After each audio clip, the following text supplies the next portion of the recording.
He's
You know what I always find interesting? Whenever we start that, there's always like four people like in there immediately. And then by the end of the intro, it drops down to like two. And I'm like, does someone just like, this intro again? And then they just bail. Yeah. Like, I'm not waiting for that intro. And they just like, it's like 2 minutes long, guys. Like, they're like, I'll come back. I'll come back. I don't want to hear this song. See, they're coming back now. Yeah. Sometimes I like whenever it's going, I'll turn down the volume just because in the earbuds it's a little crazy. loud. It's a little loud. It's a little crazy. Well, hi. Sorry I cut you off mid sentence. I had hit the button. Oh, you're good. You Yeah. were talking, and I was like, oh no, I can't do anything about it. That intro has go away heat. It kind of does. Like it does the opposite. It does the opposite of what it's supposed to do. Welcome, Patreon members, of course. We're doing the Patreon intro, but I did want to give you all a quick update of what we're doing. So I don't know if this is going to be a quick episode because... I know, right? Because now we have so much to talk about on top of the 2 hours funny. we recorded last week. It's very funny because we tried to get our guest on last episode when we had nothing to talk about, but he couldn't do it. So I was like, there probably won't be anything next episode either, because I figured, we're building up the Star Wars Celebration. Like, there's not going to be a lot to talk about, except for there is. But I imagine we can, we'll get through the reveals, and then we'll drop in the 2 hour. So if you're watching the video of this, yeah, I don't know if you're going to splice those together video wise. I'm going to splice them together. I'll probably edit it down for the home viewers, the listeners. That makes sense. But I'm gonna splice it in for the official one to go on the YouTube channel. So the only people seeing this version are live VIP members and the live people, because the $5 people will get the one that I kind of spliced together. Intro is more of an outro. I'm more of an outro. Maybe we need to commission somebody to do a Cantina band themed, but distinctively unique, but also similar. I got a buddy that does industrial music. Yeah. Well, Jim Simonic has an industrial label. He's got a band. Maybe we can get him to record. Yeah, that's true. A heavy industrial version. That is true. We have a good amount of emails today too. We have so many emails today, and there's one particularly that I want to get to. I'm so excited to get to it. I know which one you're talking about. Yeah. I do think I want to read that favorite one too. though. I want to. Okay, I'll let you read that one. So, all right. All right, so I'll hand it to you whenever we get to that one. Genuinely, might be the funniest email we've ever got. It's the funniest email, and it's it's the funniest email not from Paragon Fuzz. I'll say that. Facts, but I will say I kind of want more hate mail. Like I kind of like it too. Like, I would honestly not mind if people emailed us like what they don't like about the show. Yeah, you know? Tell us what you don't like. I might laugh at your face or whatever, but like I still kind of want to know. Yeah, like but, what do we suck at? You know, what do we? I mean, we suck at talking about Black Series. That's for sure. That's true. That's true. But you know, I got a lot of black. Well, I got some Black Series Fine Editions today. Oh, I've got some Black Series collectors this time. Yeah, we're Black Series. We're Black Series this year. This episode. For sure. There's things I want to say, but you know, I don't want what you say. There's things I want to say, but people out there know what I want to say. Well, of course you didn't. What you say? What joke did Mike steal? Of course I did. Mike, what joke did you steal? I don't know. I didn't go to his house and take the joke. I just took the nudes. That's a joke from our VIP chat. That's the. I get that reference. You get that reference. I get that reference. Let me look at my calendar real quick. So we're gonna be back on the 10th. Is that right? Yes. 10th and 24th. On the 10th and then the 24th. So, okay, perfect. But if you want to go ahead and just start the main podcast, I'm ready. Unless you had. Yeah, no, like we have. Yeah, this is gonna be a doozy of an episode because, again, maybe not this part, but we. Yeah. Actually, hold off. I gotta. Okay. You got something? You got something locked and loaded? I need to find somewhere that has all of the only thing I don't have ready to go is the updated Ronin pictures, like the celebration pack. Let me see if I can find somewhere real quick that has all of them. I think Sebastian posted like a bunch of them somewhere in one of the Discords, but I'm tired of this fucking Discord sound in my ears whenever I have Discord open on the podcast. And it makes me so mad. Maybe Wilbon. Wilbon's in the chat. Wilbon, where did Corellian post that? Oh, I found him. And I don't think it's making that noise. No, we do not need a last minute guest. We have a guest. We don't need to make this longer. But our guest was pre-recorded because we're going to insert Trevor's interview into this episode because he couldn't make it tonight. Wilbon, you can't come on because the next time you're on, we're having Fig Fury on to make it balanced. Well, yeah. Also, when are we doing the next draft? That's in June, right? I think that's in June. I don't know how crazy June's going to be for me. I don't know when I'm moving, but we might have to take like a week off or so while I get situated and set up and stuff. Yeah, that's fine. And if it ends up being too long, I can do one show alone or find. I guess I'll let you do a show without me. I guess I could always hop on my phone like that one time when I didn't have any power. Yeah, that's right. I mean, that actually worked out better than like you could tell listening because I wanted to listen to the audio. Like you could tell it was a little worse than normal, but it was like we explained the reason why the audio was not as good as up to par. All right, so I'm ready. I have all these pictures locked and loaded. Okay. Yeah. So we're starting then? Like we're starting the episode? Let's start it. Start it up. Oh, okay.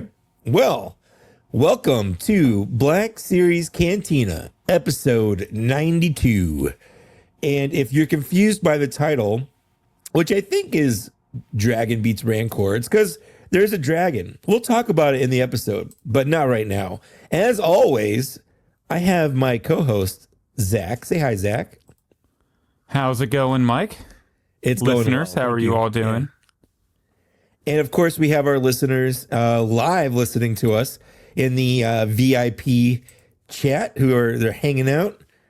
And then also there was the Cantina band members are hanging out with us as well, live chatting. We got Wilbon and Legends of Panel and Pose. If you want to join these people, you can feel free to hit up our Patreon and you could join us when we do live recordings. We also have just times where we don't record it, but we still hang out and talk. So you could do those as well. There's things you can do basically. That is true. Yeah. Anyways, we have a big episode. We had originally a guest who has a panel at Star Wars Celebration next month in just a few weeks. And yes, he couldn't record with us tonight. So we did a special recording last week thinking there's not going to be much happening tonight or this week because there hadn't been much happening lately. But guess what, Zach? They dropped a bunch of stuff on us. They dropped a bunch of stuff on us. So not only do we actually have an episode's worth of stuff to talk about, we also recorded like a 2-hour interview that I may or may not just post unedited. I don't know. Yeah, I mean, might as well. Like, I don't see. People have listened to 4-hour episodes of us before. It's not a big deal. Yeah, and who knows? Like, this could be a little quicker. This could be a little long, but I have a long commute, so if we can post a long episode and I'll just listen to us talk for a while. I have a long drive this weekend. I'm actually going all the way to Richmond, Virginia to hang out with Wilbon. Yes, to hang out with Wilbon for the weekend. I'm going to drive there tomorrow after work in the morning. So I'm going to work until I'll hopefully get on the road 8:30 a.m. Arrive to Wilbon's in the afternoon, probably closer to the evening time, 5 o'clock, 4 o'clock maybe. And then I'll drive back on Sunday. We're going to go to GalaxyCon Richmond and hang out. I was going to ask what you were doing. I am going to WonderCon this weekend. Nice. And that's probably something I should have announced beforehand, but it literally didn't happen. It wasn't happening until yesterday when I was randomly thinking to myself, should I go to WonderCon? And then I told myself, yes, I should go to WonderCon. So by the time this airs, I'll have already been to WonderCon. And so people that are hearing us at home, I hope if you saw me, cool. I hope you say hi, but I won't. I won't be there by the time you hear this. So there's that. Okay, I'm back. I can hear you now. I don't know. Oh, could you not hear me? But I'm back. Oh wow. I couldn't. My AirPods went out, but they have full charge. That's weird. Lost. That's sound. okay. It's weird. I literally wasn't saying anything important. I was just like, why isn't he responding to that? And I thought just because I didn't say anything important, but it was because you couldn't hear me, which honestly, for the best. Yeah, I mean, probably. I mean, if we want a good podcast, maybe I need to hear you, but I don't know. You could just guess what I'm saying. Try to read my lips and respond accordingly. That would be insanely hard. I'm terrible at that. That game where you got to put on the silent most. Oh yeah, and read the lips or whatever. Yeah. I can't do it. I'm terrible at that. Well, should we just jump into fine additions? Yeah, let's do it. Yeah, you don't have a thing. You don't have the thing locked and loaded. Should I pretend to do it? Yeah, actually, go ahead. Fine additions to my collection. That's honestly better than the video clip. Is it good? Did I do it good? I'm pretty impressed. I'll go ahead and go real quick. All right, you go. All right, first up, I was at a local toy store and I saw a bunch of the episode 3 Revenge of the Sith 3.75 inch figures on the wall, and nostalgia got the best of me, and I did purchase a 3.75 inch figure. Still not TVC. This is not TVC, so I'm not betraying anybody right now. No, that's nostalgia right there. That's straight nostalgia. That's a nostalgia purchase. I get that. Right? The Anakin Skywalker with Count Dooku's lightsaber. So I'll probably pick up a couple more of these just for the wall because, episode 3 anniversary nostalgia is hitting me right now. And it'd be cool to have a couple. So sure. Top 10 betrayals Jesus. They're getting on me now. And then also, while I was at the same store, so me and you were talking about how I needed a carded episode 4 It's Darth funny. Vader. I think we actually talked about that in Last the interview with in the interview with Trevor. So really? technically, canonically, we haven't talked about it yet, but we have. Wow. I didn't know that it was then. Time travel's weird. Yeah, so I ended up finding the early bird set for $25, which Yep. is crazy. So I did get the new Vader, but look what happened. It's like a little loose on this side. Oh no, it's popped up. coming off. Yeah, the glue's not holding. Yeah, but it's only that side, and it still looks good like when it's sitting like this. So I'm really not too worried about it. Like the rest of it is fine. It doesn't have to be perfect. You know, the glue popped off right there, but not the biggest deal in the world. Not a deal breaker. No one for will me, know. anything. No one will notice while it's hanging on your wall or sitting on the top Exactly. of your little bookshelf back there. But look, I bought this when it originally came out, and I never got it fully put together. I just kind of set it aside.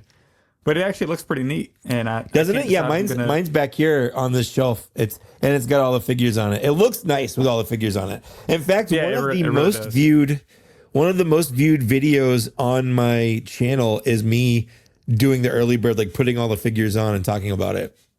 Yeah, it was a lot of fun. And then posting the picture of it because I had never filled it out before, and then I put the Rebel Soldier on it because on the front of the box, I don't have the box here. It actually shows like almost a Captain Antilles looking guy with a brown. With brown clothes and a black helmet. I was like, oh, grab a Rebel Soldier. And then I turned it on the back of the box, and it's actually the Death Star Trooper or the Death Squad Commander, whatever they call that one. Yeah. But, oh, well, it still worked out pretty good. And then one more pickup today, actually. Picked up Savage Press for $35 at a local shop. Different local shop than I got the Anakin one. But I already had the test shot, so I kind of knew what to expect, but it's just so much better getting the actual version. It's like, crazy having painted it with actual paint on it, right? I know, with more paint. And then there's actually a piece missing on the prototype one. See how that black in the middle? Yeah. Keeps it fills in that gap and gives it some texture.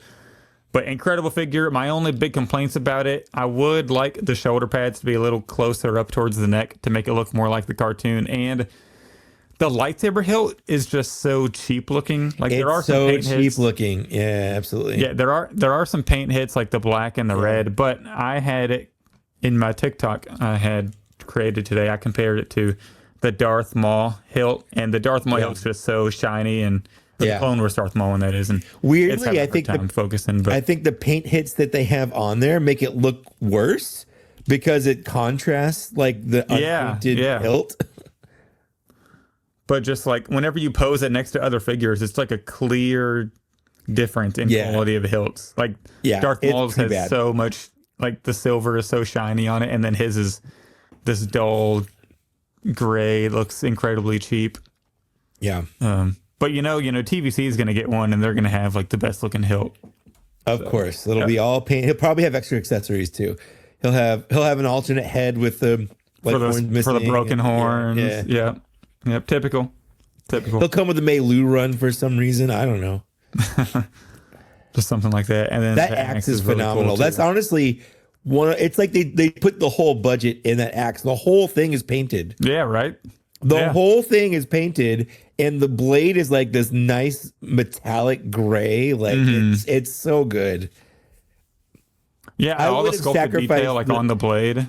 Yeah, I would have sacrificed the paint on the handle to put more paint on the lightsaber. Oh, easy. Yeah. Yeah. 1000%. But those are all my fine additions, so I'll hand it over to you. Yeah. Sure. So I've got a lot. I'll start with Black Series. No, I'll start with the one I got today. So, like I said earlier, but you weren't listening, I'm going to WonderCon tomorrow. And I got a notification saying that I was getting a toy delivered tomorrow, and I didn't want it sitting on my porch all day.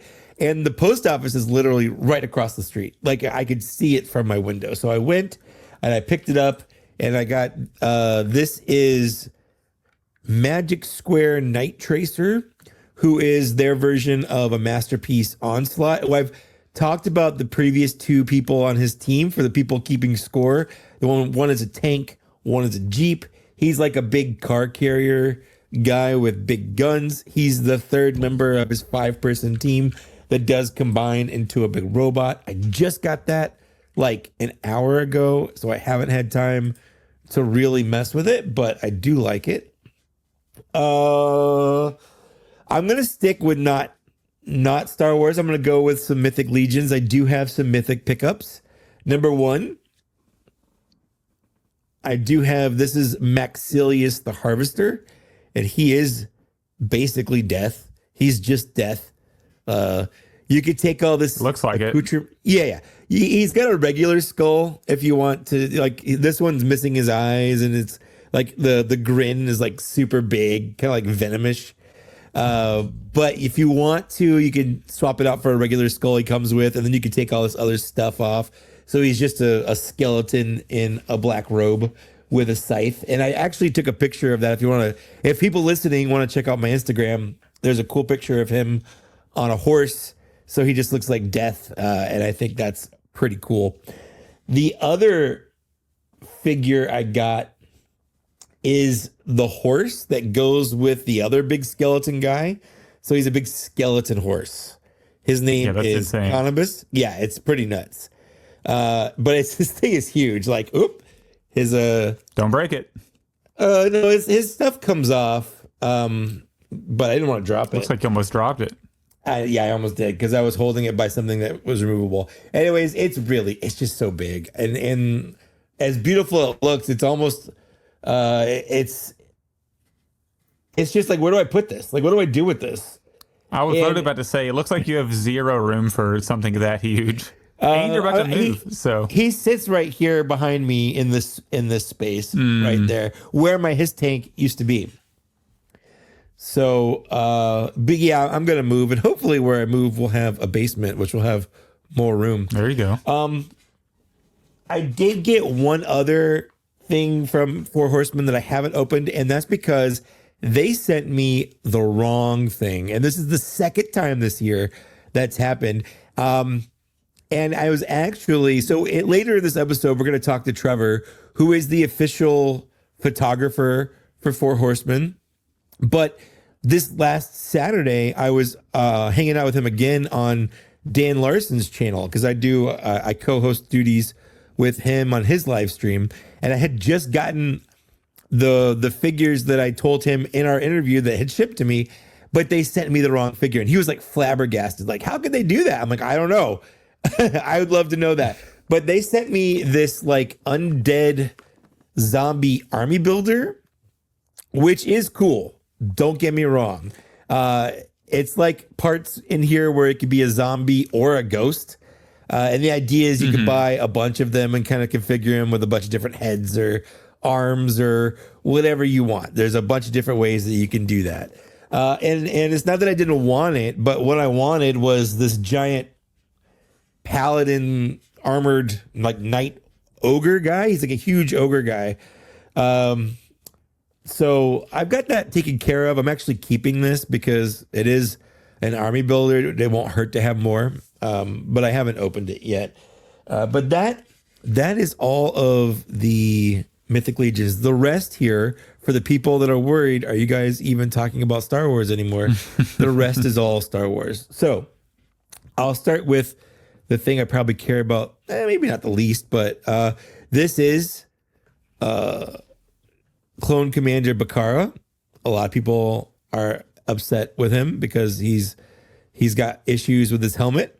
I did dunk mine in really hot water for a while and just kind of push it down, and I feel like that fixed most of the issues for me. Like, if I feel like it looks better on screen than it did when I got it. So I like it, but I know a lot. It's kind of a sore subject for a lot of people. I did get someone on my Instagram that was like, "Oh man, if you have to fix it with hot water, Black Series is a garbage line." And I was like, that's a wild take. Like that's oh, the whole line is garbage because one figure's got a slight issue with it that takes less than 5 minutes to fix. Like that's a little bit of. Yeah, didn't you reply like Mythic Legions? Like every figure you have to. Yes, like, that joints, horse or they'll break. The horse specifically, I talked about because on those the whole thing is painted, and oftentimes when you get it, the joints will be fused. So you have to heat treat those to loosen them up so you can move the joints without snapping the joints off at the hinges because the paint freezes it up that bad. Heating it up freeze it up. So you have to do that with those figures or else you'll break your toy. I had to do that with the entire horse. Every joint on it was frozen. And now it moves just fine. And it literally, I just took my wife's hairdryer for like 5-6 minutes to it and just kind of gently moved all the joints until they moved fine. And now it's okay. So yeah, people are weird about that. Like I get that putting a little bit extra work into something is kind of a disappointment, but is it really that bad once you fix it? Like, is it really that bad? Because it's not like you have to keep fixing it. That's it. It's fixed. But yeah, like you, where'd it go? Zach, what did you do with it? I found it. I flew to San Diego real quick and I hit it. Oh, you found it. Damn it.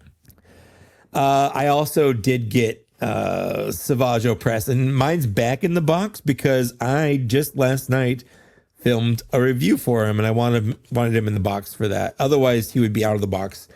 Spoiler alert for my review. I am in the process of editing it actively. I just have to film some extra like B-roll for it and stuff, and it'll be done. But this, despite the flaws we talked about, this is easily top 10 potential, maybe even right now. I think it's in the running for number 1, but obviously it's early in the year, so we don't have a lot to compare it to, but like, it's a real good figure. It's a really, really good figure. To go along with that, I did get also Prince Shizor. I saw him today at that store. I haven't opened him yet. Obviously, he's still in the box. So this isn't like the thing where, I put him back in because I was reviewing him. No, like, I just haven't opened him yet. But he looks good. Yeah, I was looking at him, and I know, like, since I haven't, no connection with it, I was just looking at it, and I was like, this looks like such a good action figure. I want to get it, but I set it back for now. Well, I feel like, I feel like even if you've never read or, whatever, Shadows of the Empire, it's still like there are Falleen, which is his species, Black Sun members in Clone Wars. So it kind of goes along with. Yeah, that's true. It kind of goes along with the Savage that we just got, where he like beheaded a whole table of Black Sun members with his lightsaber. Like it's kind of it's kind of cool. From Amazon, I got this 2-pack. This is the Battlefront 2, what is it? Clone Commando Urban Fighter and B1 Battle Droid with the target. It's like the Target practice one, which I don't know. Legitimately, I don't know why this wasn't a Target exclusive. Like, it's got Target's logo on it. It should have just been a Target exclusive. Yeah, I mean, it should. Yeah, you think it would be? It's the baby poop clone. The baby poop. Yeah. I haven't opened it yet, but I'll get around to it. And then,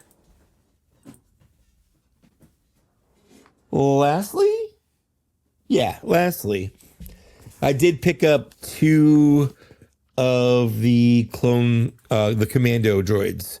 I know he's got issues with his legs, but I wanted to. Now, I did want to shout out, a lot of these figures came from Toy Snowman.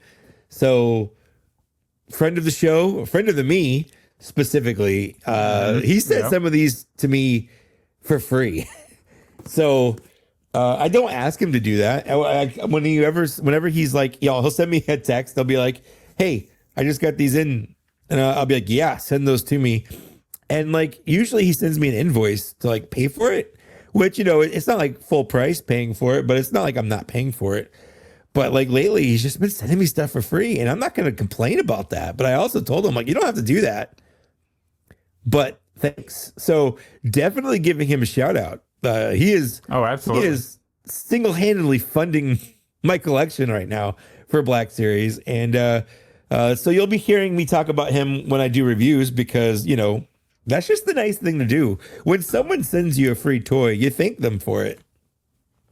Have you haven't messed around with the Commando droid at all yet? I just got them in yesterday or the day before, and I've been working all my free time's been working on other stuff, either work stuff or that Savaggio Press video. So I haven't had time to really mess around with it. I really like it, but the articulation, like the elbows and knees, they don't get as far as they should, and as far as other Black Series do. Yeah.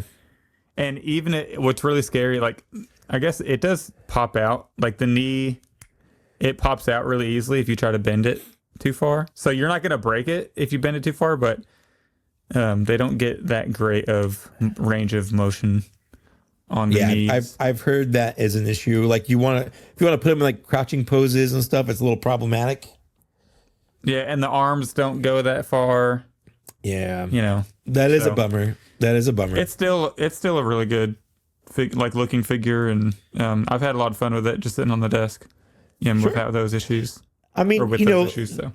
I feel like a lot of these are fun desk figures. Even Bakara is a fun desk figure. Like, he looks cool. Yeah. He's at least interesting. He's unique. Yeah. I like, what's weird? I like his bandolier. Just because it's more interesting than just like a plain chest, I guess. Or it's visually it's more appealing. Yeah. Yeah, exactly. Well, that's all I've got. I'm out. I've spent all my toys talking to him. So I guess we should move on to listener emails. Yeah, the worst segment of the show, right? We'll get into that for sure. All right, so we're gonna jump into listener emails. If you want to shoot us an email for our next podcast, blackseriescantina@gmail.com. This one is from Chris Carlson. He says, "Hey, Zach and Mike, longtime collector here, but the rising prices are really testing my limits. In Canada, a standard Black Series figure is $35 before tax, over $40 after. With tariffs coming, I've heard we're in for another big jump. Where does it end? What do you think the breaking point is for most collectors? I'm already shifting to thrift stores and marketplace for figures because retail is just too much. I don't ever bother with Toys R Us anymore," which is, I'm going to pause there. Like, being lucky enough to say you don't even go to Toys R Us anymore, it's a privileged position. Yeah. Yeah. So he says, "I don't even bother with Toys R Us anymore. Deluxe figures there are over $60. Are Hasbro and retailers pricing out the average fan? How are other collectors adapting? Would love to hear your thoughts. Thanks, the left-handed Jedi." Yeah. So here's the thing. I don't think it's Hasbro's fault. Like, I don't like jumping to Hasbro's defense. I know that's we get labeled shills and stuff. I don't think this is Hasbro's fault. I really don't. No, especially and I'm not sure. It's weird because we're not in Canada, so we don't know exactly what's affecting them. Yeah. But for us, fan channel, and we're going to cover this in news a little more, but with fan channel prices going up, but Hasbro Pulse prices staying the same, I don't necessarily think the average fan is being priced out to answer that part, but I do think there's a lot more people pulling back, getting into other lines, looking at other lines and saying, I can spend $30 here and get this, or should I spend $28 here on Black Series and get, so I think there's a lot more people looking at their options and pulling back. I've been more selective, also shelf space is a thing. Sure. Yeah. Figures, stuff getting more expensive, life in general, not just toys. There's a whole world out there that we have, gas is getting expensive, groceries, just everything's expensive. So, all of that plays a factor too. And also personal budgets, one person could have $1 million. That's a big one thing. person could. Yeah. I mean, so just looking at my my pickups here, the Transformer I showed off, that was a $130 Transformer. All the Mythic Legions, these are $40, $50 toys. They're not inexpensive toys. To me, Black Series, even at $27, $28, that's not expensive to me. So it really is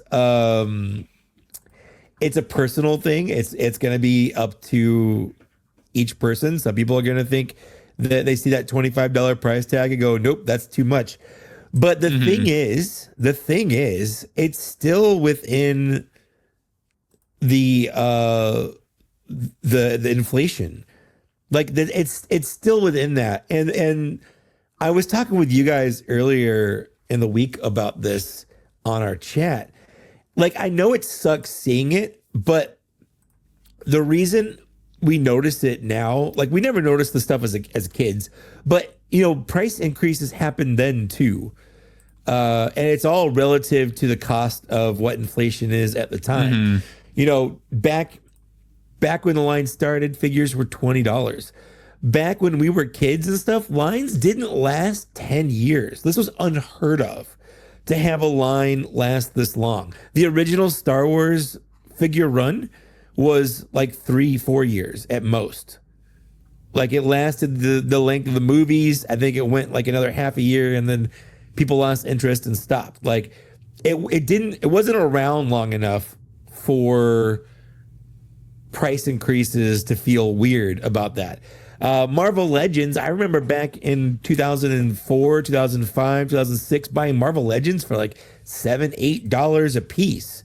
And then they jumped up to $20 and they're like, oh man, that's so expensive. And like, yeah, it is. But like, again, it just kind of keeps up with inflation. Whenever you type in those numbers in that year, like, prices go up. And I know it sucks that you're an adult now. You're old enough to kind of keep track of this. It's always going to be a thing. At no point are you going to have a line that's this old, that's been going for this long, and you're not going to get a price increase. It sucks. Yeah. I'm not saying yes. Like, please increase the prices on me. I love paying more. But at the same time, it's expected. It's expected, and they're a business. Like, people like, oh, in the same breath, they'll be like, yeah, we're capitalism. But then they go, oh, I can't believe Hasbro just wants to make money. Like, yeah, they're a business. That's what they want to do. They're not doing this out of the kindness of their hearts. They're doing this to make money. We're just exchanging that money for things that we love. And if you don't love it, that's fine. I'm not saying you have to love it. But like, price changes, unless you could put it in that inflation calculator and see that it's going way over that, which that's a different issue. And then also exchange rates, like between Canada and stuff, that's a different issue. So it's not all apples and oranges or apples to apples. But you do have to, like, it sucks, but it's not unexpected. Yeah, and hopefully people's salaries are going up, like, and ideally your salary goes up beyond inflation. Like, hopefully you get a good raise or two in your career early on, to help out. But moving on, thank you, Chris. That was a really good question. Yes. This next one is from Jeff Esplin. He says, hey, y'all, I haven't ordered a lot from Hasbro Pulse, so when I log in my account, I see the old Rancor order often. Oh, no.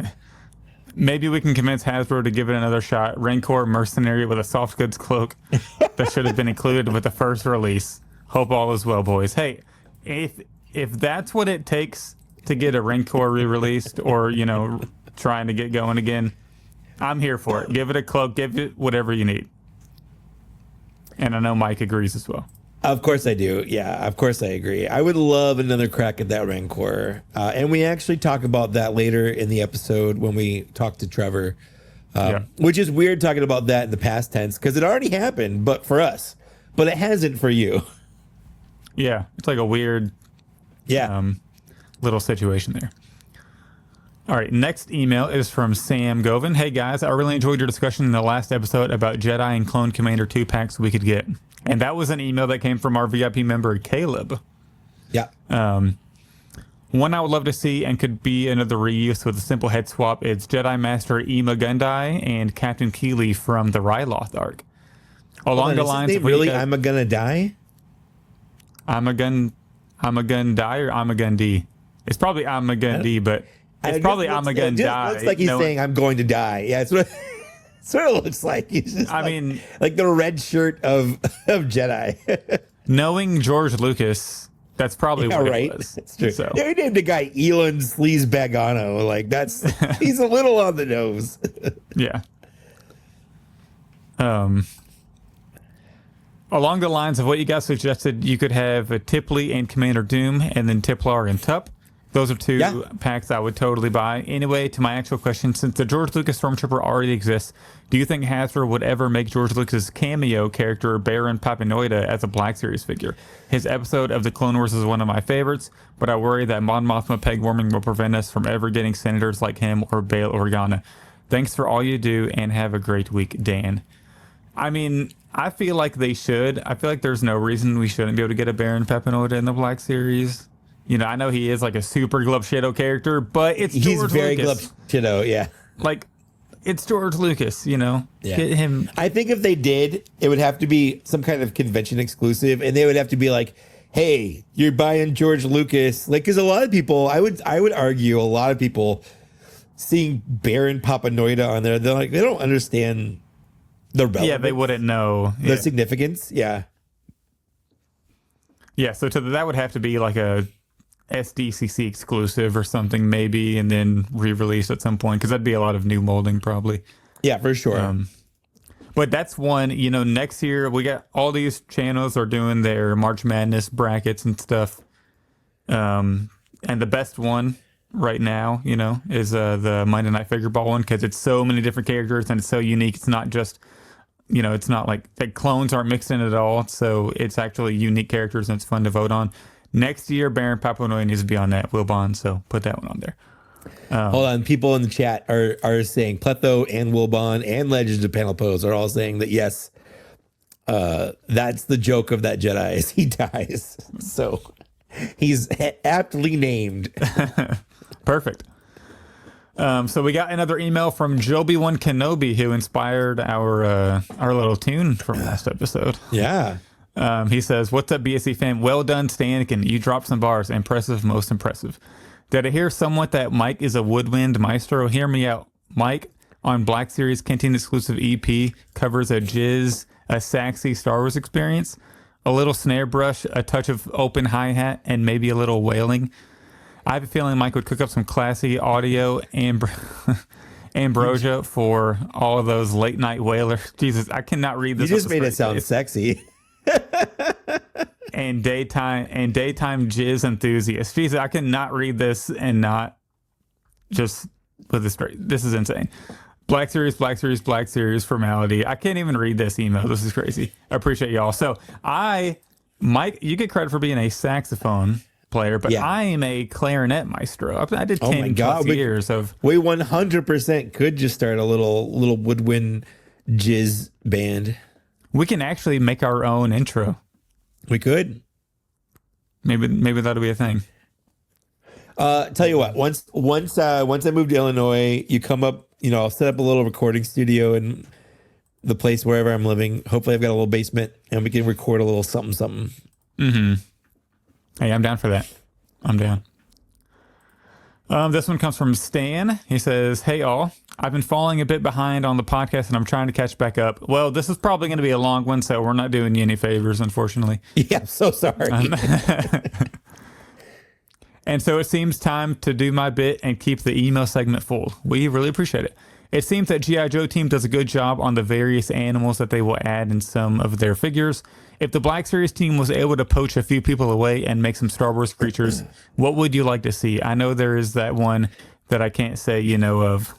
I assume he's talking about the Rancor. He's talking about the Rancor. But what? Yeah, for sure. But what other creatures might be cool to add to the collection? Also, what do you think will be the next addition to the A line? Is that Archive? Yeah.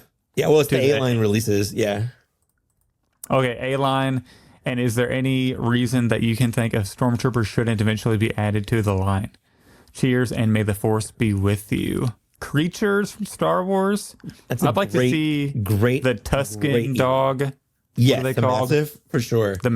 Those right off the bat to go, because we have other characters that they go with on the shelf. Cobb Vanth, Mandalorian, the Tuskens, of course. You know, Clone Wars Anakin, or not Clone Wars, Episode 2 Anakin, I mean.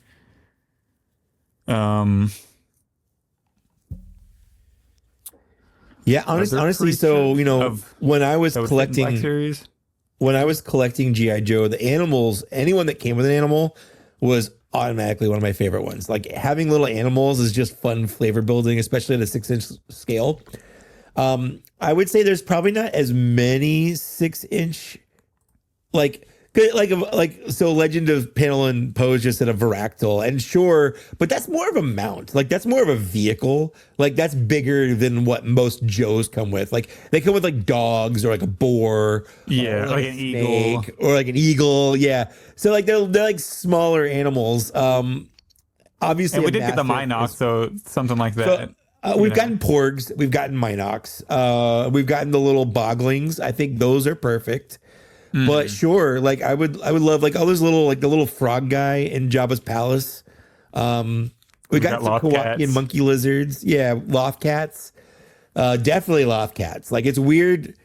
TVC got a couple of loft cats in the Rebels releases and Ahsoka releases, and we're sitting on a big fat goose egg, and I would love some loft cats. Loft cats would be good. Yeah, so it'd have to be small ones like that. Obviously, there's a dream of like we could do a HasLab Acklay or something. Would be really cool. Oh, what's the one that came with Omega? Was it Ruby? The little like there's like a little the little bird upside down head type thing. Yeah. So there's some in there, but I would love more for sure. Nexu would be cool. Oh, a Nexu and an Acklay, I think would be fantastic. Even a Reek. Like I know those are larger animals. Those are bigger, yeah. But that would be actually a cool. But we have a HasLab.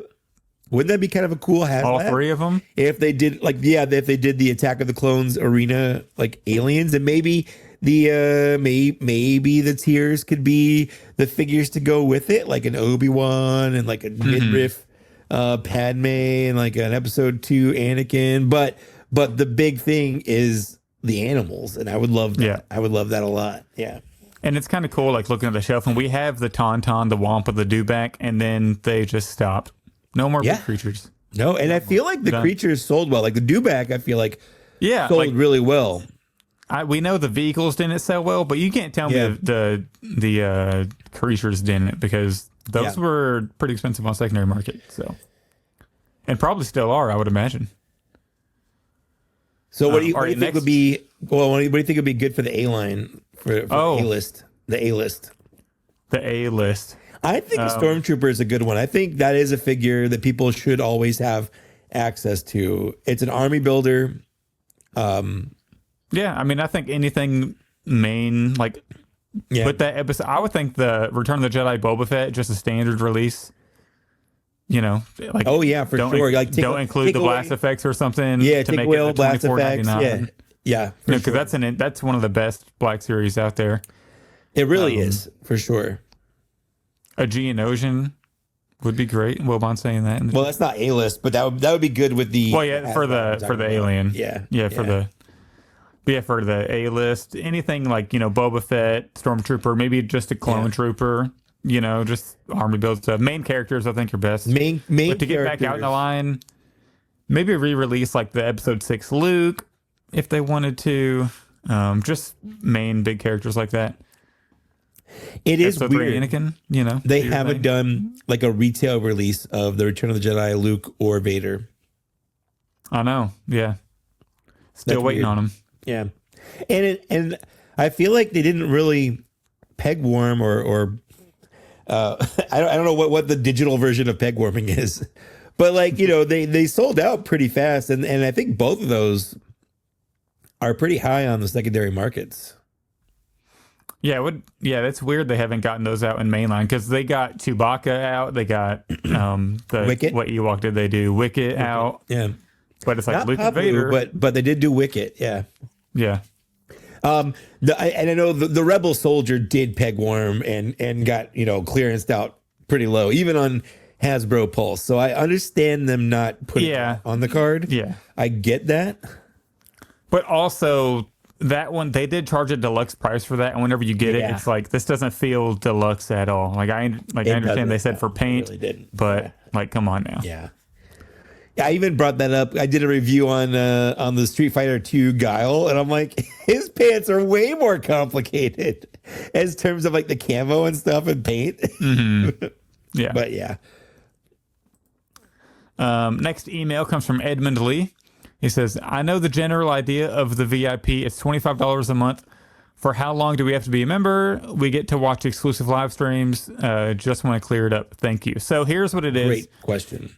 Great question, because it gives us a little bit of a Patreon plug as well. Our VIP members can join at any time. You don't have to be a member for a certain amount of time. You can join day one. You can also join the VIP, do a live stream with us. You can cancel your VIP, do it every other month if you want to. But basically what you get is, obviously you get to watch us live, as all $11.38 tier members do.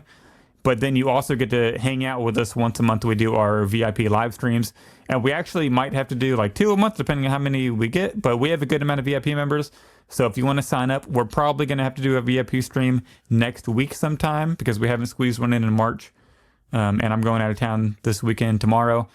So, but that's basically the benefit. And then just, I think, supporting the podcast at, a higher level is, really helps.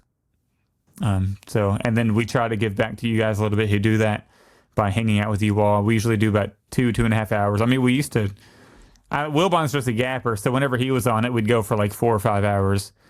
But now, 2.5, 3 hours is pretty solid. So we just hang out, talk Black Series. Our Patreon members can watch if they want. They don't have to. But that's an option for them. But we just hang out, shoot the shit, have a good time. And yeah, so if you want to join, we have unlimited VIP spots now. So if you want to sign up and hang out with us, go ahead. But thank you for the email. And the next email, Mike, I'm going to hand it over to you now for this next. Okay, so this email, man, when I got this, I giggled. I was giggling while I was reading it. It's our first, I don't want to say hate mail, but feedback, I guess. At least criticism. The first one that I can remember. Maybe we got one more before. But it says the title is Email Segment is the Worst, which fair, I guess. But the body is the email in section is my least favorite part of the show. I'm especially bummed when you tell me you had nothing to talk about and sent out the call for emails. Snoozers. I want to hear Mike talk about the pickups and Zach's bad takes on Vader actors. I would subscribe to other creators if I wanted their takes. Thanks. So, firstly, Micah, who sent this email, thank you so much for the feedback. And I'm not even kidding. Thank you for the feedback. I'm sorry that you don't like the email section. Clearly, other people do. And me personally, I do, because it gives us some stuff to talk about that we wouldn't normally have talked about in the show. And there's been a lot of times where some good topics have come up that we really just had fun talking about. Do you agree, Zach? Yeah. Absolutely. Email segment might be my favorite of the show, honestly. Yeah, it gives it that little bit of flavor. So unfortunately, Micah, I don't think the email section is going to go anywhere as long as people are still sending us emails. That's the only way we would stop, because as long as people want to interact with our show, we're going to give them an outlet for that. I'm glad you like listening to my pickups and Zach's bad takes on Vader actors. I agree with you. But as far as getting other creators on here, we're always also going to have other creators on here, because I feel like it's kind of our responsibility to get other voices out there. There are people that haven't heard of some of these people, and there are people that, frankly, they're our friends, and we're going to have them on because they're our friends, and we like talking to them. People like Ken Plume, Wilson, we got Unk coming on sometime, Dan Larson when he wants to drop by. Our guest that we're going to have later, who's not with us now, but he was with us last week, and then conversely is going to be with us later. I like having those people on because they're not us. And I like people that aren't us better than I like us. But I'm glad that you like us enough to not want other people. That genuinely makes me feel good inside. Do you have yeah, so I mean, you covered it pretty well. Yeah. Entertaining email, to say the least. If you have Anybody, let us know. Shoot us an email, Yeah. blackseriescantina@gmail.com. Let us know if you like the email segment. If you don't like the email, just let us know your thoughts. What other segments of the show don't you like? Wilbon says he likes the email so much that he stole it because it's a fun segment. They did. Yeah, they did. They actually go as far as showing people's pictures on their show, which is dang, yeah, which is nice. Yeah, so. Like they actually go to their house and dox them. 100%. So this is the last email, and this might be one of my favorite emails we've ever gotten. This is from Commander Cook. Cook says, this is a question for both of you to answer individually. You're attempting to escape the Death Star. You can only choose 3 Black Series / action figure community members to aid you in your escape. You would want to keep in mind their skill set and or their personality. For example, Zoo Boy might yap the whole time or drop something dramatically, so you would easily get caught. Who would you choose?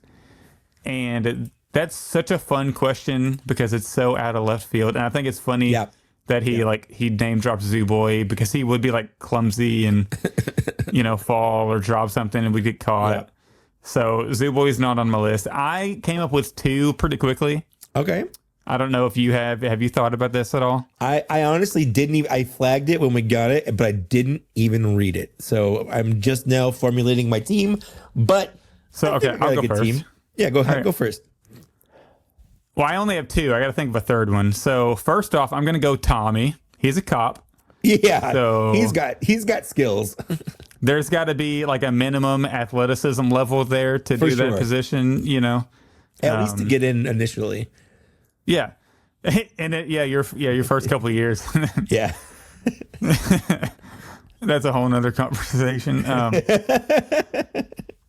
And then second pick, I'm going to go Lane Speeder Luke because I feel like, he seems like a pretty smart guy. I feel like he'd be able to, if he can create digital designs like that, he can do something. He can be like the guy that like the tech, maybe. So Lane Speeder Luke, if that offends you, I'm sorry, but you're going to be my tech in this situation.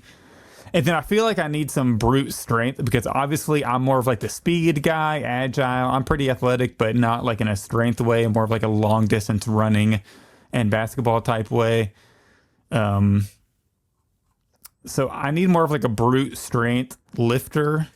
That's the one where I'm having trouble with deciding. I'm right here, dude. I'm like, I figured we couldn't pick each other. Oh, I was gonna pick you. I was gonna pick the Shill Squad.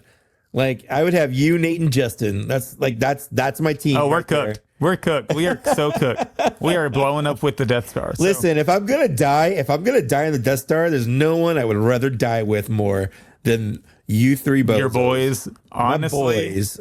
Honestly, bringing the boys down with the ship. That's not a bad plan. But I did think about adding them. But I was like, I've seen them play basketball. They are not coordinated at all. No, they're not. 100% not. They're not the athletic type. So I was like, sorry, out of the basement boys, you're on your own. I'm joining it. Well, honestly, you got something cooking there with Tommy. So maybe I'd kick like Justin out. I feel like you and Justin are pretty redundant. I kick Justin out and then I put Tommy in there because you're right. That's true. And Nate would be my tech guy. I feel like because Nate's kind of a nerd. Yeah, Nate's a nerd. If we needed a carpet clean, we can get Nate. Nate's got it. There you go. So you know what? My brute strength guy. I'm gonna go with our guest from later on this. Wilbon. Okay. I'll just go Wilbon. Wilbon could lift up a whole car if he needed to.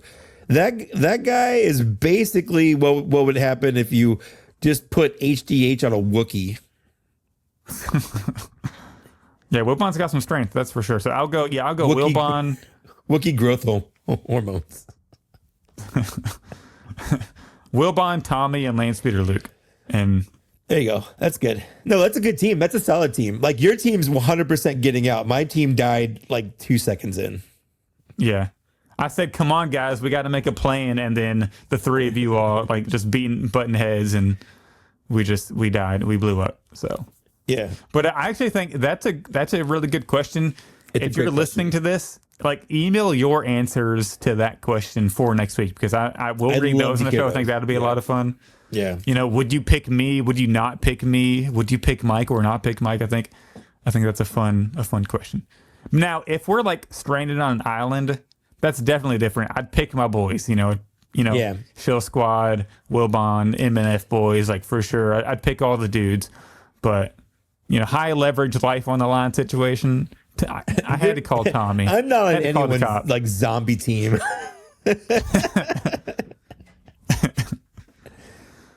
Oh man. But All right. great question, Commander Cook. Great that was question. awesome.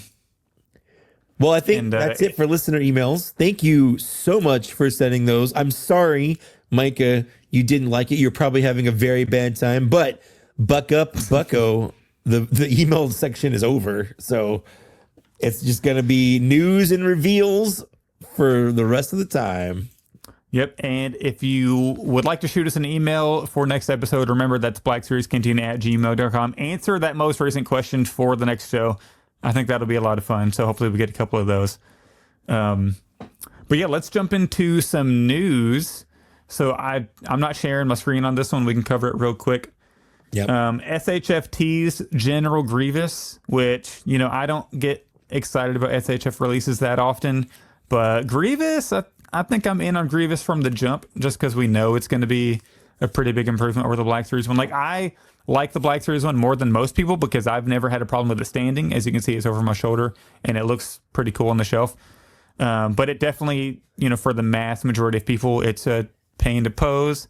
And the arms are annoying. They never stay together, like the way the super small peg on the wrist. And I think there's like a little slot up on the bicep.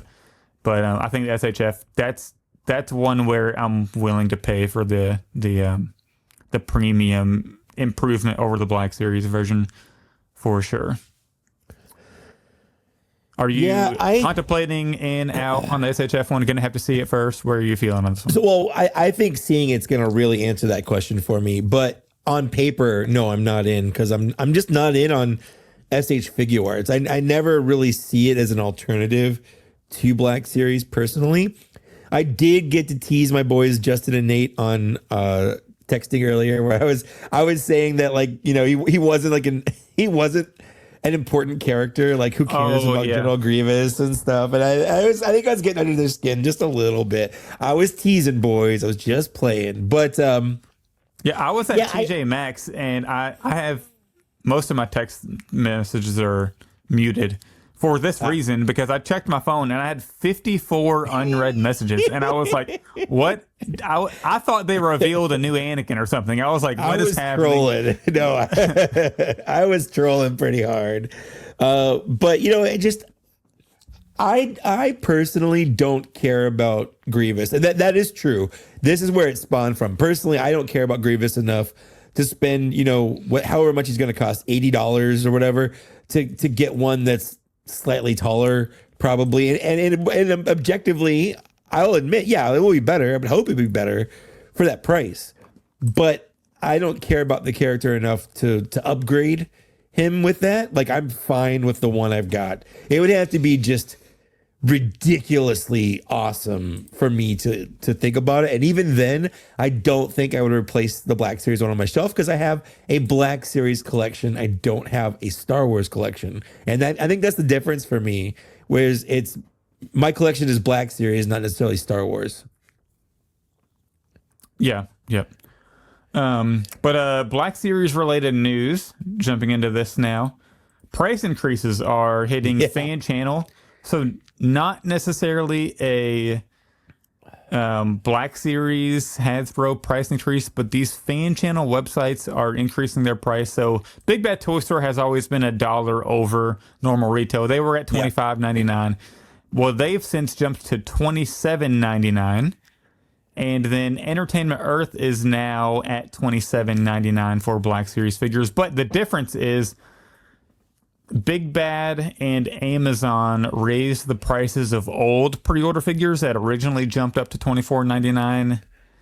And the chat is really distracting me right now because of what is going on, but I'm going to try to ignore it. No, it's hard not to. They're being weird in the chat, and they're typing sentences one letter at a time.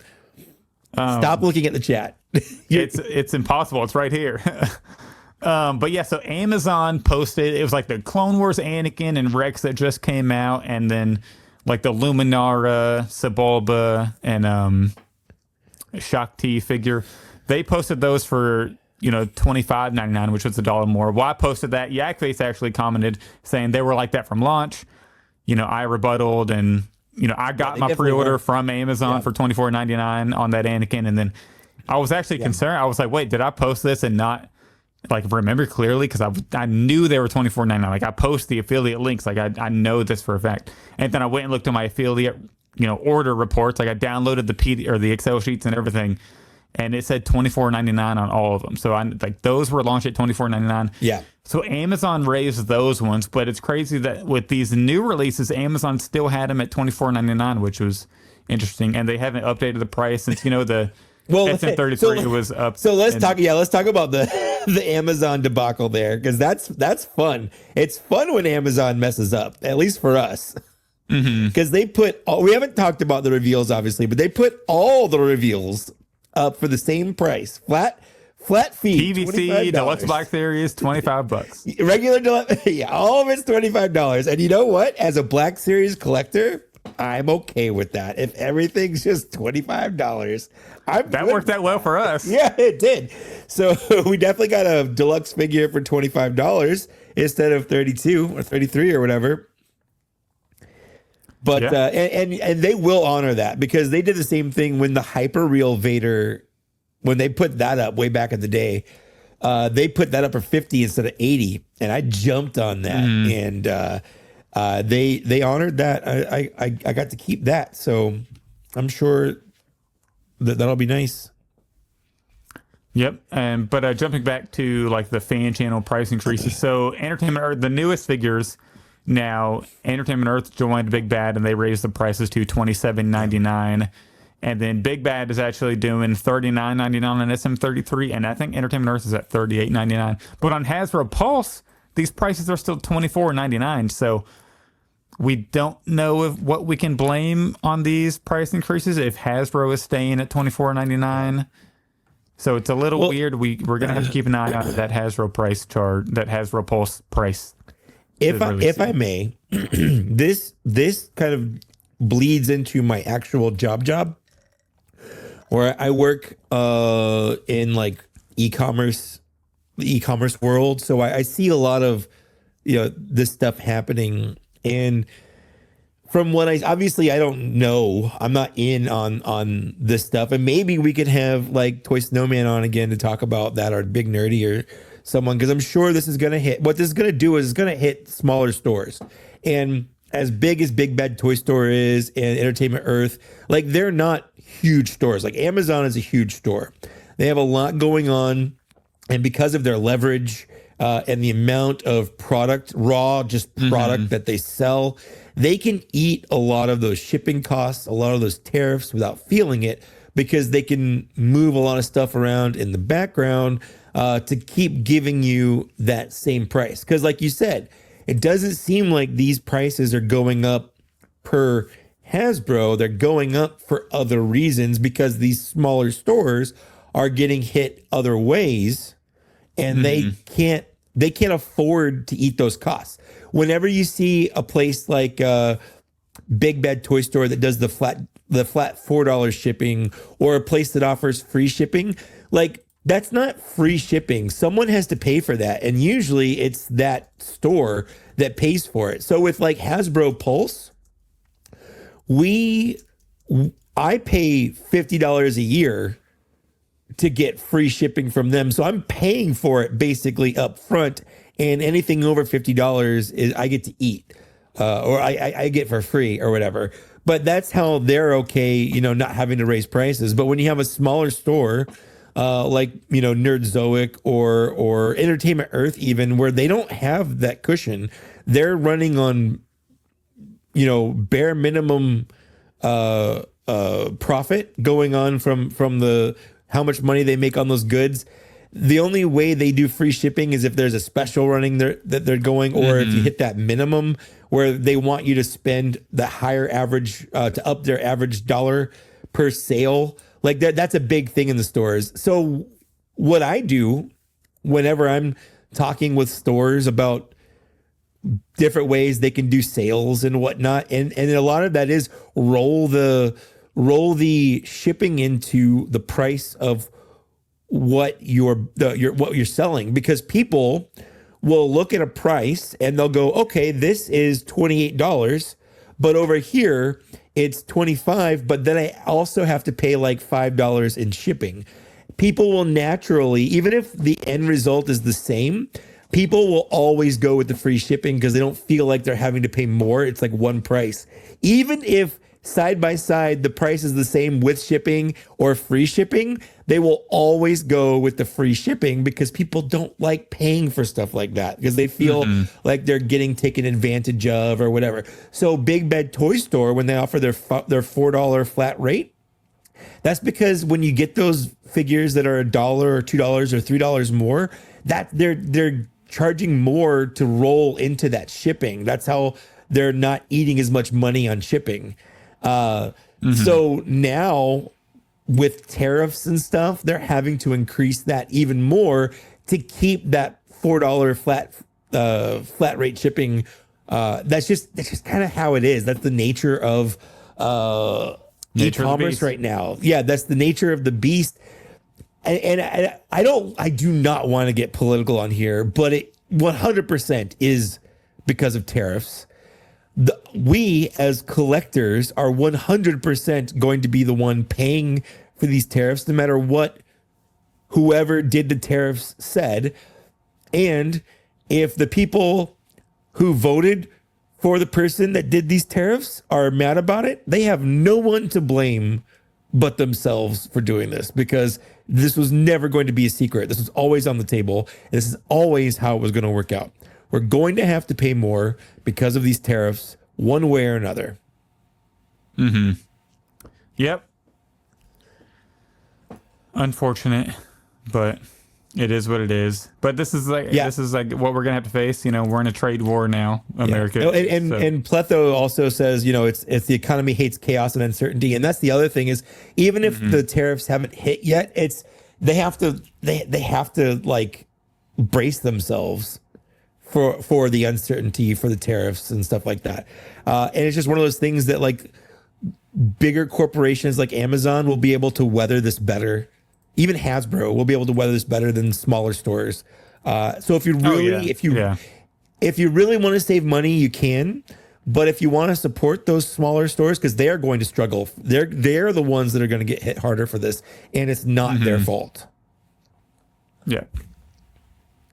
That's why I jumped on the $25 SM33, because I feel like I'm taking money away from Amazon. From Amazon. I'm taking that money. Yeah, that's highway robbery right there. That's right. Eat it. I would really like to know, like, what's the actual number Hasbro needs to make a profit on like those figures. Yeah, and we don't know any of that stuff. I know. I really wish we could. Definitely talking in generalized terms, because I don't know. I know the principles behind it because, again, I see it. Like, that's my job. But I don't know, like, when you have bigger corporations and stuff, you got a lot. There's a lot of leeway. Like, not everyone pays the same amount for shipping from like FedEx or USPS, and people have to pay tariffs, and people have to pay manufacturing and shipping costs, and there's a lot of different ways a store can get hit on those costs. And let's talk about TVC prices now. Yeah, on Entertainment Earth, I don't know how much they are on Pulse. Do you know how much TVC? Are they still $16.99? They're the same. Yeah, nothing's changed on Hasbro Pulse. Yeah. Is that the price? And until it does, pay attention. Yeah, I'm checking right now, but I'm pretty sure until it changes on Hasbro Pulse, it's $16.99. Until it changes on Hasbro Pulse, this is not an official price hike. Yeah, correct. On Entertainment Earth, TVC is $18.99, and Big Bad Toy Store they're $19.99. I just couldn't imagine paying $19.99 for a TVC figure. That just feels like it'd be so hard. Like, where's my my Anakin at? No, I lost it. I can't find it. Like, if I paid $20 for this right here, if I paid $20 for this and it like brand new, those were $6.99. I'm pretty sure when they came out. Like, I'm pretty sure I remember paying $7 a piece for those when they came out. I got it for $12, which look at that. He didn't charge me the change on it, so that's a win right there. Wilbon, don't you dare talk about my sweet Entertainment Earth like that. Don't you dare talk about. But moving on to, so we have a Yak Face rumor. He put Carson Teva on his Black Series master list. So it makes sense if they're going to have that mold, they would scale it up. You know, obviously we had Sarah Lynn Reynolds on. She said it's not as easy as putting it in a machine and, you know, scaling it up. You have to tweak it a little bit, but you can basically take the same mold and, you know, tweak it and make it a different scale. So Carson Teva coming to the Black Series, which, you know, that's I'm probably in on Carson Teva.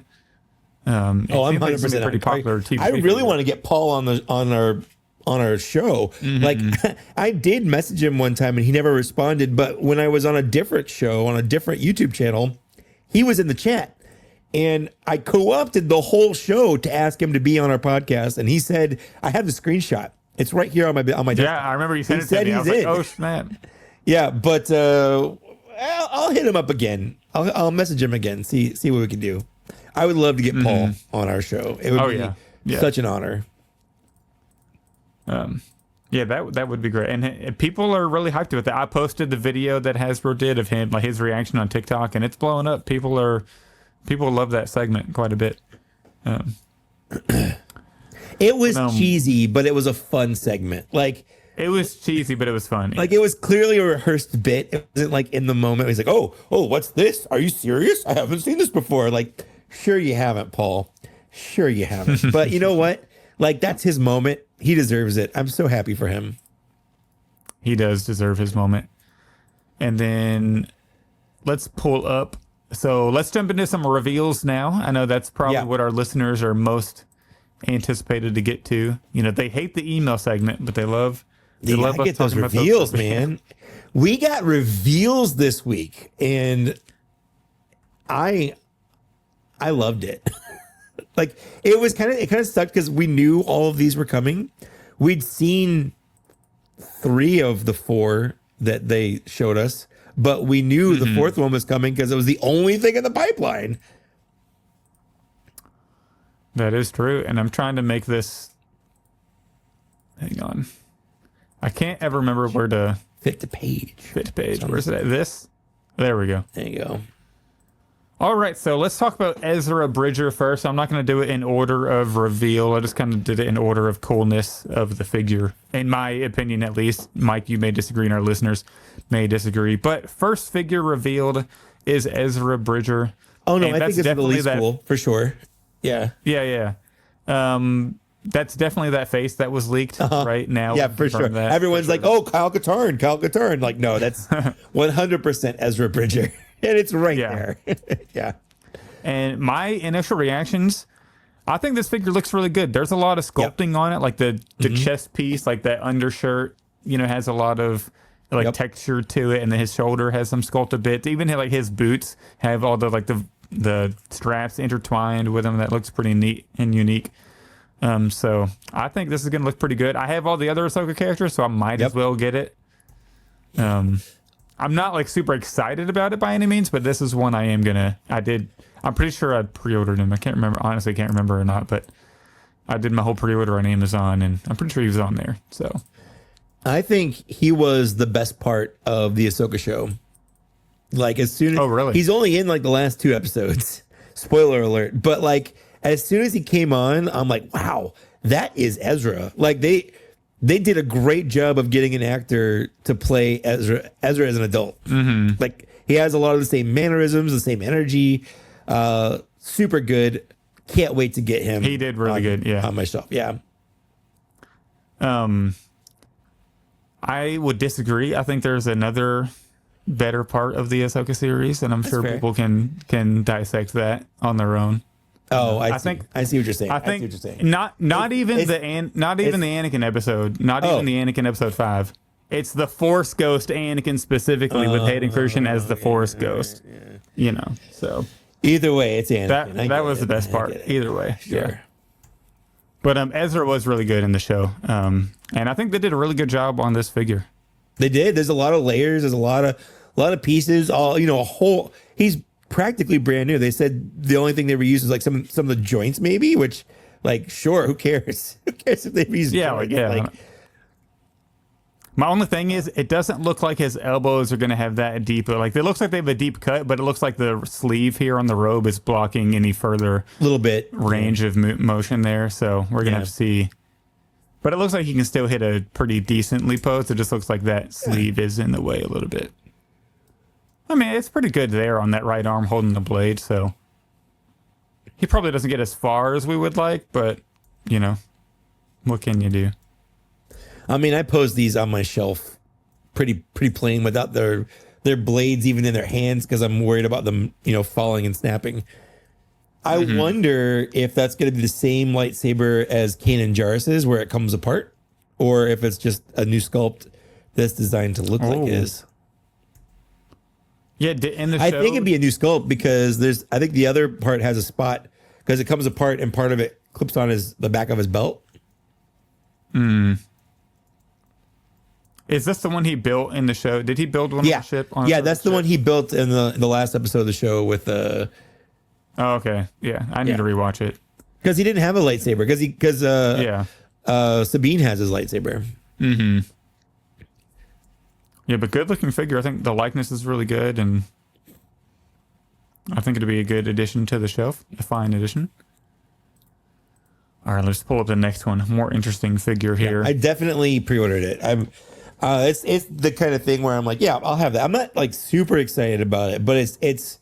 I like to complete teams, and you need him to complete the team.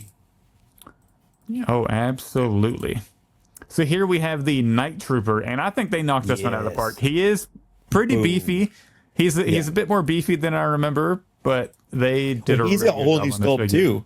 Like, yeah, the arms are new, the legs are new, the chest is new, obviously the helmet's new.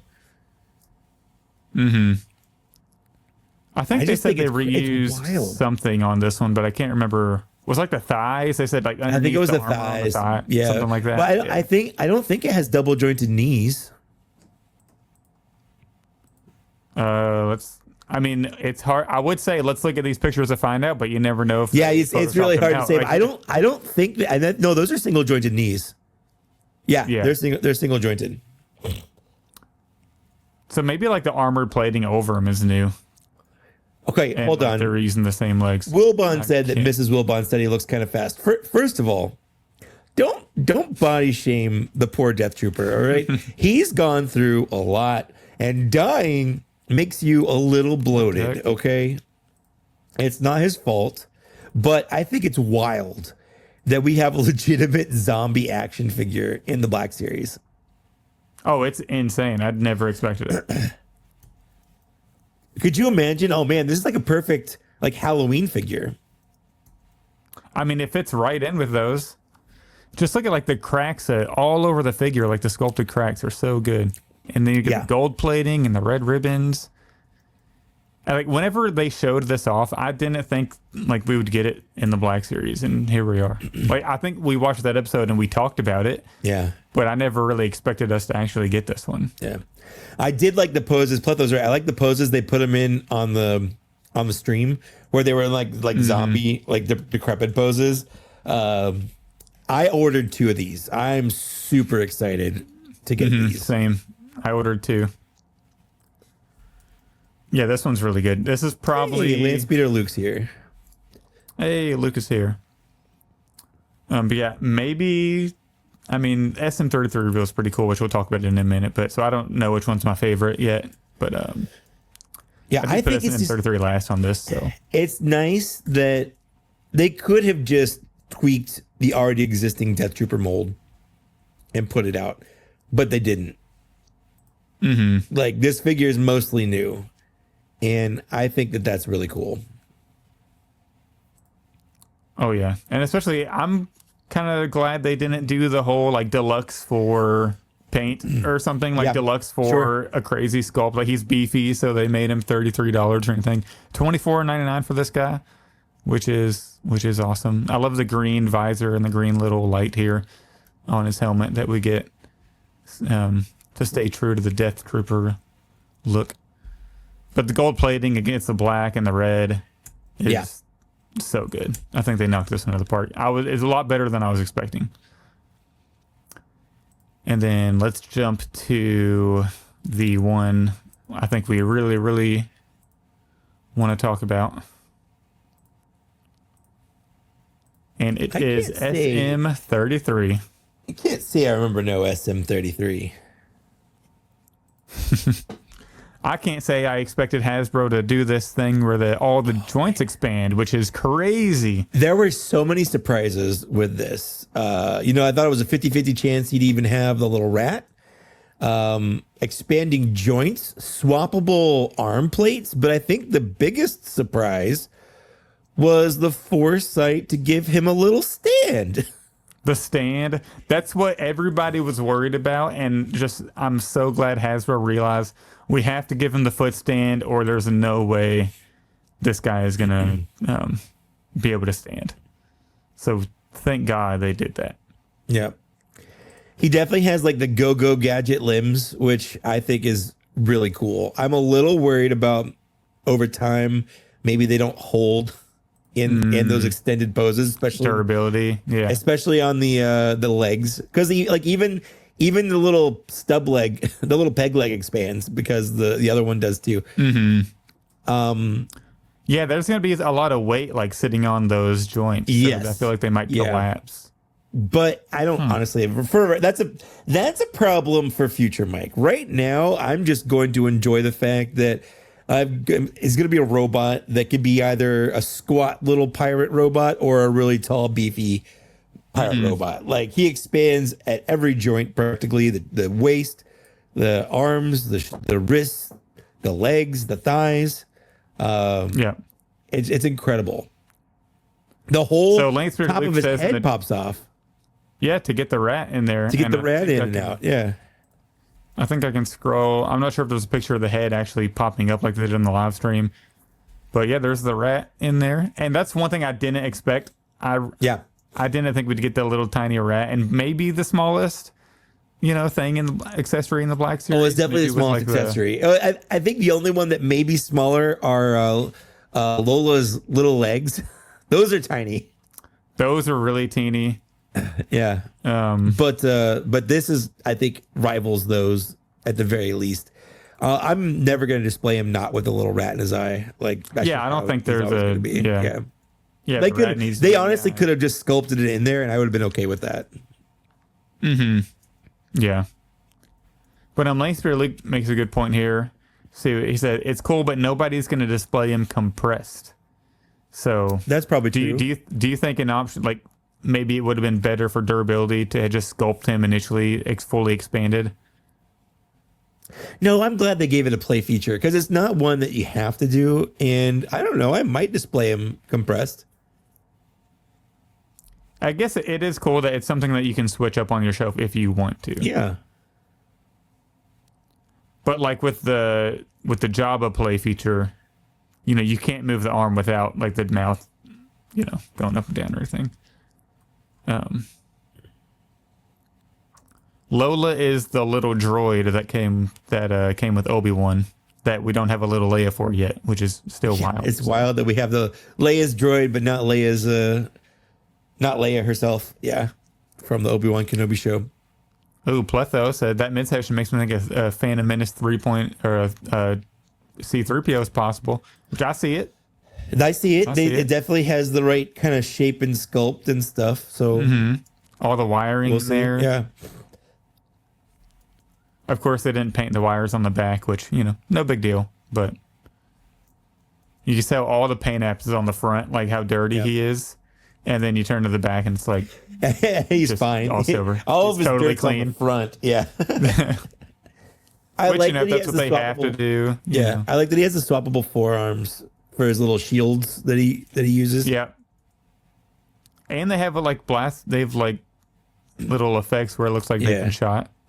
This is the kind of thing that the TVC version would have gotten and ours wouldn't have. Oh yeah, that's exactly what I thought, like the swappable wrist things. Yeah. Does he have... No, he doesn't. For a second I was like, does he have articulated fingers? But we went down that rabbit hole one time with the he does not. Yeah. No. I was like, these pictures like flipped, and I was looking at the right. I was like, wait, it's open and closed, and I realized that obviously it's reversed because he's facing the other way, so it's a different hand. But it's cool. Like, there's so many different features with this one. The chest expands to make him taller, and like the rat, like you have to open the head to get the rat in. Probably with tweezers, how they did on the actual stream. And for just a quick second, we got to talk about how handsome Brandon was up there again. On his second stream. That is true. Congrats on favorite. Brandon.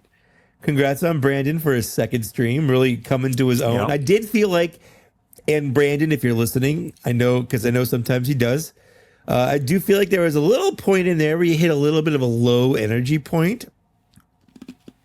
And again, it wasn't bad, but there was a little bit of a time in there where there was a low energy point, and I think people felt it. So gotta keep that energy up, buddy. But other than that, you did a fantastic job up there. Yeah, I think these, and not just because, Brandon's a Patreon member, not just because, he's friend of the show and all that. Are we saying that? Are we saying that out there out loud? Yeah, I mean, I don't see why not. All right. With how interactive he's been with the community, and I'm not saying this, to kiss his toes or anything, but I think the way they've been doing the streams lately has been a lot better than the past, where they've been bouncing back and forth all the time. Now they do TVC in the beginning. Yeah. They do Black Series, and then they do the helmet, or I agree. However, it's like the end segments. You get two people to talk about them. That way, like, because it used to be 4 people talking over each other. Bounce all the way, it would bounce all over the place. Yeah. No, I like they've got Jing and Emily, and then Brandon, and I don't remember the other person's name right now. And like they had their own segments, and like that was it. And it was a good live stream. Like it really was. Yeah. I feel like TVC got some good stuff. We got some good stuff. And then it wasn't too long. It was like solid half hour of just fun stuff. And it was, it's better than an email. And that's what I want. Like, I want a live stream to be worth watching, because otherwise you could just send out, an Instagram post saying like, hey, this is the stuff we got going on. But it's when they have those moments where they're taking them apart, talking about them, talking about what they put into it. Like if it hadn't been for the live stream, I wouldn't have realized he actually came with a stand. I would have thought that was just a little stand for exactly. display purposes or whatever. Because they do that all the time. They put figures all the time so they don't fall over. Yeah. But the other guy, so they had the actual like sculptor in, which was cool to hear his side. So like since they locked Eric in the dungeon again. They pulled up they got the sculptor out of the dungeon to get on the live stream. So it's cool to hear his take on things. I also agree with Pletho where it was fun that they had other like figures to go with what they were revealing, to kind of show you what it would look like to have like a little setup with them. So that was a lot of fun. Yeah, and that's what something they started last time, which was also Brandon's first time doing a stream. And I don't know if that was specifically his idea. We'll have to ask him. So Brandon, shoot me a message or something on that. But it is a great addition because you get to see how it's going to be with other figures on your shelf. And I think it just gives you a better idea if you want the figure or not. Yeah. And I want this 100%. And the thing is, I was 100% in on this figure at $33 or whatever the deluxe price is.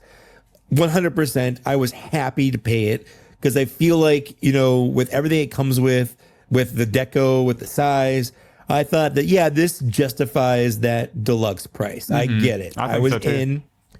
But at the same time, if Amazon's going to mistakenly put it up for, like $8 less, I'm going to take that price. I'm not going to not say no. Yeah. Plus the free shipping. That. I mean, come on. Yeah. I was 100% going to take that $24.99 price on a deluxe. I don't care. Like Hasbro's already made their money on it by selling it to Amazon. Like I'm basically just taking money away from Amazon at that point. Yeah. And yes, please. I also just wonder how mad Hasbro would be at Amazon doing that, because yes, Hasbro's made their money off the ones Amazon, like they sold to Amazon. But also, they're pulling away so many buyers from Pulse at the same time. because of Maybe, that. but So they got to be pretty they salty. fixed it. It's not like it's still that price. It Yeah. took them a couple hours, but they adjusted all the pricing back to what it should be, which is just the normal pricing. You know, he's $32, and Yeah, the regular figures are 25, and the TVC is 17 or whatever. Yeah, I just wonder how many people they actually pulled away from. And maybe that's a strategy, you know. I mean, they whenever- pulled me away, but at the same time, like, I don't think Hasbro's hurting for it. It's that they're a store, you could get stuff from them, yes, but like that's not their main way of. Oh making no, money, it's not even a drop on the bucket, you know. Yeah. For the amount of money they make. But every little penny does matter, and Suits will get mad about anything like that. So I want to talk about the thing that they announced that they should have announced. They should have announced during the live stream, because there's so many questions about it, and it's wild that they didn't, but they announced it yesterday randomly. And I'm pretty sure the reason for that is it seemed like it's more of a Star Wars thing, because they had all the exclusive revealed in that article from Star Wars. Yeah, they did it at the same time. It's like it when seemed like Hasbro Gizmodo probably didn't gets have an any say in exclusive. that. Yeah. It's like when Gizmodo gets an exclusive reveal or IO9 or whatever. Yeah. This is but this- gorgeous. Yeah, the package, and for obviously we're talking about the Star Wars Celebration exclusive, the Ronin and R5D56, and the From packaging Star Wars for it- Visions. from Star Wars Visions Episode 1. The packaging is beautiful. Like, this came out well after we've seen pictures of the figure, and they crushed this. Like, the artwork is It's this is the first time I've seen this specific gorgeous. picture. This is the kind of thing where like I might take them out of the box, but the box is going to get displayed because the box, the artwork on it is beautiful. Yeah. Yeah, this is a really nice set, and I want to jump to the actual figure on it. Well, before you get into that, I wanted to say, you know, our second episode ever was on Star Wars Visions, and we specifically talk about the figures that we wanted to see from it. And I think this, I don't remember what my number one was, but if it wasn't this, it would have been really high up there, because this was probably the coolest Visions episode with like a definitive cool looking character. I think it's still the best one of the both seasons, in my opinion. But I might agree with that. I think whenever we on that episode, we probably said we want Ronin and the droid and the villain with the umbrella lightsaber. Oh yeah, like that would be the umbrella so sick. lightsabers. I mean, come on. Yeah, Yeah, I mean, how can you not, you know, want the umbrella lightsaber character? But they absolutely crushed the design on this, all black and white. And the big thing, apparently, so revealed by Brandon today on his Instagram, the first wired cape in Black Series, It's about time. which long overdue. I'd say about 10 or so years overdue at this point. The fact that he has the sheath for the blade is really cool. But one big thing, I guess I don't know if this was a design choice, because maybe like the hat fits easier or something, but they did an R2 dome instead of the R5 dome, which we'll never know why, because when you watch the show and look at the pictures, it's clearly He's an R5 unit. It's even dome. Yeah, his name is even, R5. It's even his name. Yeah, he's an R5 unit. They should have used the R5D4 mold for this. And I'm okay if they had just repainted it or whatever. Like, I don't care. Like, he's got a hat. what else are you gonna get a droid with a hat on? Yeah, exactly. So, but it comes with 11 total accessories. 6 of those are the droid tools. So those, I feel like, only count as like one accessory. But they're definitely stat padding there a little bit, saying 11. And then $69.99 is the retail price. So how are you feeling about that price? I mean, it's high. I'm not gonna beat around the bush there. I don't think it's too high for what it is. And we've brought this up on the show before. Whenever you get an exclusive thing like this, the packaging is special. It's a unique run. And It's convention exclusive, so it's going to be a smaller run, which is going to command a higher price. And the fact that it's a convention exclusive, they can put it at a higher price, and you're forced to buy it because, like, where else you know, there's not going to be options for buying this, so they can kind of get away with it, and that sucks. But like, it kind of is. I don't think $70 is outrageous for me. I'm 100% willing to buy it. The problem is, will I be able to? That's the problem. Yeah, so hopefully it's going to go on Hasbro Pulse. Most of them usually do. Yeah, So- but they keep putting that disclaimer on here that it's single language Japanese only exclusive. We haven't heard them say anything about it popping up on Hasbro Pulse officially. Just that I think Yakface said that one time. There is that Yakface post as well, because we've seen these parts before. So we knew this was coming. Yes, we have. But the parts were in color, and he didn't have soft goods. We saw his robes, and they were molded rubber, plastic, whatever. And So the it seems droid's like, hat was brown, and it had like some gold bits on top. So right, a bit of paint yeah, on there. it was all in color. So it seems like there is going to be a different release of this that's not black and white and doesn't have the soft goods cape, robe, whatever, with the wire on it. And I am so conflicted. I cannot decide if I want to try to grab this, because I think I'm pretty confident it's going to go on Pulse. There has, and if you think about it, there hasn't been a black, and we've talked about this many times, but there hasn't been a Black Series thing that's genuinely been hard to get in literal years, like years and years and years. 2020, yes. Since the last hard to get thing was 2019. And I think that was, or 2018. It was the Boba Fett, tenor colored Boba Fett. Like, I think that's the last one that was like, man, or the no, it was the Obi-Wan and Darth Maul episode 1 carded figures as well. Like, those were hard to get, but outside of that, everything's been relatively easy to get. Yeah, so I mean, even if you think about it, the Star Killer set, which I have sitting right here, that hit deep clearance on Hasbro, and this is such a niche show for a niche fan base, niche collection. I'm not sure how high the demand for this is going to be, so I'm pretty confident this is going to hit Pulse. Yeah, and it does seem like they're going to people away.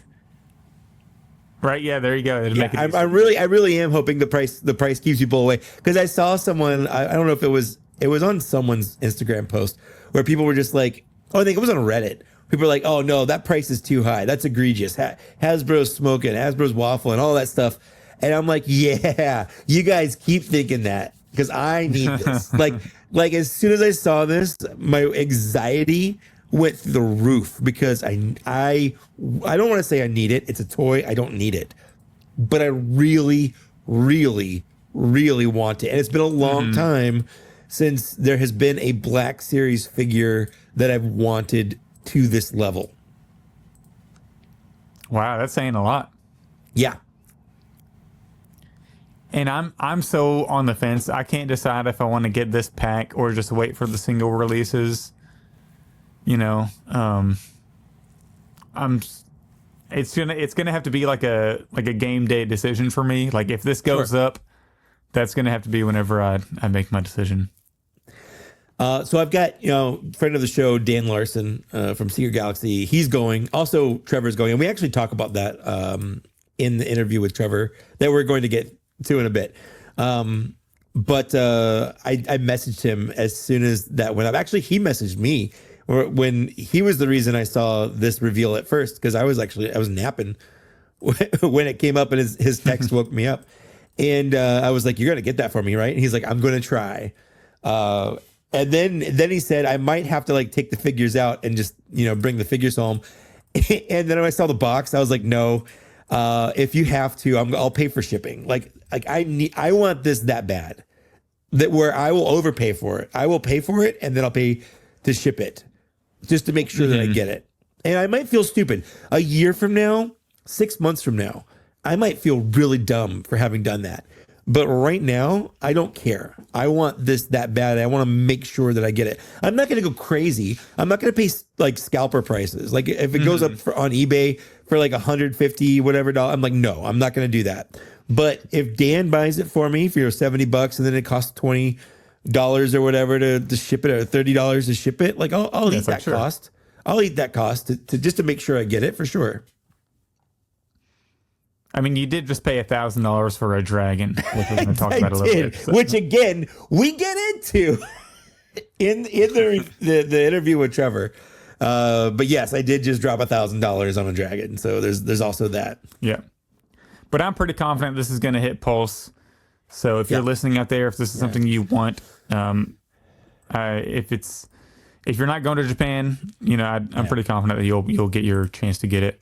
Well, also, I think we'll see a regular release of it with the alternate look, where it's the rubber instead of the wired cape, and then also the color. I really do think that we'll get a retail release of it as well.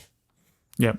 So, Mike, I'm going to hand the baton to you, and I think this is where we insert our chat with Trevor, who's 1/6 shooter on Instagram. Yeah. So, just to kind of intro this. A couple weeks ago, Trevor, who I've met a couple times in person, and we run in the same circles. I saw that he was going to do a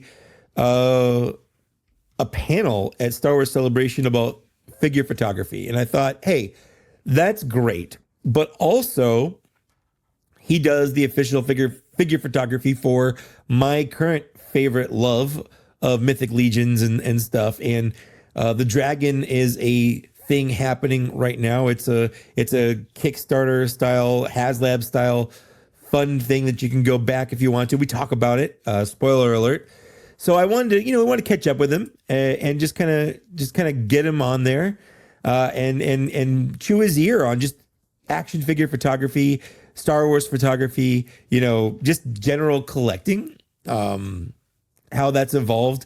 And I thought it was a pretty good conversation. In fact, it went a lot longer than I thought it would. So we're going to cut away to that. I hope you guys enjoy it. But come back or stick with it, because we're going to come back and we're going to finish the show. Hi, everybody. Hi, Zach. Hi, Trevor. Welcome to the show. Hello. Great music. Thank you. I didn't write it, but I did take the original John Williams. Well, not John Williams. He didn't write that. But I did edit it, so it skirts copyright claims. I was going to ask you about that. Like, is it just enough different that it doesn't? Yeah. I'm like, let's do a couple filters on here. See if I can change a couple keys. Sounds different enough. But yeah, so far no one's come after us, and we're like, what, 3 years into this? There you go. I think you're 3.5 or so, something like that. Something like that. Thank you, sir. Yeah.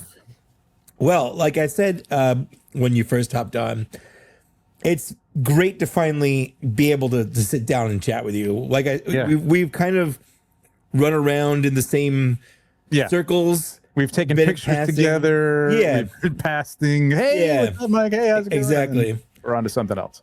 Exactly. It's nice to It's nice. Wait, you're in New York. You're in California. Where have y'all two met up at before? San Diego. I gotta hear the stories. Yep. And where else? I know we've met up maybe it was both San Diego Comic-Con. I'm outside San Diego Comic-Con every year, so it probably is that. Have you been in New York? Go to the New York No, Comic-Con? I've never been in New York. No. I swear we've met up twice. We probably have. Was it whenever you were on the Northeast recently, Mike, I don't think he was at with Dan? I don't think you were at Secret Galaxy. No, I wanted to come, man. I wanted to come to Secret Galaxy now. But yeah, I SDCC last year. We met after one of the talks with the there was a YouTube panel. Anxiety. Yeah, the YouTube anxiety, panel, Yep. And it was like, hey, let's take a picture. Cool. Bye. Yeah, that was it. It was just a lot going on. People wanted to just go around to different stuff, and that was like 2 blocks away, that stupid panel. And you had to walk back it was to the event. And it was hot. It was hot walking around. Really it was super hot. And then I was also worried because I had just started doing a live stream on Saturday nights with Dan Larson on his channel. Yeah. So I'm like, I got to get back home in time to live stream, because it's like Like, I don't know. It's a big deal for me to be on his channel. No, it's cool, man. That's really cool. 400,000 subscribers or whatever. Mm-hmm. Yeah. So I'm like, I gotta be there. You don't understand. Was that night? San Diego. Mm-hmm. Yeah, it was that night. Oh, so, wow. Like, I didn't know. I had to take the train back to the mall we parked at, and then it's still like another half hour, 45 minutes to drive back to my house. Oh, wow. So, it was a little bit of a trek. But even though I'm in San Diego, it's still a trek to get down to San Diego. I can see that. So, yeah, I can see that. Especially during Comic-Con, I'm sure. Yeah. So, for the people listening / watching, like I said, we are an audio podcast, but we do have people that can watch that join our Patreon. Subtle plug for the Patreon there. We have Trevor Williams with us. Obviously, Zach is here too. Always looking fly for a white guy. You already Trevor, 1/6 shooter, as some people might know him on the internet. Tell us about you. Oh, what about me? Let's see. I'm the context of this program. I am a big Star Wars fan. But I am a photographer. For the people that are listening, behind him is like 70 1/6 Star Wars figures. I'm exaggerating. That's just a what we bit, can see. Yeah. You're not exaggerating, actually, because they keep going over there. So there probably are about 75 Star Wars. Yeah. And there's more over here, actually. So it's probably about 75, 80 Star Wars. He's got some bangers behind him, too. Nice. Was it mostly Hot Toys Sideshow? Mostly Hot Toys. I mean, the Tauntaun is obviously Sideshow, and right. Luke Skywalker is obviously Sideshow. Still don't know why they haven't done like a Hot Toys Hoth Han and Hoth Luke. Like what? Why? I don't know. I still don't know the difference between Hot Toys and Sideshow. Honestly, like whenever I say Hot Toys and somebody's like, "That's a Sideshow," I'm like, "It's the same thing." In my opinion, they're the same. Yeah, Sideshow's a distributor. They make some figures, and early on they made the Star Wars figures, and they are very dated now. They were very doll-like and weird. They still make them, and they're better now. Except for General. Right, they're doing the Cantina aliens, right? They're doing the Cantina aliens. Sideshow, which is really their thing. Like that's what they should be doing because they do aliens really well. They just don't do humans very well. So. Yeah, Hot Toys human faces are ridiculous. Mm-hmm. Yeah, they're insane now. It's nuts. I have one Hot Toy, and it looks like you have it too. It's the Battle Damage Vader from the Kenobi show. Oh yeah. Mine's downstairs. Yeah, the face on that underneath the helmet is so good. I like it. That one I had kind of a Vader collection, so I have the full size Ralph McQuarrie helmet from EFX. Nice. Nice. Like that is the thing that's going with me if there's a fire. But so I have a Vader thing, and I was like, do I need this one? Because I'm getting the other one that's kind of the Mythos Vader with the cape that shapes his mask and stuff like that. It's coming out next year, but I'll probably keep it. This is pretty cool. It is cool. It's good. Yeah. But yes, myself, I'm a photographer. Mainly during the day, I do some graphic design still, but I've kind of transitioned over to photography and mainly toy photography for a bunch of different companies, including Mythic Legions with Four Horsemen, Frazetta Girls, Animal Warriors of the Kingdom, Brutal Realm. Used to do some 1/6 stuff for QMX and EX06.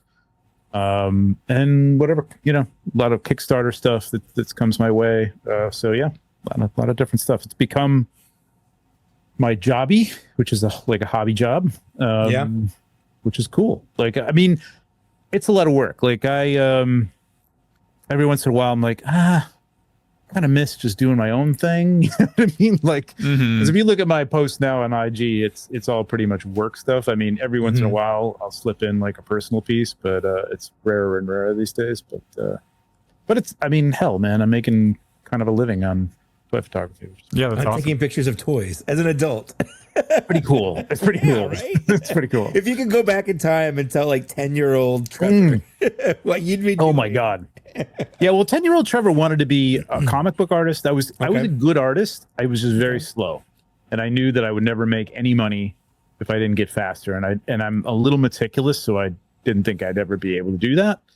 And then I wanted to be like a director. Every kid wants to be an actor or an astronaut or director. Dinosaur. And then it was kind of like, kind of like to draw. Let me see what graphic design is all about. Did that. But this gives me the opportunity to kind of be a director and a comic book artist at the same time. You know what I mean? So I can create these scenes and these stories and stuff with the characters that I like or characters that I come up with. It is pretty cool. I gotta say, pretty cool. So I kind of wanted to talk about your panel at Celebration. So tell us about that a little bit. So that is something that Ray from Star Wars Toy Stories, who he does some killer videos. He won for the Star Wars Fan Awards. They had like 1 year of them, and they never went back to it. It was really weird. They might have done some years before, but it was like 4 or 5 years ago they did the Star Wars Fan Awards, and I won one for. Actually, I have 2 trophies from the Star Wars show. It's pretty cool for one of my images, and then Ray won for one of his videos. So we had talked about. I've been trying to get a panel at New York Comic Con for years. I submit it every year. They don't want to do it. I'm like, I've got I could get the top people, you know what I mean? Like to come in and do this. And like, you're all about toys and pop culture and like, meh. I'm like, all right, whatever. So we've been trying with Star Wars Celebration as well. And Ray's really taken that on himself. And we've submitted when it was in California and Chicago and I think London too. And no, now that it's in Japan, they're going like, yeah, come on. Like, oh, great. Okay. Not that I don't want to go to Japan, but it's a little more expensive than Chicago or slightly more. Just a little bit. Yeah, that's actually we were saving a lot of our Patreon money. Like we had these high hopes of like, oh, we're going to go to Japan. It's going to be great. And like by the time tickets went on sale, like we didn't have enough money to do anything with it. So like, do we want to like gamble? Do we want to gamble that, we can get hotels and stuff? Because you have to have all that money early. People have, because I see a lot of people selling tickets now. Like there's a lot of people who we can't go, or we're not going to go, economy, flying, whatever, you know what I mean? So yeah, I mean, I took that chance as well. And my wife and I were going to turn it into a vacation. Yeah. And it ends up that she can't go now. So I'm going just, shortened just for the show now, not to take a vacation, but it's going to be pretty cool. So we finally got this in. It's going to be Sunday at like 11:45, which thankfully I checked the schedule. There's no major panel going on Sunday at 11:45. So there's nothing to like, not that you could just go if you want to go anyway, because they have the lottery system. Right. So only the people who get to go, to those get to go. But hopefully there's not a lot going on. And if anybody wants to come to a panel, it's photography. I know photography is a huge hobby in Japan. I'm hoping we get a bunch of people in there for this, but it's myself, Susan, formerly of Sideshow, is going to be our moderator. Jack's Plastic Action, Richie Knows Rain, and the aforementioned Ray of Star Wars Toy Stories will be going over some of our images, all Star Wars based, and talking about the process and stuff. So it's going to be fun. It's going to be a lot of fun for sure. Can't wait. I mean, I wouldn't be able to wait if I were going, so I hope that helps a little bit. Yeah, here it is. You wouldn't be able to wait? No, I'd be so excited, but I'm not. Oh yeah. There's no point in getting excited. I have 2 extra tickets, Mike. I mean, if you get the flight going, hit up Dan. I'm not even Dan already bought one from me. Yeah. Did he? Okay, good. Because I know he's got all 3 days. Because they have a trip to Japan, but he couldn't get a ticket. So yeah. Yep. Yeah, he's all hooked up. Good.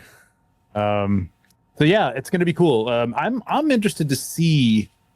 I was in California and I was in Orlando and Chicago. So I just didn't go to London last year, but so that's probably where we saw each other. I was at Star Wars Celebration. Yes, that is where we saw each other. I was at Star Wars Celebration. Yeah. Okay.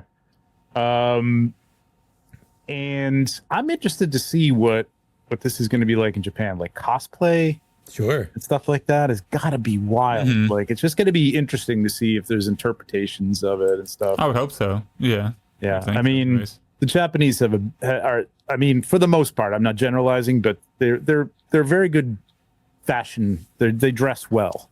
You know what I mean? Sure. And I'd love to see some creative cosplay and stuff like that. That's also going to be interesting. Hot Toys is going to be there too, which is cool. I have a question about your panel. Is this going to be streamed anywhere or recorded so we can watch it after? Or I think we're going to try and record it. I got to talk to Ray about that, but he is asking if it's going to be streamed and if anybody can watch it, because people are asking me left and right if it's streamed. So at the very least, we'll record it and put it up. I'll put it up on my YouTube channel or something like that. So yeah. Awesome. Yeah, let us know if it does, because I'd like to check it out for sure. Mm-hmm. Yep. Yeah. Well, that's cool. I'm glad that's working out for you. That's, as soon as I saw that, and then so the picture you chose to kind of advertise it. Mm-hmm. It was a mixture of a couple different scales, which I thought was really interesting. I was trying to look for it to see if I could find. I don't even know if I remember what did he pick. Do you remember what it was? I think it was like it was the Luke on Hoth. No, it was a Luke on Hoth. So I think it was a Black Series. I can pull it up if you want for your YouTube audience. Yeah. Most of this is audio, but well, it's good for so we could talk about it. Mm-hmm. At the very least. Yeah. God. So, here we go. Okay, I got it. Doesn't that share that with you? Boom. There we go. Yeah. So this. Yes. So for the people listening, it's a really cool picture of Luke on Hoth with a snowspeeder, and there is an AT-AT kind of in the distance, and it's very snowy and kind of hazy, and it looks incredible. Mm-hmm. Yeah, this is based on a Ralph. I love Ralph McQuarrie. I mean, sure. I think if you like Star Wars, you got to like Ralph McQuarrie. Oh, legally, yes, you have to. It was one of the first things as a kid. Like, I got that portfolio, I think, for Empire. Mm-hmm. And it was just like, that was everything. I carried that thing around everywhere. And I loved it. I love his artwork. I've got like the big books that he's put out. So I've in the past done a couple of McQuarrie tribute shots, but this is literally, that's the McQuarrie painting right there. It's so good. You did such a good job of recreating everything. Thank you. Thanks. Yeah, this was something I wanted to do for a long time. And I know I had the hot toy. I literally bought the Black Series Snowspeeder for this shot. I have no place to put it. It's back in the box. I have nowhere to put it.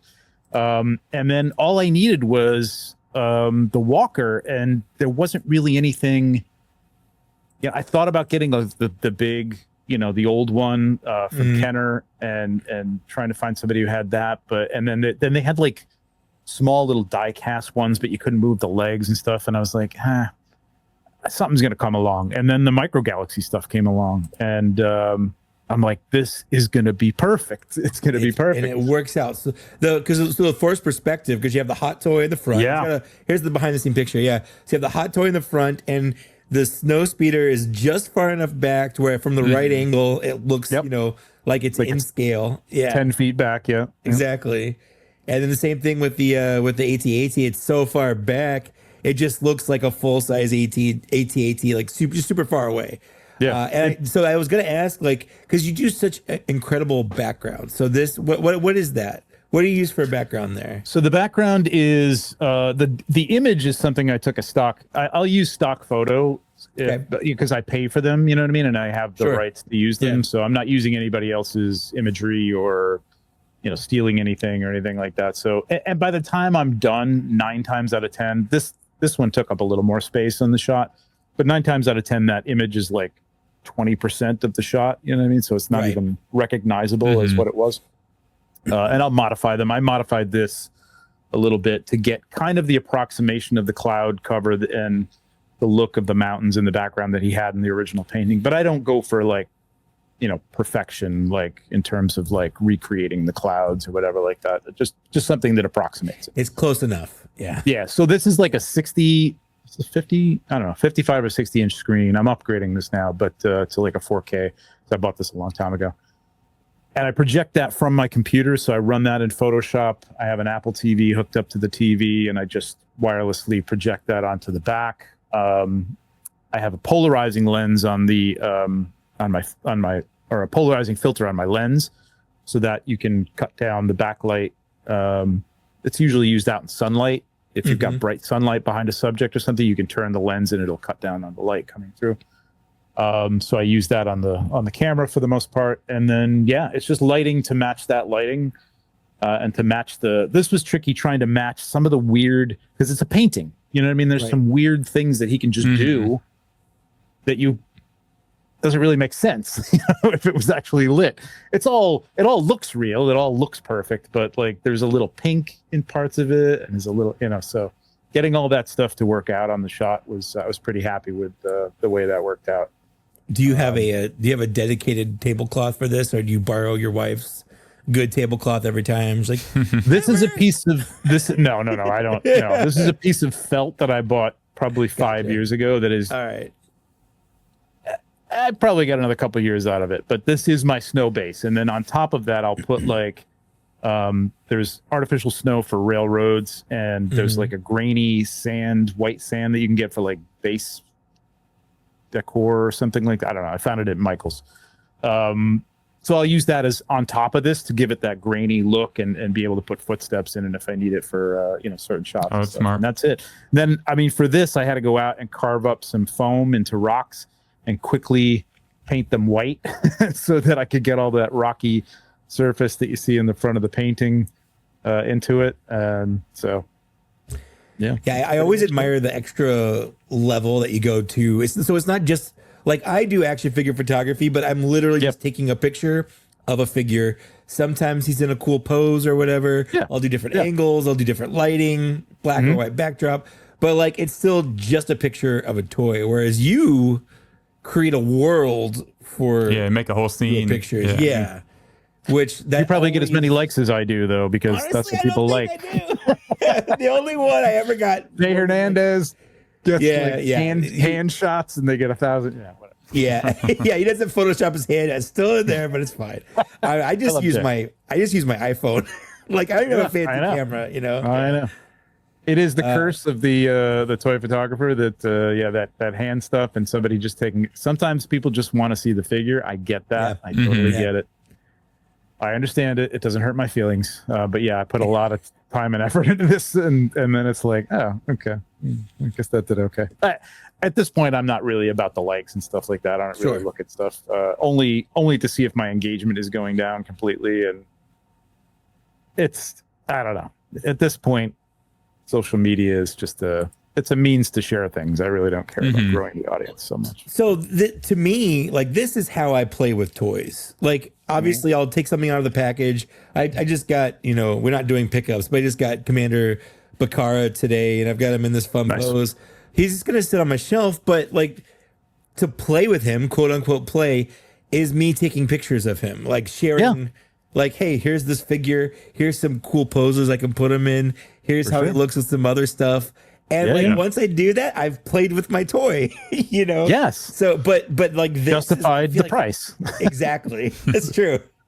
But like this, I don't know. It's like a whole other level of playing with your toy where like you're doing model building. You're creating, you're cutting up foam to create rocks. And how'd you, is in this picture, is the haze Photoshop, or is that like what is that? Is a fog. So I used to use like a big party fog machine. It was a real pain to control. I even modified it with like hooked up a hose to it. But now they have these little, I don't have it with me, but these little handheld. Mine's the Smoke Ninja, but there's one from Alonzi, company Alonzi. And they're handheld little fogging machines, and they're amazing, and they're game changers, man. Like, it's like you can put it anywhere. The fog will sit nice and low sometimes, or you can blow it around and make it so that's all in camera as well. Nice. Oh wow. So practical effects, I like that. Yep. Yeah, I do editing in Photoshop. Like I will, I'll bump up contrast and there's always like a stray hair on something. You know what I mean? You can't help it. It's so annoying, especially with cats. It's like, it looks perfect. And then I look at the photo and there's like a stupid hair. Just like my dogs don't come down here. This is the basement. They don't come down here, but sometimes they come down here on me. So occasionally, as much as I have a, I have a air machine too that I can blow stuff off of. It doesn't, you're always going to hit something. So I'll clean up dust and stuff like that. But I generally don't do a whole lot of like post effects to stuff. I try to like the challenge of doing it in camera. I'm not opposed to that, but I just try to do that myself. So yeah. But I mean, like, this is my playing with toy. Like, I justify my toy consumption by doing this, and then there's times when I look around and go, I never took a photograph of that figure, and I feel kind of bad that I did. Like, do I really need it? But then I say yes, I do. Speaking of like toy consumption, are you primarily only like Hot Toy Sideshow scale, or No. do you dabble into Black Series, TVC? What else do you collect? Dude, Zach, I am into everything, man, and it's a bad habit. It's a good answer. 1/6 was the thing that I started out with because it was just before Force Awakens. I had a friend who collected Sideshow stuff and Hot Toy stuff, and I was like, these are really cool. Let me look into these, and I'm like, whoa, $150. That was back when they were $150. I was gonna say, that sounds lit on the light It was side. great. It was great. And then just before Force Awakens, I don't know if it was after it was announced or just before, Hot Toys started coming out with, the A New Hope figures, the new A New Hope figures that were nice. I mean, not even as nice as today's standard, but nice. And I'm like, you know what? I'll just get Han Solo and Chewbacca, and that'd be cool, like just to have them on the desk, at work. That's how it starts.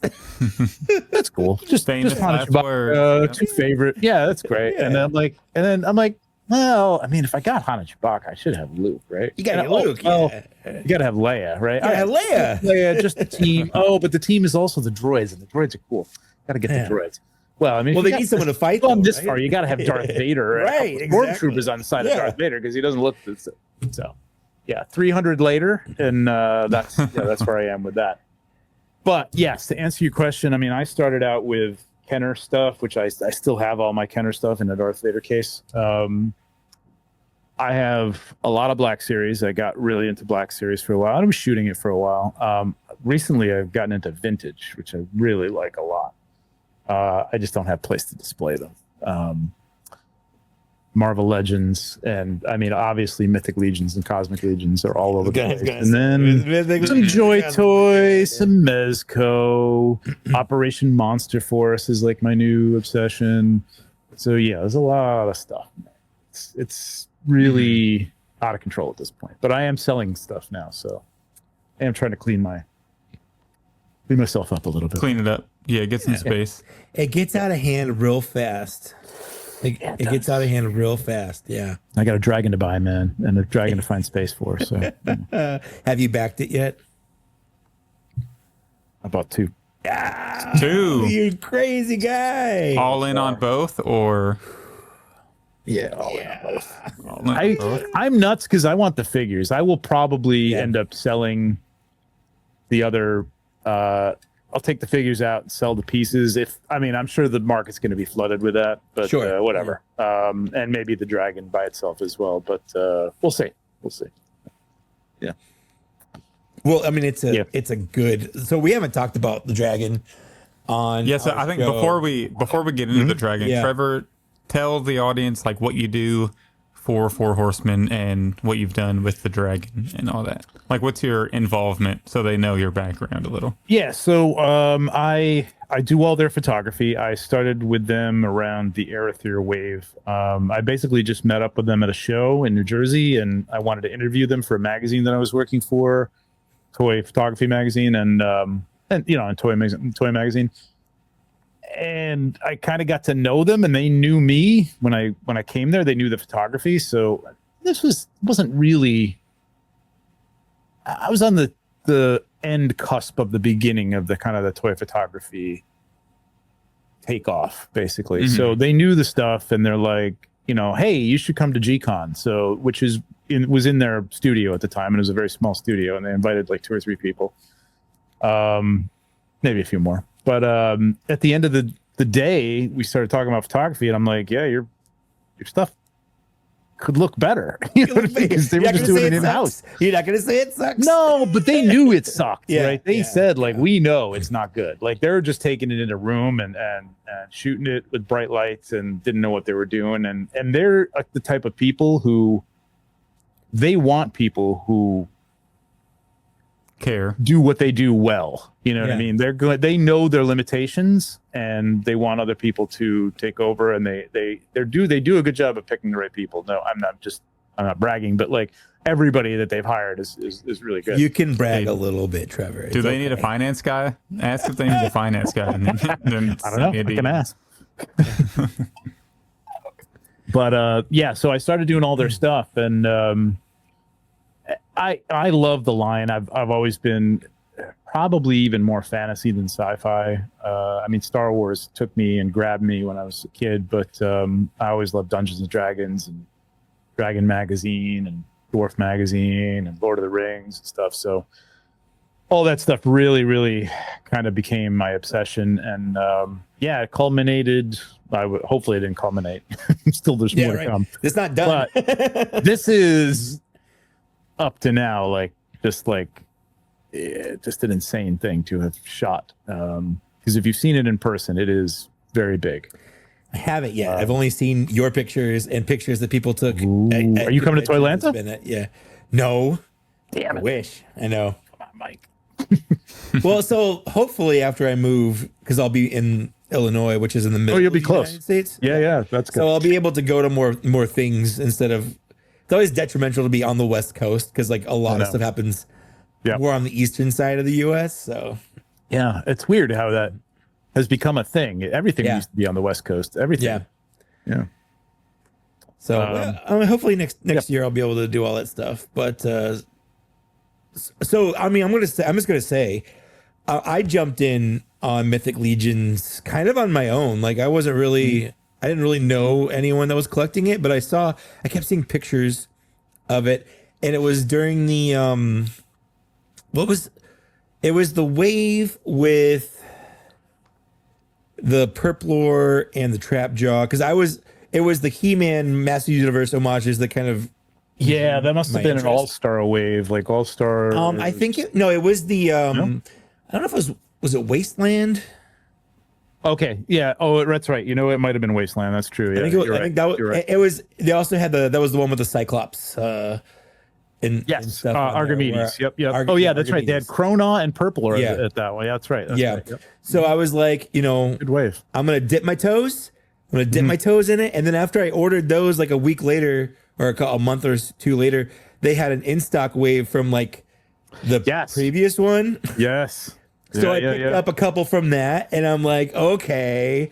So now I've got a little collection, and then Arethyr showed up, and I'm like, oh my God, what is happening? So it kind of spiraled there, but it was specifically, I was only getting ones and twos of things. Like I'll do this, but I'm not getting the whole wave. And it really wasn't until your stupid photos where I'm like, no, I kind of want everything. That's what I always say. I'm sorry, and you're welcome. Yeah, basically. So they're amazing figures, man. Like I did the same thing. Like I got in, I think around just before Coliseum, I think, and I started seeing. Again, that's how I saw them. Toy photography. I was into it, but I was still doing the kind of the 1/6 stuff and a few Black Series things, and I started seeing these knights fighting these bird knights, and I'm like, what the hell is this stuff? Yeah, like this is cool. Like, so I was asking, people I knew. I'm like, what are these? I'm like, oh, they're Mythic Legions. They were like a Kickstarter a while ago. I'm like, wow, how do I get them? I'm like, well, hard to get them now, but but they did have an in stock sale. Same thing.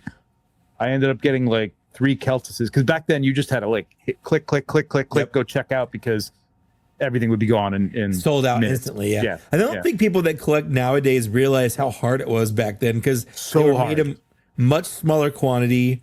If you didn't pre-order them, as soon as they went up, it was real hard. BBTS would be either sold out of them, or I'm not even sure BBTS had them originally. I think they did. I don't know when they I think they carried all the waves, but I don't think they had a lot of them. By the time I got into it anyway, a lot of them were sold out. So I was going to other retailers that had them, older stuff. But that in stock sale came up, man. It was gold. But you had to be fast, really fast. But they're incredible. I got one in hand, and I'm like, this is everything. It was a skeleton, and it was like, this is everything I've wanted in an action figure. Was that your first one? Keltis was my first one. So the Skeletor tribute one, which I ended up getting 3 of, because I just kept clicking the button and I didn't realize how many I was. And that was pretty fortuitous, but sure, he's worth a bunch of money now. Yeah, the the He-Man, Skeletor, and Man at Arms are the only 3 Masters of the Universe homages I don't have.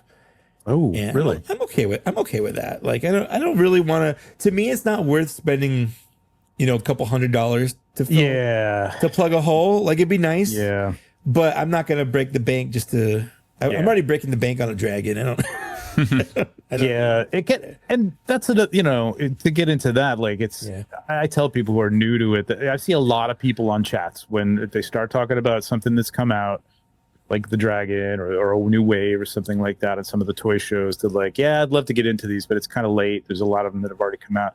You don't need to get all those. No. You know what I mean? Like it's not like you're missing Luke Skywalker or something. Right. You know what I mean? And you can't get them anymore. Like you can start where they start and enjoy them. Collect what you want. I like think they're reissuing figures. Yeah, they're either reissuing them or they're making them better. 2.0 versions, version 2s of them, which are incredible. Oh my god, this Heaven's brand. Mine's right here. Mine's exactly where my his take used to be. The Gideon Heaven's brand and the Bishop. Unbelievable, man. Gideon's Heaven's brand. I have the original too, and it's just like, well, you're going back in the box. If you go back and look at some of these like 2.0 versions and go, because a lot of these came out during the Kickstarter, like that first wave, and like they're fine. They're just kind of generic looking knight guys or whatever, and then they just zhuzhed them up. Real good. Yeah. Well, that's all the Kickstarters that start now. They say like, that's kind of a complaint people have when people are getting started with a toy. Like and we'll talk about that with the dragon. I'm sure at some point. Like those molds are like so expensive to make, so you really have to make use of those in a lot of different ways. And but they've upgraded so much. Well, those like the injection molds are like tens of thousands of dollars. Like tens of thousands of dollars. You've got to get your money's worth, and that's true for Hasbro. That's true for Mattel. So whenever anyone complains about like, oh, they're just re-releasing this or reusing this, or I'm like, yeah, of course they are. I don't get that because we're so. I mean, we're in a world. Where you can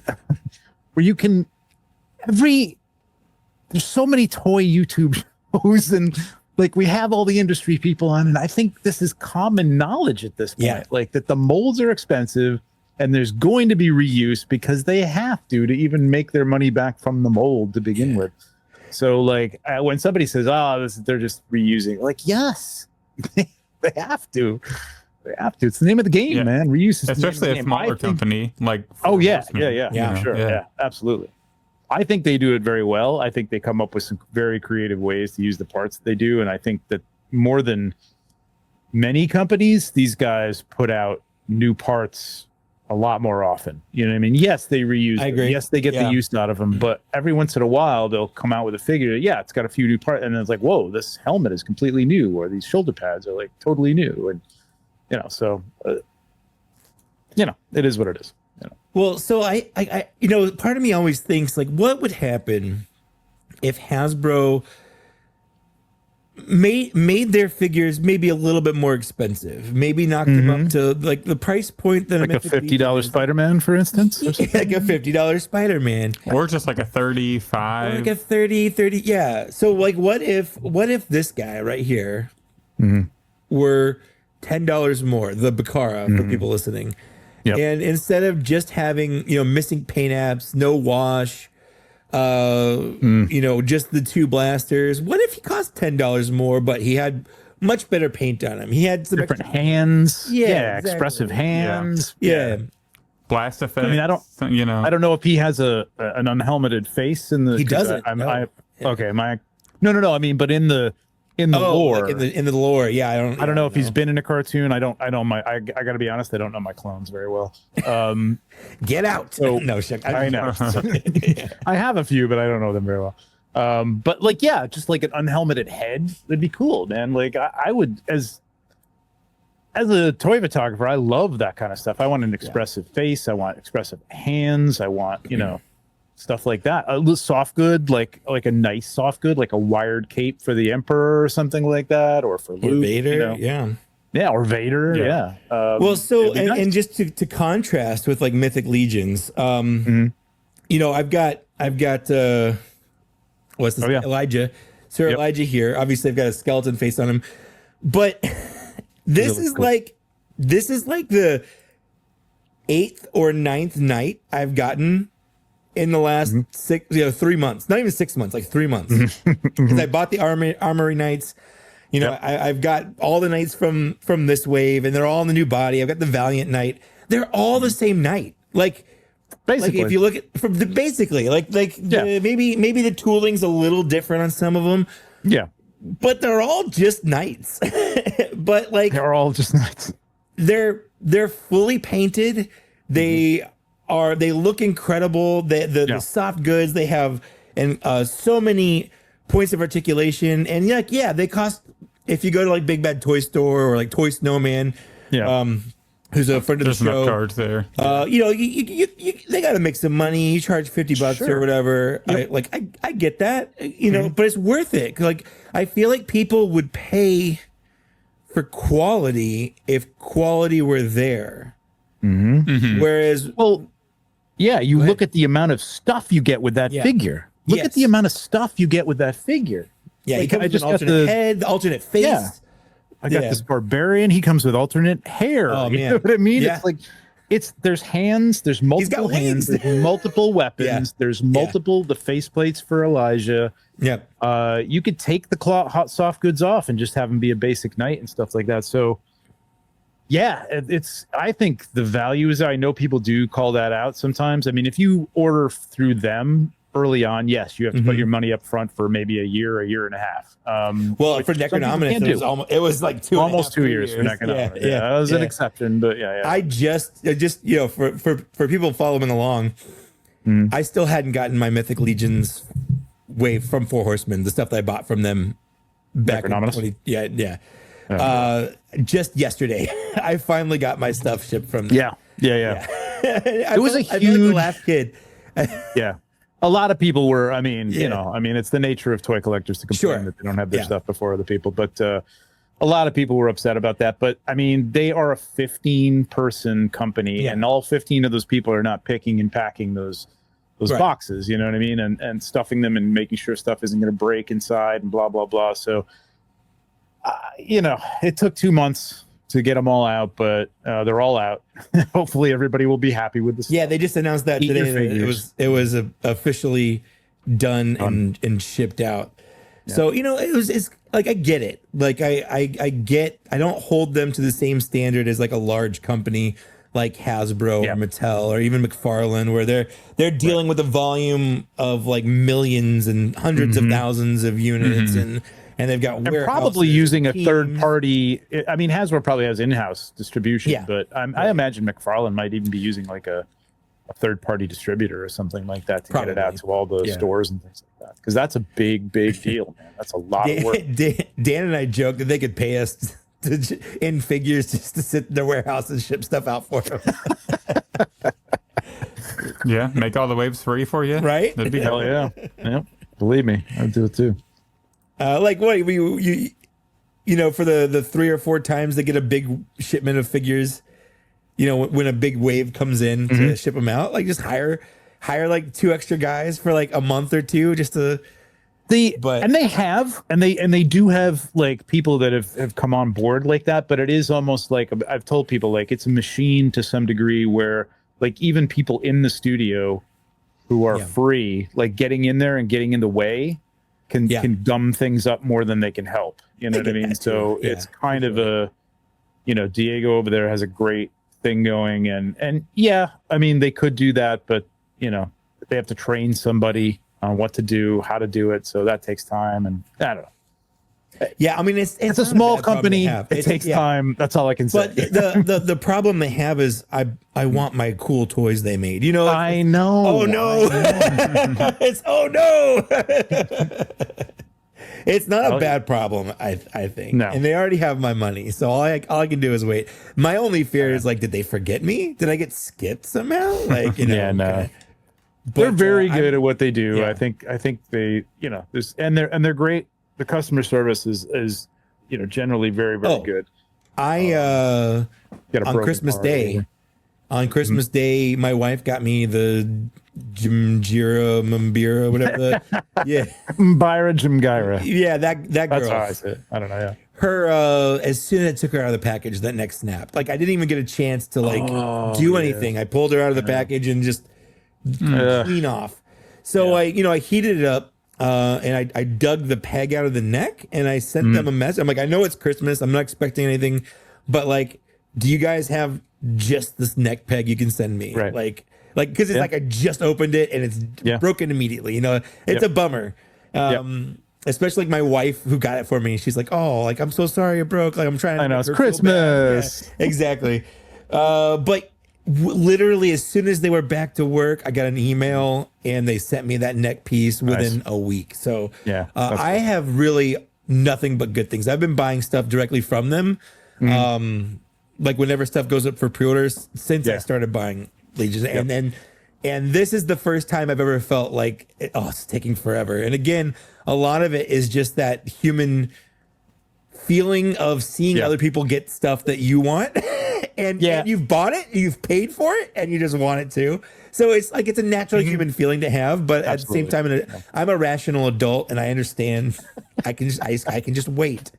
We're all rational adults until it comes to something like this. But I mean, it was a long time. There were some things in between that held this up, and I think after that amount of time, it's like when you start seeing it flow, you just want it. You know what I mean? I think that was the thing. Plus, it's probably, in my estimation, my opinion, I guess, I think it's one of the best waves they've ever come out with. I agree. It's incredible wave. Like I said, quality's gotten better. I think now is the best time to jump in on the line. Yeah. And that's because of the improvements they've made in articulation and paint, the soft goods, like all of it is incredible. So my question to you as a photographer of stuff that, I'm sure everything that's coming out this year because you've taken pictures of it already. Like how far in advance? I'm not asking for what. I know you can. Yeah, but how far in advance? Like, say, like this dragon. How long ago did you take pictures of that before the reveal? So surprisingly, it's kind of tight. Yeah, but that is the industry as well, and I think it's a lot of industries because in graphic design it's kind of the same thing too. It's like, hey, we need a website. Can you do it by next week? Like, no, right? That's not possible. But these guys, I mean, I'm kind of used to the schedule now at this point, and now we are kind of communicating more now since Jeremy's been on like ahead of time and getting things ordered. But at the same time, like the stuff I get, they're hand painting all this stuff in house, right? So I mean, it is a matter of production time that I have to get it. But generally, so I have a show called Legion's Lounge, which I like to participate in speculation. So I could know everything. Yeah. I could call Jeremy up and say, give me a whole list of everything that's coming out this year. And in some cases I do know some stuff, but I try to keep myself in the dark a little bit so I don't have to just sit there and be tight-lipped while everybody else is speculating about what might come in the next figure obscura or something, So generally I'm 3 or 4, 5, 6 months in advance. I know something or I'll get something. But a lot of times when I get stuff, it needs to be turned around in like a few weeks. You know what I mean? Right. To be able to go out. So the Dragon I knew about at IshCon, which was in August of last year. So, I mean, what was that? Oh, no. No, I knew about it before. That was July. But, I mean, what was that? It was November. That's 6 months. 6 months. Yeah, 4 or 5 months, something like that. So not much before. I kind of knew one was coming. We had kind of like touched around it, like there were like articles saying that they wanted to eventually get to it, or I think they had publicly said they want to do it. It just Corn Boy came out and said we're going to do a dragon. So at that point they had to do a dragon, right? So it was a given, but I didn't see it until maybe July or August. So it was pretty wild. So they mail you this basically hand painted. What you had to drive up there? So I had to go to Jersey, which is really only about an hour as if there's no Okay. traffic, which there's always traffic. But They like lug Yeah. all your equipment and like your diorama stuff and yeah, well, for the 'cause, diorama, like, I mean, for the people that haven't seen it, there's an incredible photo that you took that like I think sells the dragon by itself. It's Is it this he's one? on this mountain. Yeah. Yeah. There's the mesa, the sunset, and he just looks absolutely majestic. Like it doesn't even look like it's a toy. yeah, that which is a good and bad thing. Sometimes, Yeah, people, it's like, true. they look at it and they go, "Oh my god, I want that," and I'm like, "Wait a That's minute, too how good. does that move? Wait a minute, Yeah, right. Is that the right color? Is it Yeah. orange under there? And then it's Yeah. like getting really picky. It's like, so good, dude, my people don't job is realize to it's make a product they can buy. Yeah, my job is to make this thing look sexy and then Yeah. show you some shots that are just like the toy on a table on a black background, So this was the mountain that it's sitting on was done in-house by the guys there. They do Okay. a great job. And then I brought the little trees that are in front. Actually, those are mine because I figured I don't know what I'm going to need. I'm just going to throw these trees in because these always come in handy for some stuff. And then the background is basically they found a 60-inch TV. They share an office with a company that does props and stuff for TV shows and movies and plays and stuff like that. And they had a 60, which really didn't quite cover it. So I had to kind of extend this when I got home in Photoshop a little bit. Gotcha. But I made it work for the most part. For the most part, the TV is the background. And so I brought all my lighting. I've been there before. I've had to do shoots in-house before, but I generally like to do it here because I have everything that I need. So I have to kind of think ahead to what I might need, and it is fixed in place. Like this is not something like I'm like, oh, let me move the wing down a little bit. Yeah. This is a prototype. Yeah. Something this size, we don't even mess with like. Yeah, because that's the joints or anything same like position that was in at the reveal. Yeah, right. It's basically it's not glued. It kind of is glued in certain places, but it is basically stuck together. Yeah. So. Well, so I remember, I don't know if you ever do like any HasLabs or anything, but every time I see someone, they're like, why does it take so long for them to manufacture? I could see it right there. Like they've already made it. And a lot of people don't realize that that's just a prototype. Like it looks good when you're looking at it, but like if you touch it or anything, you could tell like this is not a finished product. Right. It just, I think they brought the Ghost out to like the London show or something like that. And they like stand back, put your hands, don't touch it. Cause that's what it is. You know what I mean? It is just fall like apart. Fragile 3D printed. 3D printed. Yeah. They're not injection molded. Yeah. That's what I deal with a lot. So a lot of the figure shots that you see, if it's not something that's like, if it's a brand new piece, or a brand new style, like there was a lot of stuff in this last wave that they announced during G-Con, like the werebore, or not the boar, what is he? Is it hyena? The hyena jackal guy. Totally new everything. Almost everything on that figure is new, and it is just resin that has no sticky, to it, and they don't put the little mushroom thing on the stem or on the the pins because they don't give. Resin doesn't give; it's solid.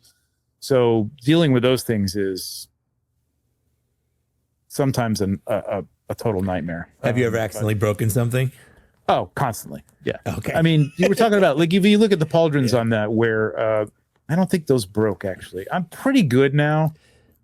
But there are times, man, when you got like something that is just barely, the knees are barely holding it together and holding it up, and it just falls. And there's something that's made of resin, little skinny piece, and the details they put on this stuff, like those the pauldrons there, those were made. I may have broken one of those tines, which is part of the job. Like I have to go and fix that now. I have to glue it, wait for it to dry, put it back on the table, or move on to something else. So this is where like I think a lot of people think it's like, wow, this is so much fun, and it is, but there is work to this. There is a lot of work to it.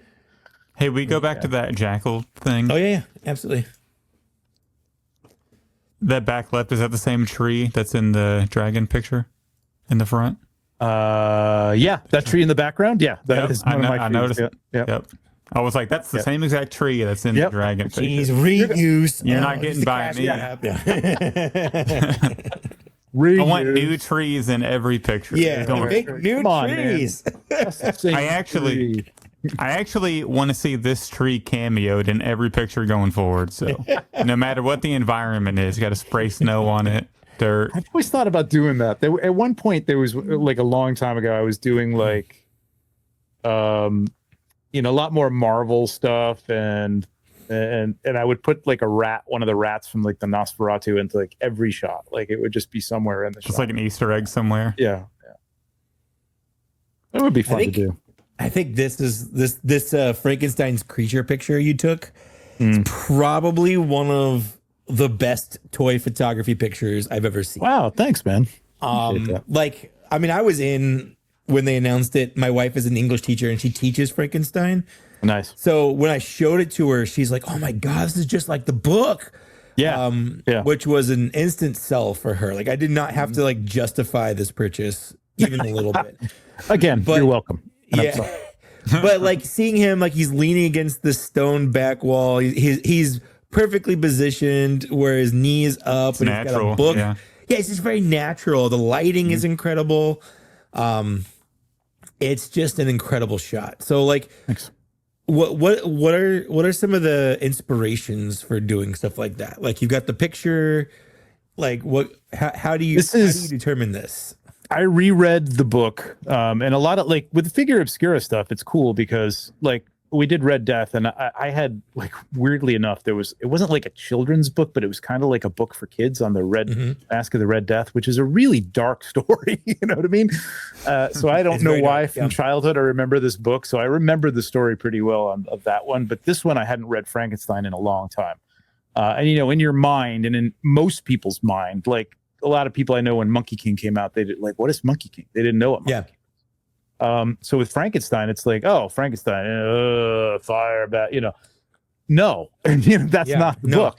And I realized intelligent and feeling, So I reread the book, and then there is Bernie Wrightson. I don't know if you know Bernie Wrightson, but Bernie Wrightson is an illustrator, comic book artist. He did some Conan stuff. He did a lot of horror stuff though, and he did an illustrated version, it's the book, it's Frankenstein by Mary Shelley, and he illustrated it, and it is the most unbelievable like pen and ink illustrations of the story you'll ever see. So I didn't take this from this, but I the inspiration for the black and white and the very stark light and shadow from that book. And I see, I love this because it's from the story, and it kind of gives the emotion and the feeling when he's hiding in that little, enclave where the family he goes to visit, on a daily basis or weekly basis or whatever it is, and he's trying to teaching himself to read and stuff with books that he found. And I like that. I realize after the fact that I'm like, maybe this isn't selling people on Frankenstein. I'm not sure. Maybe people want it sold me. I mean, I was already sold, but this shot was perfect. But I think you're right. There is, because it's the whole thing with figure obscura is a lot of it is just literary stuff or mythological stuff, and it's not like, oh, this is Frankenstein for them. This is not universal Frankenstein. Yeah, so cool. Like Anubis, like cutting people down. Like, no, this is the nerdy, geeky, book smart people version of Frankenstein. That exactly. Well, I only read the original Frankenstein. Right. He didn't have a flat top. Yeah, exactly. He didn't have bolts sticking out of his neck. That's right. There was no Igor. Actually. Yeah, and I knew, a lot of people kind of guessed that the retail version, which they always do a retail version, or they have up until now of all the figure obscuras that they release, is the green skin. It's still the same body. It doesn't have the flat top because that's a universal thing that they own. You can't touch. You can only do so many combinations of things. Like you could have the bolts, but then he can't be green. Right. You could have a flat top, but then he can't have the bolt. I don't know. It's all, it's like if you use more than two of those, enough. Then you're in trouble. So they didn't. But if it would have been that Frankenstein and not based on the Mary Shelley, then I would have done. And this was like a fun thing to try and get his little Batman, Gotham by Gaslight, Batman with the Frankenstein. Yeah, that was not part of the promotional pictures, but something I just did. And the first one with he's on the window there with the looking in through the window, which I thought was like, I the part of the story where he's kind of lamenting and looking in on actual Frankenstein, because this is the creature, the Dr. Frankenstein. And then I'm like, I showed it to Jeremy, who's the sales and marketing director. He's like, yeah, I love this. He's like, just make sure the next few are not as obscured because we are trying to sell the figure. And I'm like, they want to see the picture. Yeah, the figure. Believe me, Smart, I know, smart. like that. Like I probably overemphasize the figure sometimes, but I really just love the idea of it. So I love this that you use the skeleton in the background as like a. Jeremy loved that as well, and the clock so from the good. Red Death, and like that as well. And that's one of the fun things about these figure obscure, especially the Frankenstein. Like all these tables, all the accoutrement, all that stuff comes with it. Great like, props. It's a great. If you just like just random stuff, it's great. Absolutely love it. So let's talk dragon. All right. Just to get out of the way. So what I want to do specifically, I want to ask you, did you back the Rancor? I did back the Rancor. Actually, like it was kind of a last minute thing. I wasn't. I'll generally try to do like a Kickstarter because I know a lot of people who've started them. And all right, I'm not like friends with Hasbro, but I know that, sometimes I know some of the guys from there, and it's not for their sake, but it's just to get it going, because that is the whole point of it. Like, let's get people in it and let's get those stretch goals hit and stuff. The Rancor, I was kind of on the fence because of all the reasons that people were on the fence about the Rancor. It's a shame that they couldn't time that with Book of Boba Fett. It was kind of ridiculous, but whatever. I would have liked it. Am I unhappy? I don't know. I almost want a vintage collection one now that I know they've done that before, but I don't have it. But I did back the Rancor. Yes, to answer your question. Okay. Yeah. So I mean, the reason I ask, obviously, there's for me, there's going to be a direct comparison. Ooh, cool. Because that's the last big creature that I pre-ordered, backed, was the Rancor. And Zach asked me, and I was trying to look for it. He asked me a question on whether I would rather have the dragon or Rancor. Ooh. Was that specifically the question, or was that a twist of the question? I can't remember. I'm trying to find. I should have gone back before and screenshotted it. Yeah, I don't remember what exactly I asked, but that might have been it. Maybe it was like, would you be as disappointed? That's it. Or more disappointed that this or the Rancor failed? Like, if this doesn't back, would it be more disappointing than the Rancor failing for you, Mike? Question. That's what you asked. And keep in mind, you're on you host a Black Series podcast, and you're okay. Here it is. Your Mike, spot on the podcast. Yeah, this is the question, Mike. I've got a question. Flexible. Hypothetically, if this dragon didn't back and never got made, would you be more upset about that or the Rancor? I was really upset. I thought the Rancor was a sure thing. Yeah, I did too. I didn't think it was going to have any problems. Obviously, it did. Obviously, we don't have it.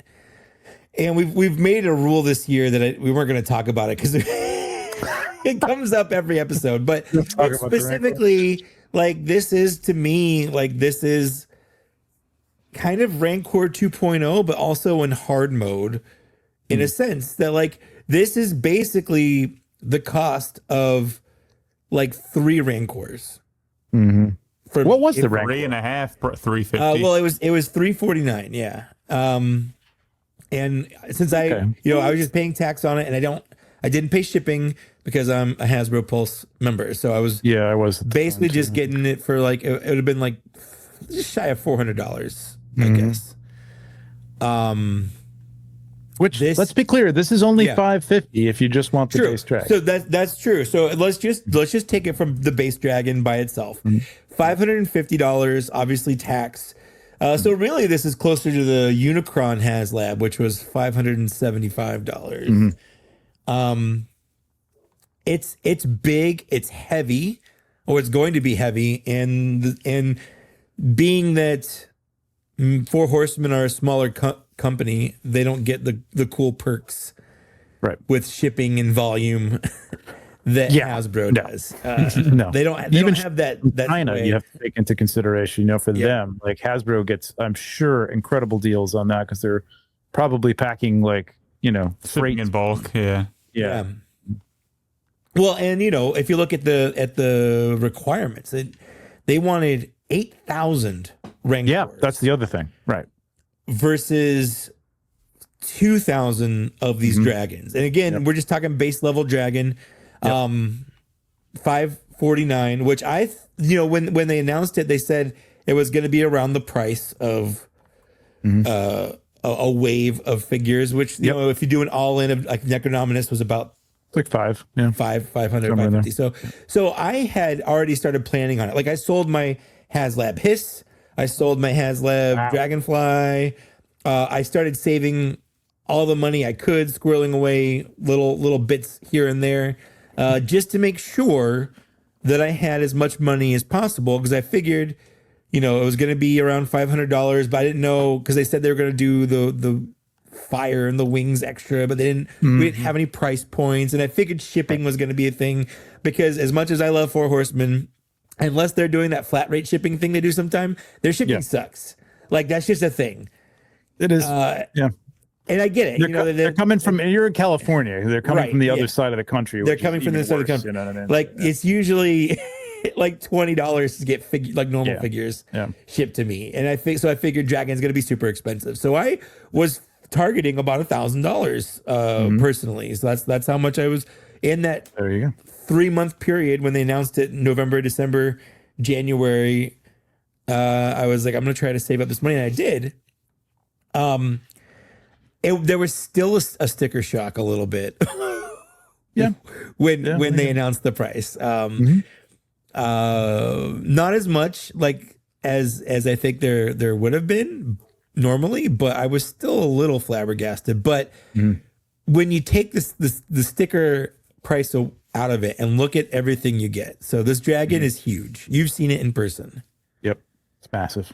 It's massive, and it's really hard. You can just say it's massive. It's hard to really understate how big it is. So just today, yes, I was excited. Okay, there you go. Yeah, they posted a picture of the dragon specifically next to the Hiss, which I had and sold, and that, like, if I wasn't buying the dragon before, that would have sold me on it. Yeah, right there. Like and Castle Grayskull, and Castle Grayskull, Firefly. I think the Dragonfly. Yeah. Yep.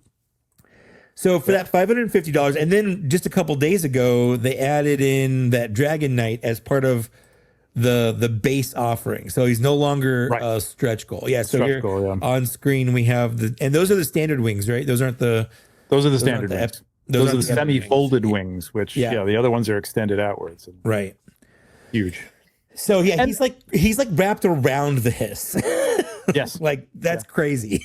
Cool. Yeah. Yeah, that tail is super flexible. There's over 50 points of articulation. There are 17, I think, in the tail. So there's, what's that left? I don't know. 32 points on the rest of the body, something like that. 33.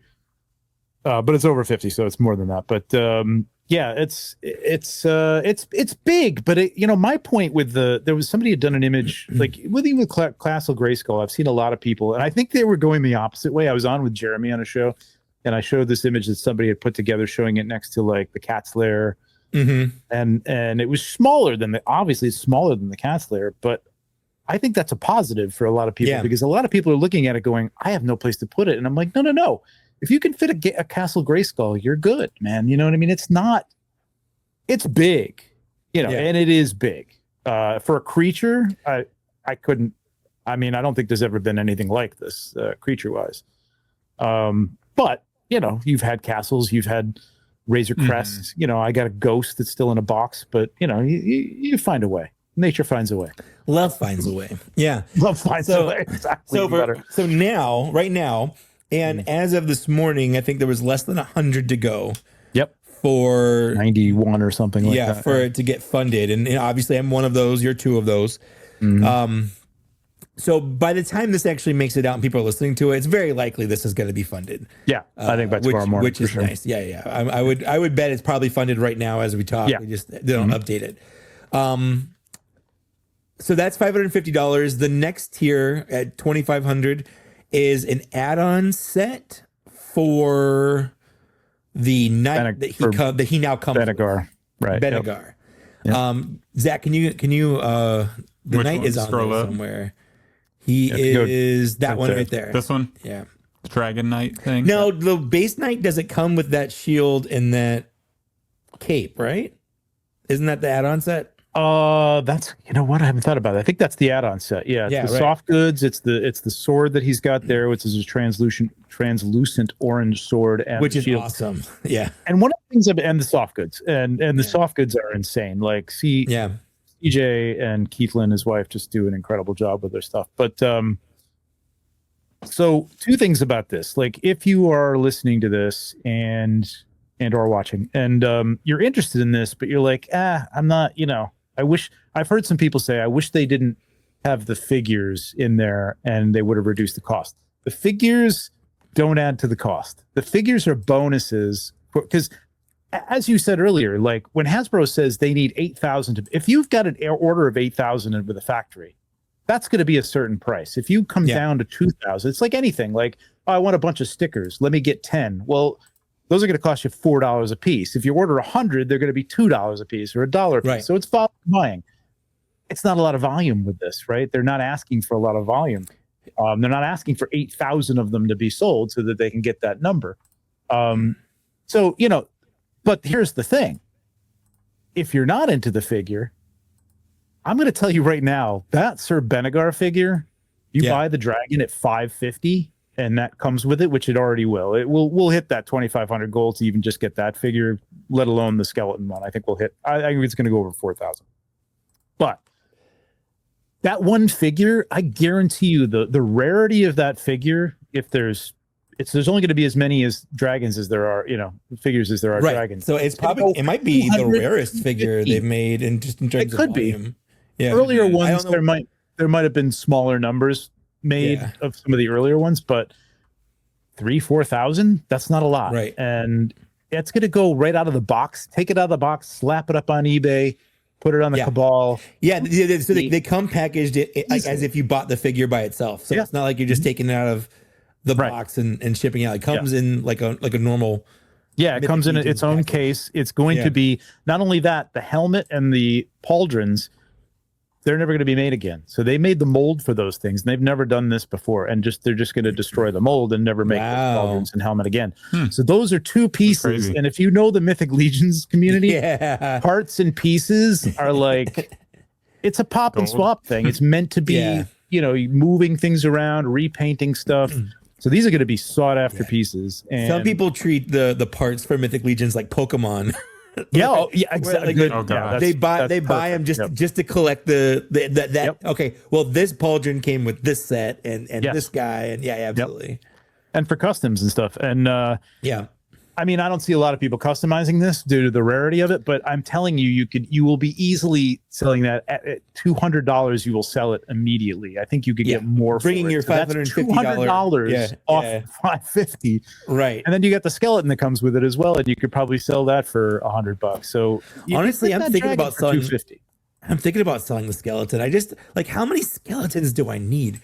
I'm glad a lot of people have said that. Comes with it. I'm glad he comes with it. I mean, because it's cool because they kind of had it in the case when they displayed it at G-Con, where it was like it was like a burnt skeleton kind of thing. So I think it's a cool thing for him to come with. It's the Ashen skeleton. So that one now unlocks at 3,000. Yes, they moved that down about 500. So now that that's the 3,000 gold, and then this set here that we're showing on screen, which is the shield, 2 extra heads, and some hands and stuff, that's 3,500. So you get that. So again, it's not like Kickstarter where it's extra, you have to buy them on top of it. Like this just comes with it if it hits that goal. And then we don't know what the new 4,000 is going to be. They said there is going to be something, right? Yep.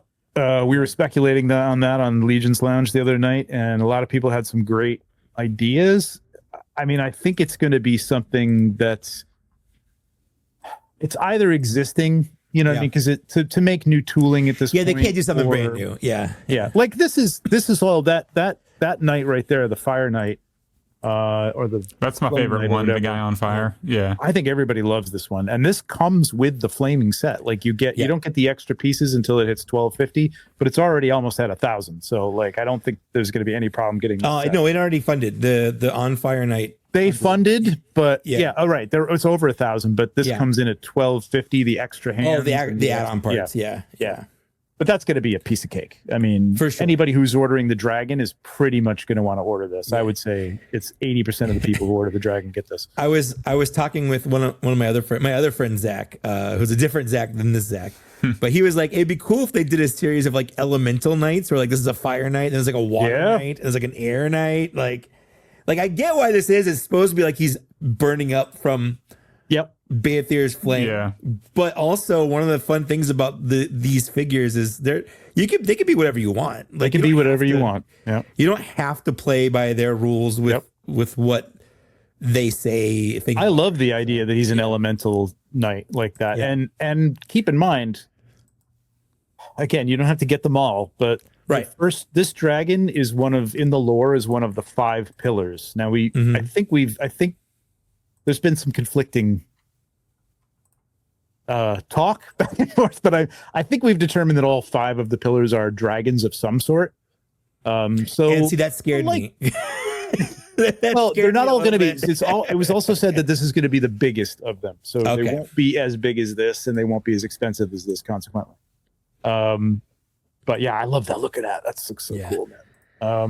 So the dragon, $550. If it fully funds right now, at the very least, without knowing whatever else they're going to add, you get the dragon, you get a knight. He comes with a bunch of stuff, and you'll get a skeleton, and he comes with a bunch of stuff. So that's a dragon and 2 figures, just if you back the dragon. So then they have this epic flames set, Right.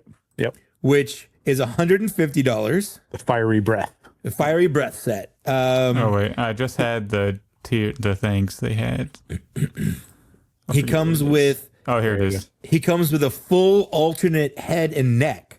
Like it's not just a head. I thought it was just going to be the head, but it's like a full alternate neck. And then he also has a flame piece, a tongue that goes in that mouth. So If you want to take the flame piece out. you want to take the flame piece out, a little burning patch where the fire is hitting the ground. And then he also comes with that on fire knight, which is like their knight mold, but he's translucent orange and yellow. And that looks incredible. So all of that for $150. Yep. Yeah, it's pretty good.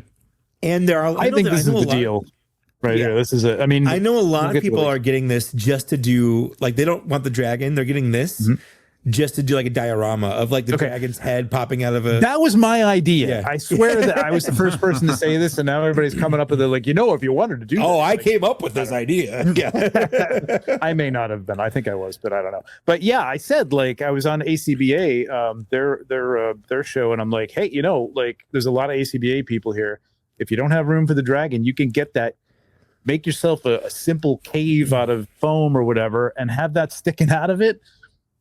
Or even just peeking into the picture. If you're taking a picture, it could be coming around, and like you don't even need to see the rest of the dragon, and you got a cool dragon to take a picture of. So yeah, for $150, again, this figure, if that doesn't sell for, I think the figure is going to sell for $150. Honestly, like I think honestly, like with the stupid barbarian is selling for $150. Like you can still get it, what I mean? So I talked about this on the last episode when I got it for a pickup because I had Not stupid barbarian. It's great, but I got the barbarian, but the aftermarket price for those barbarians, Zach, are like $150, $200. Jesus Christ. Crazy. Yeah.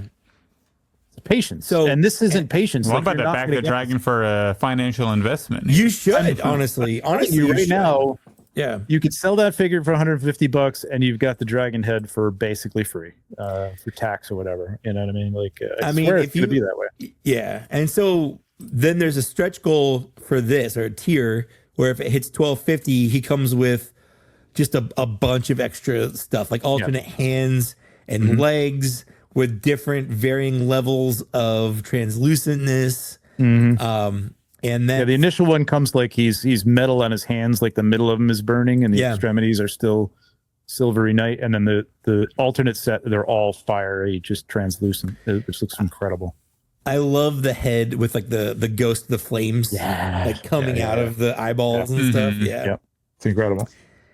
Yeah, and Such a this cool is a set. really good set. So that's $150. It's already funded right now, at least at the base level.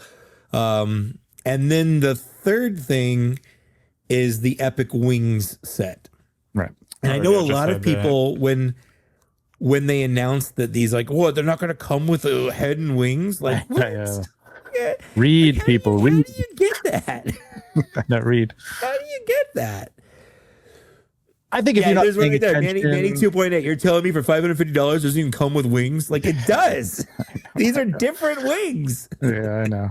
I think it's hard to tell the way they've got them set up here and on the dragon that they're actually different. But you know, you It's can hard see the to see the outstretched. scale too. Like I know you have a figure there, but it's still like it's one of those things that just doesn't really. I don't think those are to scale. Honestly, I'm not really sure. You don't think but so? Maybe Yeah. they're. I don't know. I don't know if you took those at the same time. I didn't take those pictures, so I don't know. And So they just look you get- huge when they're next to the dragon. Like, Yeah. but the next to the figure, they did look a little small in that picture. It's like a 3.5, 4 foot wingspan if you outstretch them or something like that. That's It's crazy. nuts. Which is That's why they what- made them separate. You know what I mean? Like, Which because makes not everybody sense. has room for that Yeah. or needs that, and that's going to be the least sold set. You know, because there's going to be. I know a lot of people are like, I'm going to get the fiery thing, but I don't need the wings. And Like that's the wings cool. he has are good enough. The semi folded in wings are good enough. I get that. Right. Yep. I'm getting all three because I think the wings look great. Those are also $150, which it does. Honestly, it's also a harder sell because it feels like you're getting less, right? Like I think the figure that it comes with isn't. I mean, it's cool and all. It's another Ashen zombie. But it's not as sexy as the Is it this guy? translucent. Yeah, I'm not gonna lie. I was a little disappointed when they showed off the Ashen zombie. I mean, He's really cool. I like him. yeah, I'm making deals to try and get more of them, like with the sets and stuff like that. But yeah, I mean, you put that next to the Fiery Knight, and it's like not. or Sir Beregar. Yeah, Or Benegar. Yeah, exactly. Benegar. I just like I don't know. Like I get it. I get why they're doing it. It's just more of world building stuff, but it's not anything I'm excited about. But I'm also not getting the wings for the figure. Right. And the first thing when they were doing the live stream, you know, and they showed off the Sir Benegar, but without all the stuff. When he was just like the guy with the helmet, I'm like, man, like Standard he looks knight. cool, but I'm glad I'm getting him for free. I probably wouldn't order if they had just put him by himself. Like I probably wouldn't even order him because like he just looks like a knight with a dragon helm. Yeah. But it wasn't until the add-on pack where I'm like, oh my God, like I just got, I got pushed back by how cool he looked. But the same thing goes for here. Like I probably wouldn't buy the Ashen Zombie if they were just like, here's some Ashen Zombies. Yeah. But getting one for free as, you know, as part of the set, because I'm buying it for the wings. So anything else is superfluous. It's just extra. I'm okay with that. I mean, this isn't even something I've been told, but I'm surmising this, that, you know, they're pretty confident that Benegar, I mean, now that Benegar has been dropped down to like, you get the basic figure, which we're 90, or like I said, like we both said, Less than 100, it's probably funded by now as we're speaking. Right. Yeah. You're going to get that basic Benegar, and then it's just 500 more, and we've got a month to go, or well, we got 3 weeks to go. And a lot of people are going to be buying this at the end because there's no advantage to buying it now. Like, and I've been saying that too. Like the only reason I did it right now, I was originally going to wait until my next paycheck in April, just to make sure I had that cushion. You know, I just trying to be responsible with my money. Yes. But I decided I really just wanted my number in there. I want to be able to say like, nope, I backed it and my number's already in. Like it's already there. Which is cool. Yeah. And we're going to get 2,000 people to, or at least however many people it took to get to 2,000 to do that. And then I'm sure it's going to slow down a little bit in the middle. Sure. Creep up a little bit. Well, honestly, it's still going fast. I thought by now it already would have slowed down. But I still feel like we're getting like 100 a day, which when all you need is like 2,000. That's a good percentage. It's different when you're in the middle of a HasLab and they need 8,000, 6,000, or 6,000, or 8,000, or 12,000, and you've only got two. And there's like 30 a day. Yeah, and you're getting 30 to 50 a day. Exactly. And then with the Rancor, you lose like 150 a day, and you're like, right. This really But needs to take a turn. And this happens with everything like this. As soon as it funds, you're going to get the people that get hit with FOMO. Like when it's theoretical, they can ignore it. They're not like it didn't exist anyway. But as soon as like, nope, this is going to be a thing that happens, and they're going to have it, and you're not. And there will be retailers and flippers and all those people. Big Bad Toy Store will likely know how buy many a Big few Bad of Toy them, Store is you know? getting it. Yeah. And how much are they going to sell it for? I was about to say, Big Bad Toy Store, that price is going to be crazy. Well, so it's $850. What it is? Yeah, it's $850 if you get all three. And obviously, if Big Bad Toy Store gets it, they're going to sell them all individually. Just like I doubt they'll do a bundle thing. No, but who knows? No. Maybe they are. Maybe they're going to buy it and just bundle. And you're not getting $4 shipping on that either. No.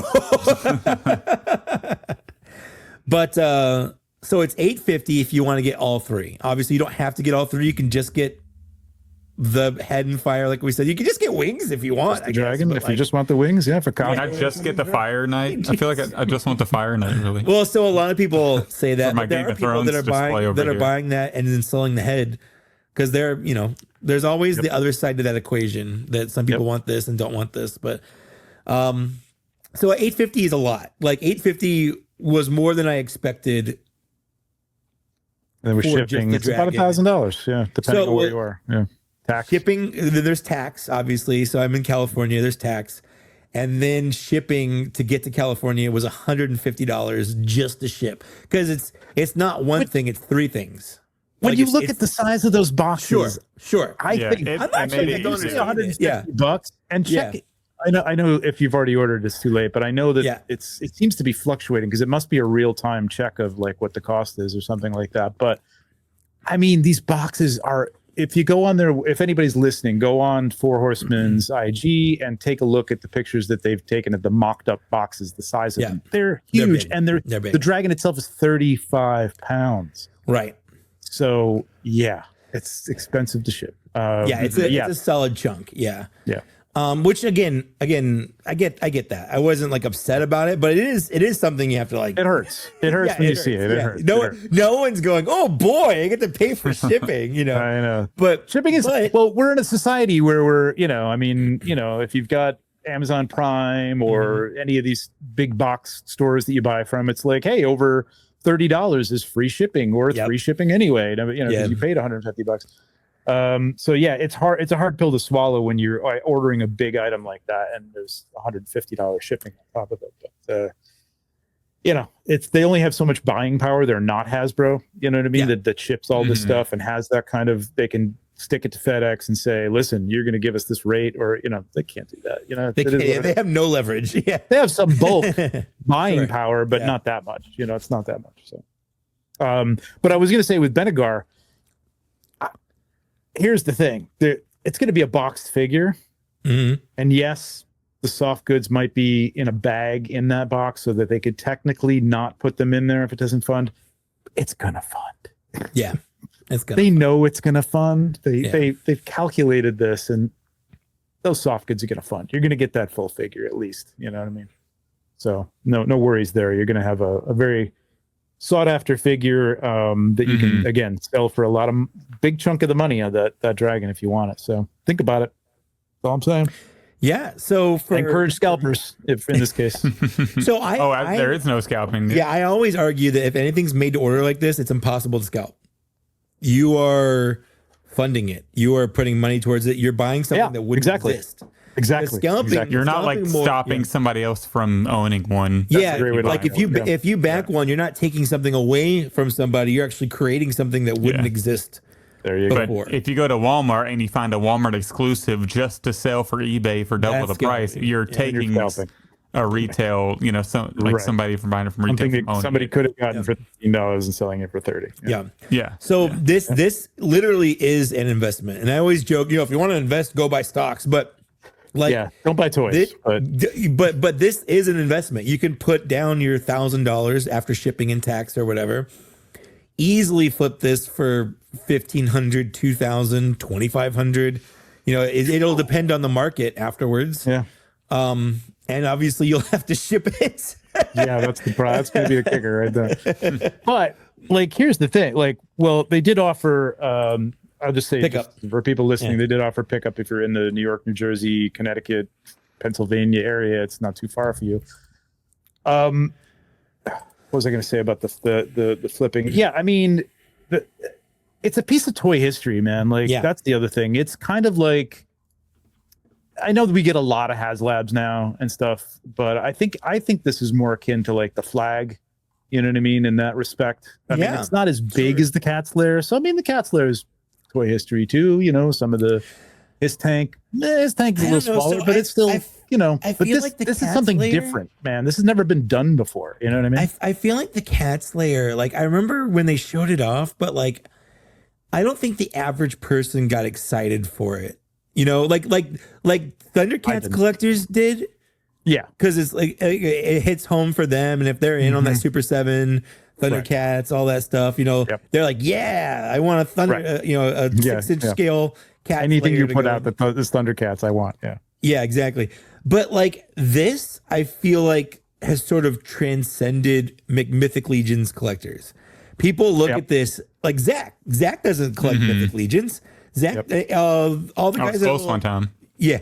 All the guys in our little text thread that we have for Star Wars, like you got people that don't collect the line that are looking at this. It's like that girlfriend meme where he's like looking back, you know, at exactly. He's got his arm around the ghost and he's like, oh, okay. exactly. So this is definitely, I feel like, has a larger draw to it than something like the Cat's Lair. And it's gonna be a display piece. For sure. Like absolutely for sure. One of the things that I've been racking my brains about, and you know, I know Jeremy's been trying to do too as well. Jeremy's again the sales and marketing director over there, and is getting it outside. Like I posted the picture that I took of it in a D&D art group on Facebook, which is like 54,000 people. But not, you know, 54,000 people are not active on it. You know, it's just, and some people saw it. And I think one person asked me about what it was and stuff. But that's the key, like getting it outside of the Mythic Legion. I know a lot of Marvel Legends collectors and stuff who are just want it. But I think there's a lot of D&D people who might not even know about it. So tell anybody you can, man. That's what I'm saying. Like it's a word of mouth thing right now until we can try and crack into some of those markets, and if you know anybody, let me know. I've been looking at like D&D YouTube shows and stuff like that just to have Jeremy go on there and talk about it. But I think it does transcend that, and I think a lot of more people would be interested in it if they knew about it. So that's the whole key to it. I think we're going to have no problem selling 4,000 of these things, even within the community and just outside the community. But honestly, I think we could sell a lot more than that if we did. Honestly, I was a little surprised with how kind of gung-ho a lot of the Cabal guys are that it didn't fund like instantly. But I know we met him at Tennessee ToyCon, Zach. No, he wasn't there, but our friend Brian was, who had just got a bunch of stuff from him. I can't remember his name. Curtis? No, not Curtis. Dennis Derby. Yep. Dennis Derby. Yep. I think he's in on 4, and like he's going to go pick it up, and he's getting Dennis Dennis got a good job. Yeah. He's a great guy, and like he is. I've met him. People like just give it like, hey, does anybody have like, I'm looking to buy this figure, and he'll just send you the figure, like, and it old stuff that he got from the first Kickstarter. No, the day I joined the Cabal, he sent me a message because I commented on something, and he's like, I like you. What's your address? I'm going to send you something. And I was like, wow, what? That's great. That's great. Yeah. Yeah. He's a character, man. He's a great guy. He sent me like a Tibius or something like that, or a Scaphoid or like something like that. Yeah.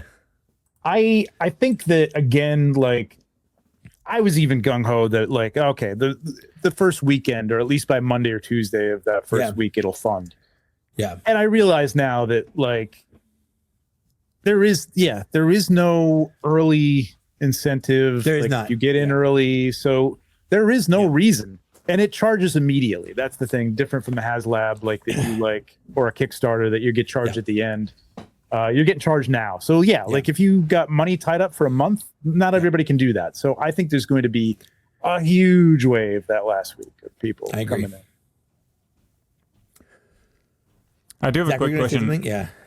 What's it, since I haven't been following it daily like you have, Mike, What's the most recent like total backers that it's had? And for our audience, we're recording this on March 19th. I know you all are going to be listening to this a week out, but I just want to know what the current number is. Let me bring up the graphic here.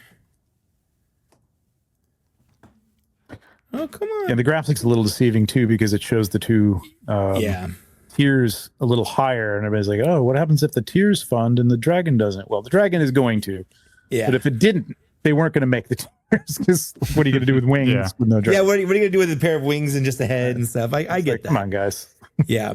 So they have them written out here. So it's at 1,910 units on Barathier, so it's 96% funded. And this is going to fund easy, yeah. Oh yeah.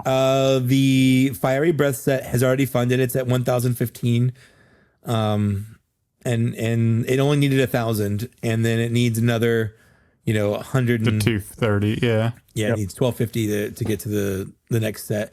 And then the Epic Wing set's at 827, and it needs 1,000. And honestly, if the Epic Wing set doesn't hit that 1,250, I don't think I won't care because it's like a shield and like maybe an alternate head that you don't get. Like, yeah, I don't. I mean, the way it's going, I'm actually shocked that set has gotten as high as it did this early. Same. But I think a lot of people, because here's the other thing. If again, people listening, if you're thinking about this and you're like, maybe I'll get the dragon, I don't really need the packs, or maybe I'll think about the packs. You're not going to save anything on shipping by ordering them separately because they all ship separately. They're all in their own box and they all ship separately. So order the dragon now, order the wings later if you've got the money or whatever. Or and they do have financing. So I decided to do that's financing. Yeah. So they have the pay in 4 thing that they do normally where it's, they just break it up into 4 chunks every 2 weeks they charge you. And there's no extra fees for doing that. But then they also have it where there are fees. There's a percentage rate, but you could drag that cost out to 3 months, 6 months, or a year. Yep. And the year one, you end up paying like an extra for everything. You end up paying like an extra $200 in. Okay. Yeah, I've heard everywhere from like 90 to 150. And then, I think it depends on your total, like how much your shipping was and stuff, because it finances the whole thing. Right. But for me, in shipping where I live, it was like an extra $200 that adds on to drag it out. So it was like $110 a month for 12 months. Right. So I mean, $200 over the course of a year and a half, 18 months. What is that? Exactly. Well, then that was the other thing. $15. I mean, you can't even get a cup of coffee for that, right? Well, that was like, to me, $100 a month is like nothing. Like I literally wouldn't notice it. Yeah. I did the 3-month one because I just wanted to make sure I kind of got it done sooner rather than later, but not having to drop it all up front, even though I had it. I just like having. It just felt weird dropping all that out of my bank account at once. Yeah. So the financing, especially early, especially early, because it doesn't even charge like your first payment isn't for like a month after.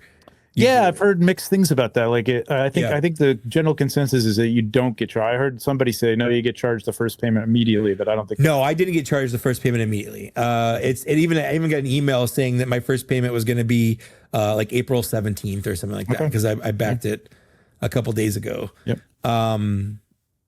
So like for me, it just made sense to do that. I am paying a little bit more, but like it's nothing that I'll even notice, to be honest. Yeah. And like I said, I have the money already, so why not? But that's Patreon. Exactly. But like, for people like that might be a good option for you. I never recommend going into debt, but this isn't like you're still paying it. Like it's not like they're giving you a charge card. It's just coming out of your money. You just have to make sure you have the money in. Yeah, you can make Chase Bank pay it, put it on the credit card, and never look at it again, right? That's true. Yep. You just make the bank pay for it. That's right. That's true.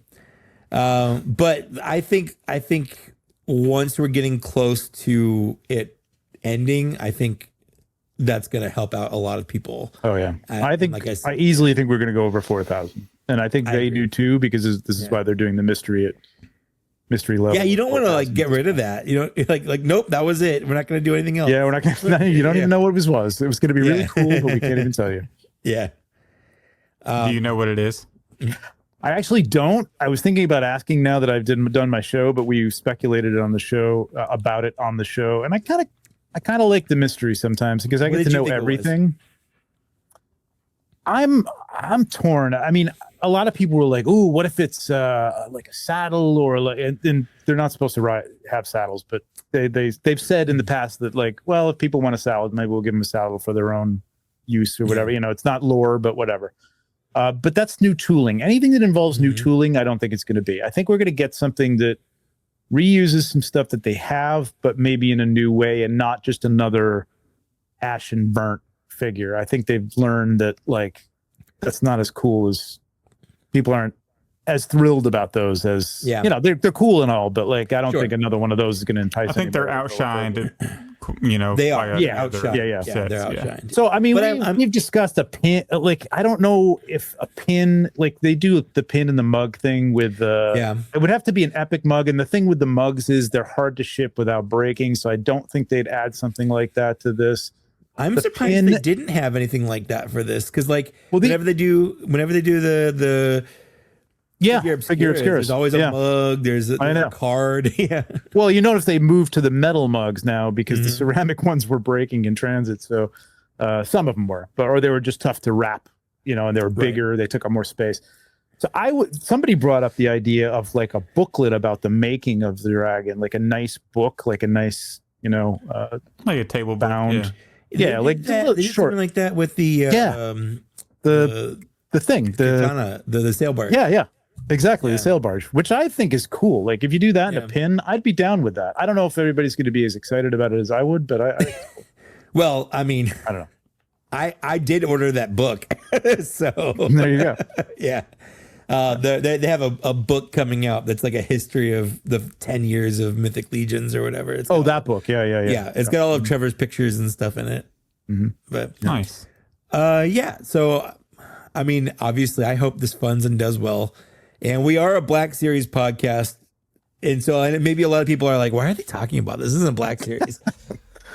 But you could have Boba Fett ride this thing, man. I mean, you don't have a Rancor. That's kind of what it is. Like, you could put whatever you want with these. It's a 6-inch kind of scale line. Animated, you paint it red, the animated Boba Fett on top of it. You got yourself, there you go.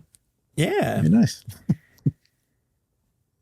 But yeah, I did want to kind of compare it to the Rancor. And, you know, obviously it's more than the Rancor was. Remind me again, what were so I know all I remember out of this is the cardboard backdrop and the pile of bones. Sure, that was one. But there was a figure, right? There were a couple. Was there a keeper?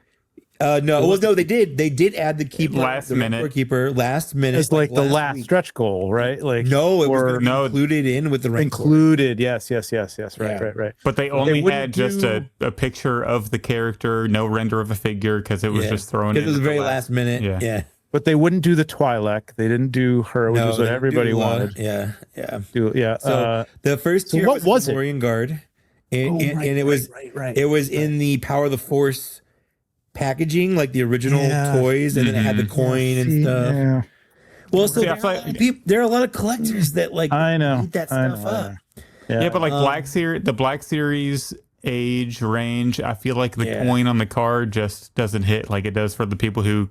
They do TVC is targeted for the, you know, I mean, so I feel like the the yak-based coin that came with the barge, those things are going for like $200 just for the coin.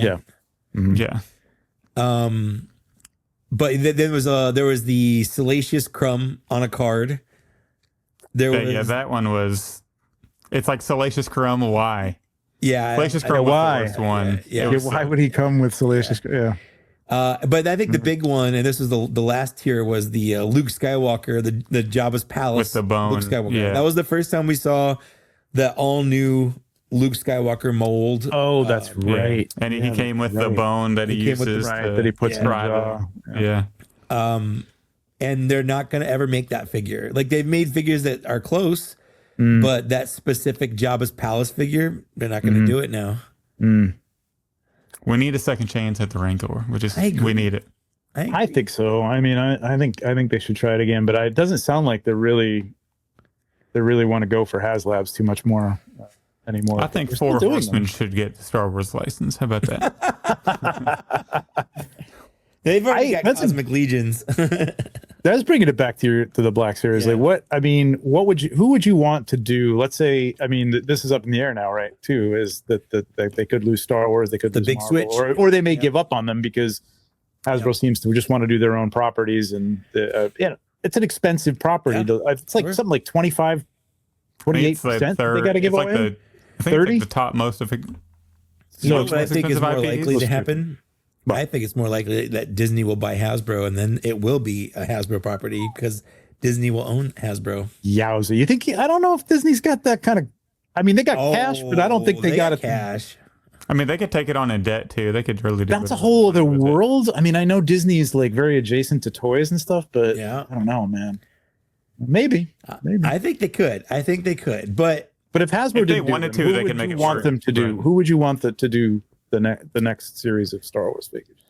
If Hasbro got rid of it, probably Jada Toys. Weirdly enough, Jada would be good. I really like their Street Fighter line, a lot. Amazing, and the price. I mean, if anybody could make money with Star Wars, it would be that. Yeah. Because if you can make a figure that you can sell for $24, that's that good or whatever. Here's the problem, though. The problem is do you really want to start a 6-inch Star Wars collection over? That is the problem, and the other problem is for them. Somebody was saying this the other day. Like for them, like if McFarlane got Marvel, like this people have been talking about, it might be he might stick with 7-inch, which won't go with your Marvel Legends, and so you're going to start all over again. And then will he even want to go as deep because Marvel Legends is getting deep on some characters that for sure. I don't know who's picking these up because these are like some, you had to read that specific string novel or the little comic book. You know what I mean? Like to even know who this character is, they can't be selling many of those. So you're never going to get that again. Like you'll get Spider-Man, you'll get Captain America, you'll get Iron Man, but I don't know if anybody's going to go back to the well again on that stuff. Yeah. It's like same thing with Star Wars. Like if another company starts a 6-inch line, we're going to get Vader, Luke, Han, Chewbacca, Yoda, you name it. But then how long is it going to take before we get a Momo Nadan, from that line? Like we're finally getting some back Cantina aliens and if ever stuff like that. Well, so here's the other thing. It goes back to what Mike was saying about giving us extra stuff. I mean, what about a company like, now I've got my problems with Mezco, but like a company like Mezco doing like a quality soft goods, Luke Skywalker, their face sculpts are not great, but like, let's say they improve that and you got all sorts of hands and you got multiple lightsabers or, just some cool deep cut stuff with a Luke Skywalker figure for $80, and they did the core. They're not going outside of that, but they'd match up height wise with your Black Series. You know what I mean? I'd like to see. I dabble in a couple of SHF whenever they're a really, really big improvement. I've got SHF. SHF is a nice looking line for the original trilogy figures. I really like those figures. But again, like I picked up that was Mafex. I picked up that Forlom. I'm like, it came in. I'm like, why did I buy this? And why are they making this? Figure. Yeah, why did they make this? Why did they make this? Yeah, that was my first question when they announced it. I was like, why are they making this? You haven't made a Tusken Raider yet. You haven't made, it's like, what the hell are you doing? That's weird. I mean, I guess you got to start somewhere, but that's anytime someone brings up like SH figure arts, I'm like, yeah, man, you absolutely quality's there, but like, where's your SH figure arts Wicket? Like, where's your Mammon Nadon? Like, where are those random ass characters? Never going to happen. The little blink and you'll miss them background guys. Like, Star Wars was built on those Cantina creatures, alien type figures. Like if you go back and look at all the original Kenner figures, like you got your Stormtrooper, you got your Leia, you got your Obi-Wan, but most of it is like this one random background guy is there for like 30 seconds or whatever. People clamored. People clamored, and I remember back in the day when like I think Wilro Hood won a fan vote, and he's just the guy that runs through Bespin with an ice cream maker. Yeah, exactly. Yeah. Like people wanted this figure so bad, and he's just a guy with an ice cream maker. Yeah, that's the kind of the magic of Star Wars there, and that's the kind of stuff that I don't think another company that starting from scratch is going to be able to do. I agree. And then I think if people look at it and they go, well, I kind of got that guy. This looks a little better. Maybe the articulation's improved or something, but am I going to spend another $40 on this? That's the thing. Just Are replace it, you yeah. willing to buy it again? Yeah. When a lot of people collect, they say they like articulation, but then you look at their shelf and they're all just like standing there in a museum pose so they can cram in 60 of them on a shelf. You know what I mean? That's It's like, my problem right here. I've got but it is a problem. Like, it's a problem. Like I love putting them in fun poses and whatnot, Right. but then they take up so much room, and Exactly. you just don't have that much space to do that. Yeah, it's weird. Like, I don't know. I mean, I know there's still a whole universe of characters that Black Series can come out with. Yeah, I feel like we're just now but we're getting to the point of maybe not the point of Marvel saturation, because these Marvel things are like where they're just reissuing figures now with pinless joints and stuff like that. So I guess we're at the reissue point, and I know they've done that already, but I'd like to see like an improvement. Like, I'd like the core figures. I'd even think about buying if they did like some soft goods that were nice on them, wired or something like that. But whether they're I don't know. I asked Eric at Star Wars Celebration back in 2022 when it was in Anaheim, and I'm like, "Are we ever gonna get soft goods with wired?" And he's like, "Probably not." So I don't know. Like, I don't know what that blows my mind, because if a company like Four Horsemen can do the type of quality, stuff that they can do with their buying their soft power, goods are incredible. They're incredible. And they reap. I see the original C. Jessamine pieces because I get those, right? Yeah. And then when the production figures come in, I'm blown away at how perfect they're made. Like, they perfectly reproduce that work that he does, or they do. But I can't believe that a company like Hasbro doesn't have the buying power to get a little wire put in a simple tape. We have this crappy little. Yeah, there you go. Here. Like, just put a wire in that thing, man. Come on. That's all it takes. Yeah. What is that? It's like that shitty little. I'm sorry. I don't know if I'm supposed to be swearing. Yeah, you're fine. You're that good. Shitty little. It's just a thin cloth. That type of cloth. Yeah, that cloth that you get with every forever. Thin. Yeah. It's like, for Black Series, this one's not bad, but for other toy lines, this one is, it's terrible. And that's not short great and it's fine. But when you put that on Vader and it just goes out in a straight line on the outside, and you got to water treat it, and even then it doesn't really hold its shape. It's. But anyway, sorry to trash Black Series. No. Well, it's a legitimate concern. It's a legitimate complaint, especially, that's one of the reasons why I am gravitating more towards, like, now my Mythic Legions are taking up more than one shelf because of how much I'm enjoying them more as a line than I am other lines. Like, I don't think I'll ever stop collecting Black Series because Star Wars just has that hold in my heart, and I like 6-inch figures, so that's the scale I like. And they're the price point I like, so I stick with Black Series, but they're not my favorite toy line right now. And there was a point where they were. I was going to ask you, and I don't mean to take over hosting here, but go ahead. It's in my blood. Well, he's interviewing us now. I know. So, like, as of late, and we don't need to get into a discussion about, like, because I know some people. Certain shows hit in a certain way, and some people it doesn't hit in a certain way for depending on your generation or whatever you're used to or what you like. For me, Andor was freaking amazing, man. It was like the best Star Wars I've seen since Rogue One, which was the best Star Wars I'd seen since the original trilogy. Revenge of the Sith. Not a fan of the prequels, although the prequels have their moments, and I know that people grew up that, and that's their Star Wars. And I respect that, and I'm fine. And there are parts of that I like. I have a lot of even 1/6 stuff from the prequels. And I liked Clone Wars a lot. I liked Rebels. But I didn't like Ahsoka. Ahsoka did not do anything for me. I was highly disappointed by that show. But there's a lot of stuff in Star Wars, and I like the Skeleton Crew a little bit, but not enough to go and buy figures. It was a fun show. Book of Boba Fett could have been better. So there's a lot of stuff in Star Wars right now that's in flux for me. And, like, I go to Celebration. I love Star Wars. I mean, grew up with it, man. I saw it in a drive-in movie when I was a very little boy. But I gotta say, my Star Wars spending and buying has definitely slowed down a little bit. So I don't know if that if you see that from people, hear that from people, or if it has affected you at all. Like, are you going and getting the Skeleton Crew figures simply because they're Star Wars, or did you enjoy Skeleton Crew to the point where I want all the figures from it, or Andor, or are there even Andor Black Series? Yeah, there are. There are. Well, that's a weird conundrum for me, because I agree with you. I think Andor is easily the best Star Wars show they've made. Yeah, I know. Just in terms of quality, acting, writing, effects, all of it, just writing. Yeah. It's incredible.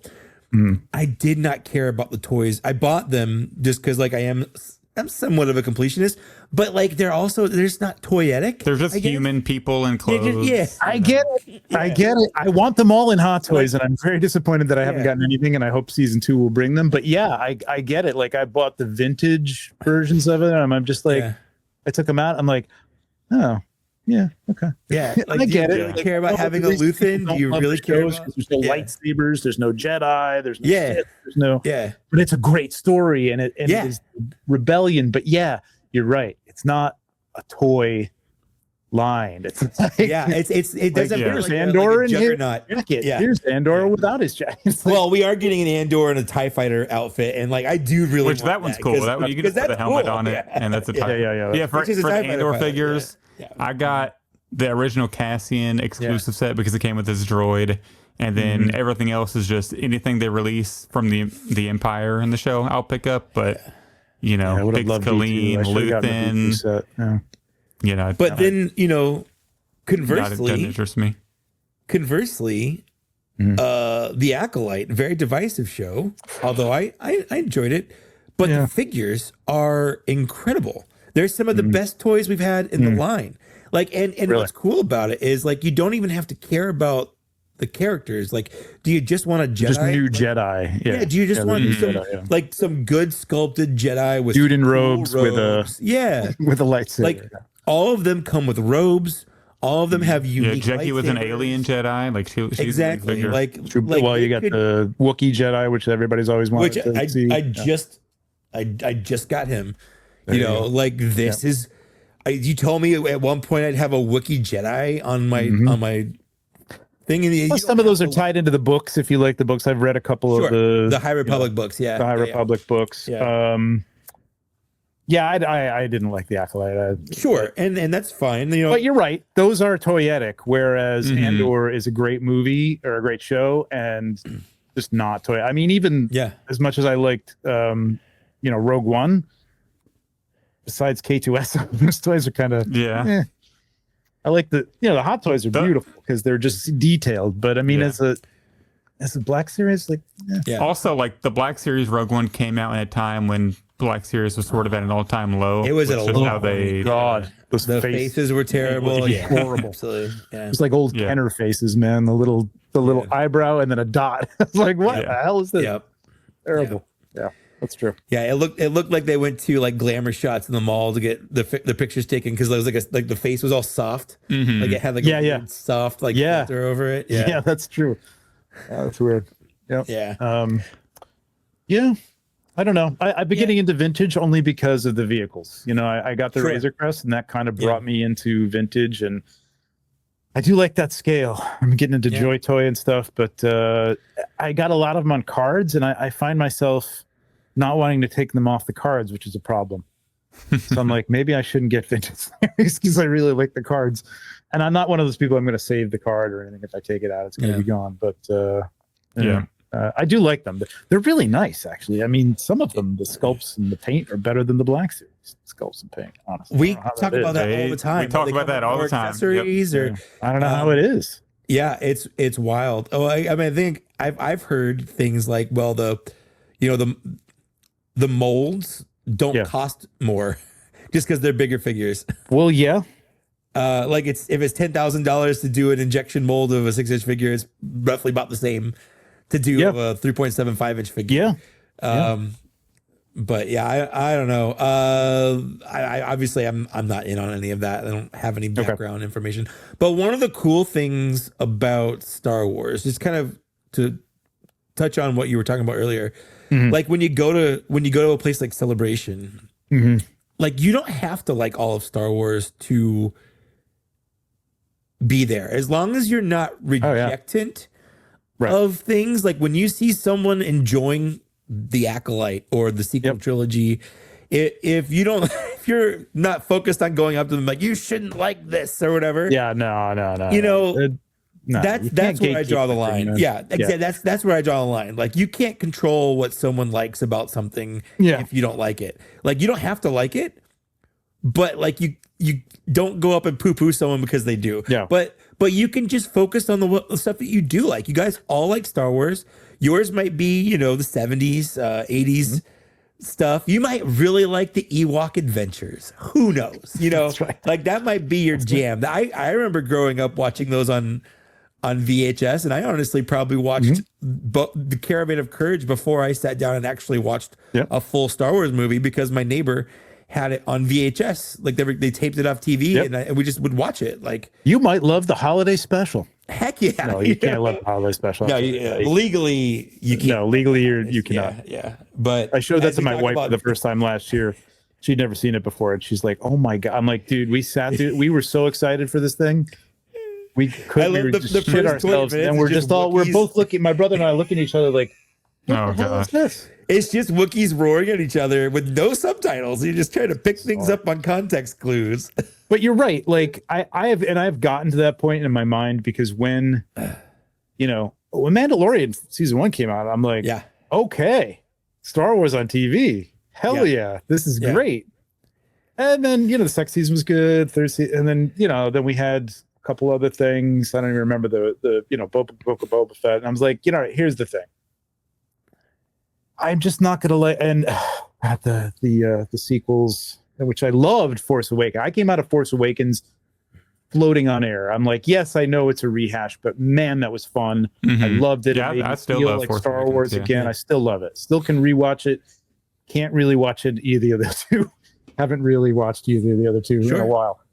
But I've come to this Zen thing where it's like there's going to be stuff for me and there's going to be stuff that I don't like, and it doesn't have to ruin. Yes, the sequels kind of did ruin things for me, but okay, we'll just let it go and pretend they didn't happen. That's only my childhood. But my heroes that I wanted to see get together. But beyond that, if you like the Acolyte, you like the Acolyte. You know what I mean? I loved Solo. A lot of people think Solo's a piece of crap. I think it was fun. It's just it was fun movie. Yeah, just fun movie. Yep, exactly. Yeah, fun, which is great. There's fun stuff. There's heady stuff like Andor. Yeah, I thought Skeleton Crew was fun to watch. It's fun. I enjoyed it. Yeah, that's good. I'm good. That's cool. You know what I mean? Like, I think they should do more like genre stories, like how Solo's kind of a heist movie. Yeah, like. Give us different genres. Like, well, there was like that one episode, and I know people, and it's probably the least liked episode of season 3 of Boba Fett. It's the one, not Boba Fett, Mandalorian. It's the one with Jack Black and Lizzo, and be like, oh, Jack Black and Lizzo. Like, I get it, but like that's also the episode where they're doing like a CSI thing, where they're going around the city trying to figure out, like they're following clues and stuff. And I'm like, I would love a whole show of this where they just. Like I want more of this, like galactic detectives, like almost like Decker in Star Wars, you know what I mean? Exactly. Like cool. I would love a whole show just like that. That would be wild, man. That would be actually really. That's a really good idea. If it's well done, you know what I mean. The problem is, like, I think the people we figured out that there's a certain group of people who want that deep writing. Yeah, great story. And then there's people who just want lightsabers and blasters and Sith and stormtroopers, and that's cool. I'd love to see them both melded together into one good thing again. But, I think that was the Mandalorian season 1 and 2. So we got that. It was good. So before we wrap things up, I did want to ask you, what are like your top favorite Hot Toys or Sideshow figures that you have? That's a good question. Star Wars. You want me to stick to Star Wars, or you want to? You can do your call. Anything. Okay. I have a lot of custom stuff, so I've got an Indiana Jones that I've been building. And when I mean building, like there's a run for an outfit, that costs an astronomical amount of money. There's only 30 of them made or whatever, and it's a leather jacket and everything. So that is taking a lot of time and effort. and money. Hold on, So you're spending the price of a real leather jacket, dude, on your. I am not on your kidding toy. you. Some of these things are wearing suits that are more expensive than any suit that I've ever bought for myself. And when I think about that, I think I'm an idiot. But whatever. I love the It is what it is. dedication. Yeah.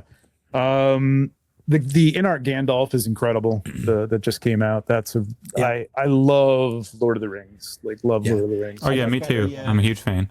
Yeah. Okay. No, he's not. We made him watch Lord of the Rings. Damn it, Zach!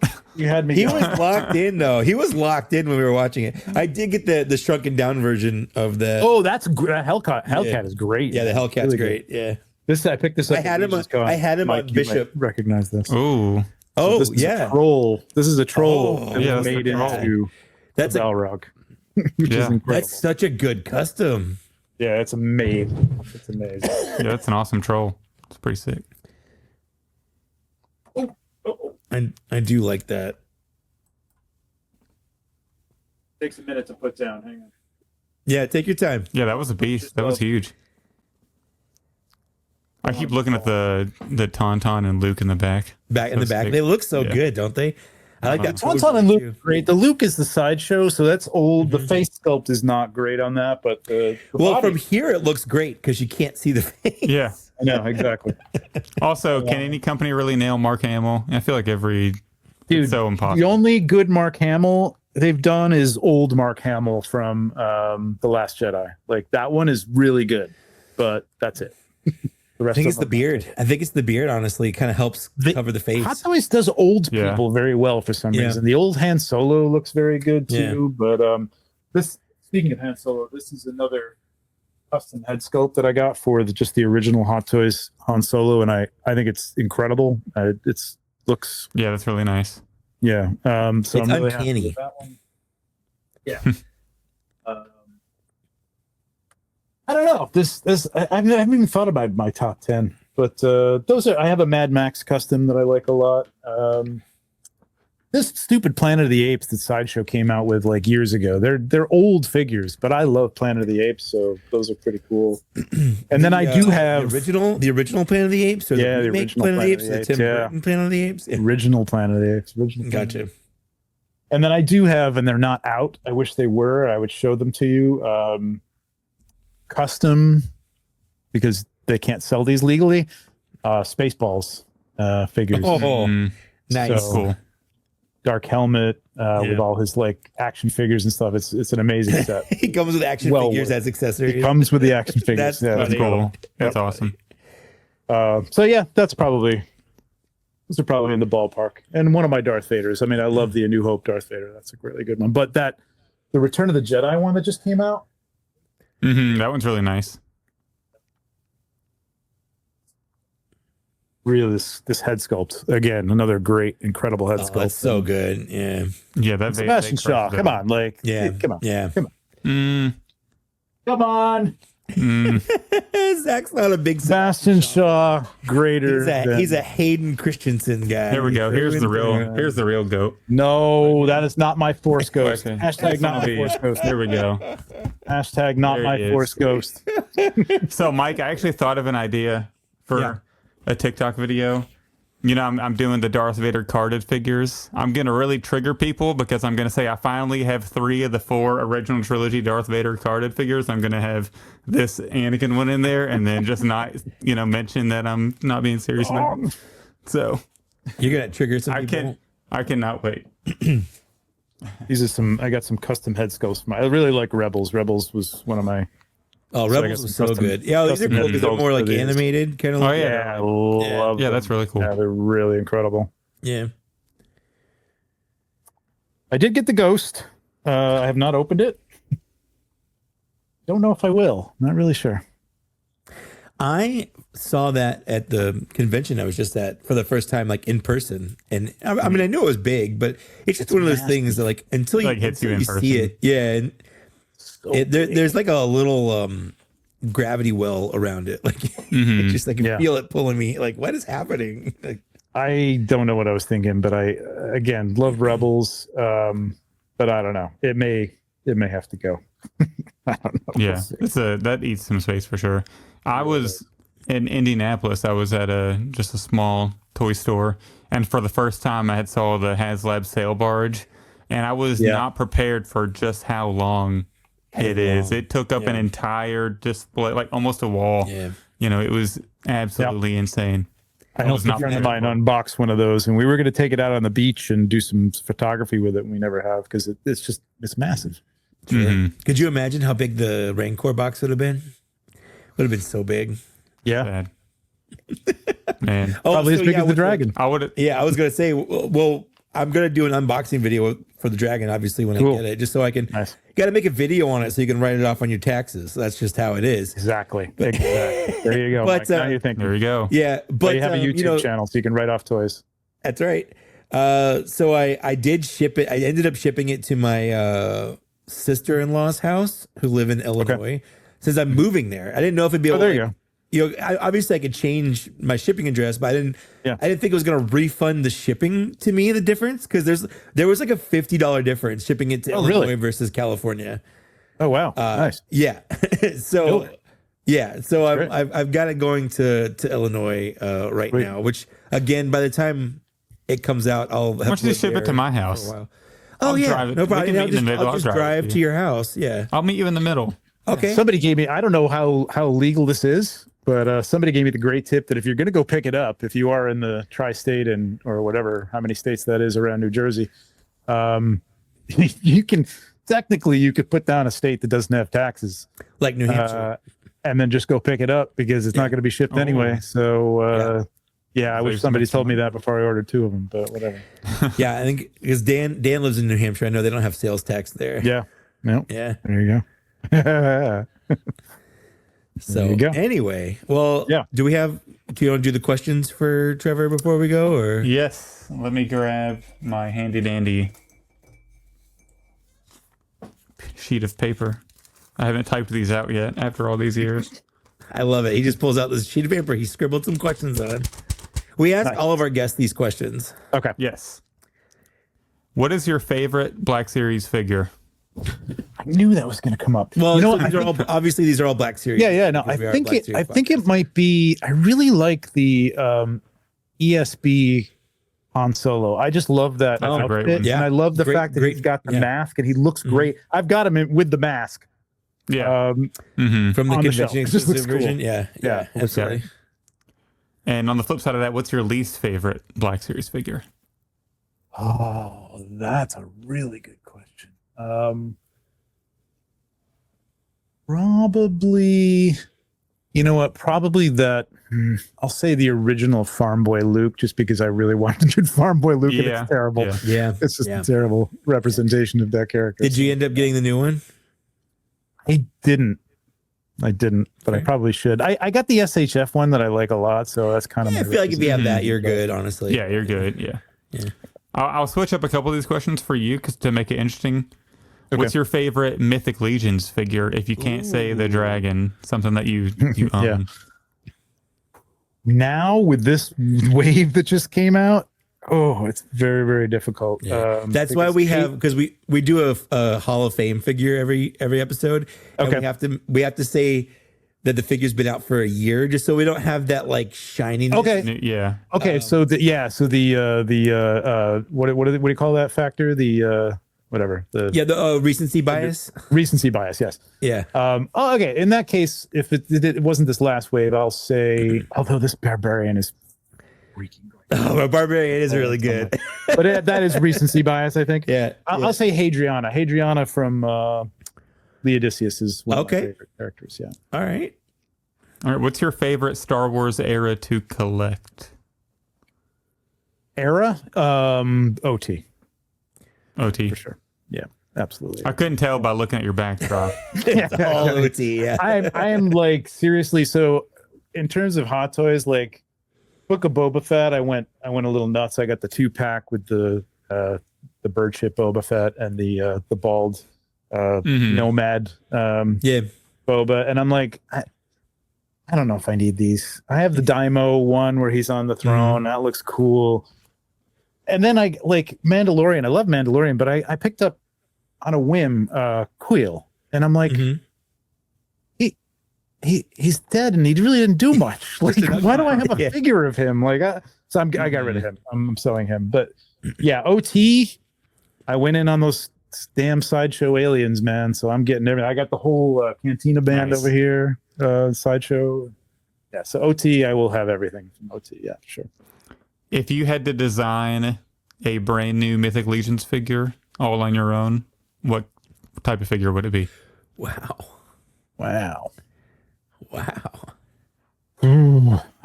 Geez, man. What? Mike, you can answer this one too, I guess. I mean, Yeah, go ahead if you got an idea. Because Do they have like So- a centaur yet or anything? they have a bunch of they have a centaurs. In centaur. fact, I saw someone They have a combine. mermaid? They combined Gideon Heavensbrand with Bishop, so he's like a centaur. Yeah. Gideon Heaven. Like that makes me feel uncomfortable. I think Do this they have will a mermaid? probably happen. They don't have a mermaid yet, but they're don't have a expanding mermaid. the world, so you never know. I what's would gonna happen. love a pirate. Everybody wants like- a pirate. I don't think we're getting pirates the way we think we're getting pirates. If we Well, get no, pirates. what I want them to do is do like figure obscura and do like a historical. that they might do. That they Yeah, would like do. a Jack Sparrow. Yeah, well, no, Blackbeard not or Jack something Sparrow, like but if you do like a Blackbeard, like an Edward Blackbeard. Teach, or like or Yep. go literary and do like Long John Silver or something like that. Yeah. Moby Dick or something. Moby Dick. Do Yeah. the whale. It could be the next giant, Somebody did the whale at crowdfund. LegionCon. Yeah, you guys got to come to LegionCon, man. It's amazing. I probably won't this year, but I think next year will be in the books. But my problem is Legion's Con is always the weekend of my anniversary with my wife. We got married on November 10th, and it's always She likes toys. Big rocks. Right? Doesn't well, it's also in New York, and my wife would love to go to New York. She would There you love go. to go to New York just to go, and I could just steal away up to New Jersey for like Yeah. a day or two, and You should do and that, hang out with definitely. people. Probably not this year, but I think next year would be in the books. You know what I really want? I want a Pegasus. Yeah. Well, there is a a winged unicorn coming on, but not Sure, not but a winged not horse. wings. Yeah. I want a winged horse, and I would love a skeleton winged horse. Jesus. That would be wild. That would be wild. Right? I think just thinking, I don't know, like something that they haven't done. They have minotaurs, but I want to Yep. see I want to see the not ogre size, but the brute scale. I want to see a brute brute scale, scale yeah. minotaur. That's what I want to see, which they That would be cool. likely will do. That I Yeah. have a feeling some of the minotaurs will get it like a version 2 and they'll be brute scale. Like a So, Torion yeah. version Mhm. 2. Yeah, that'd be cool. I have the version 1, and for a while I'd taken him apart and mixed him with the shirtless Oleg Thygar to make him yeah. kind of like a dragon, like a half dragon Yeah. kind of guy. So I used his Yeah. armor for that and stuff. Yeah. And to close it out, what do toys mean to you? Ooh. They're an escape, man. It's an escape from this is a creative outlet for me, obviously. I have a creative job, and now this is the job, which is fantastic because it used to be I would do my creative job, which was sort of creative. I mean, when you're building like a legal website or something, it's creative, but it's not really exciting. It's not fun. So this would be I would come down here and like get to create a world, an image, Mhm. something that just escaped from. Now it's a job, which is a little more. There's work involved, but it's still fun. So yeah, it's an escape, man. They're an escape, and yeah, I think a creative escape for sure. Does it feel like there's more pressure now that it's a job to deliver like really good photos, or are you able to really like just? Yes, yes. Because especially with Mythic Legions, it's such a big part of what they do. With the every client, marketing I want to for it. do my best job, which is probably not to my benefit because I probably don't get paid enough for the time that I spend on some of these things. But You're not sorry, random Kickstarter. You got my C work. Like yeah, I can't Yeah. put out. I've never been able to put out like all right, it's done, whatever. Here it is. You know what I mean? There are some that I'm like, it's a deadline and it's okay. It's not my greatest thing, but it's fine. I'm okay with it. But yeah, there's a lot of pressure to put out some kick-ass photos for, especially, for things that people are, I'm seeing people all the time and talking to people all the time that love these things. So Yeah. yep. Well, But Trevor, we really appreciate you coming on the podcast. Yes.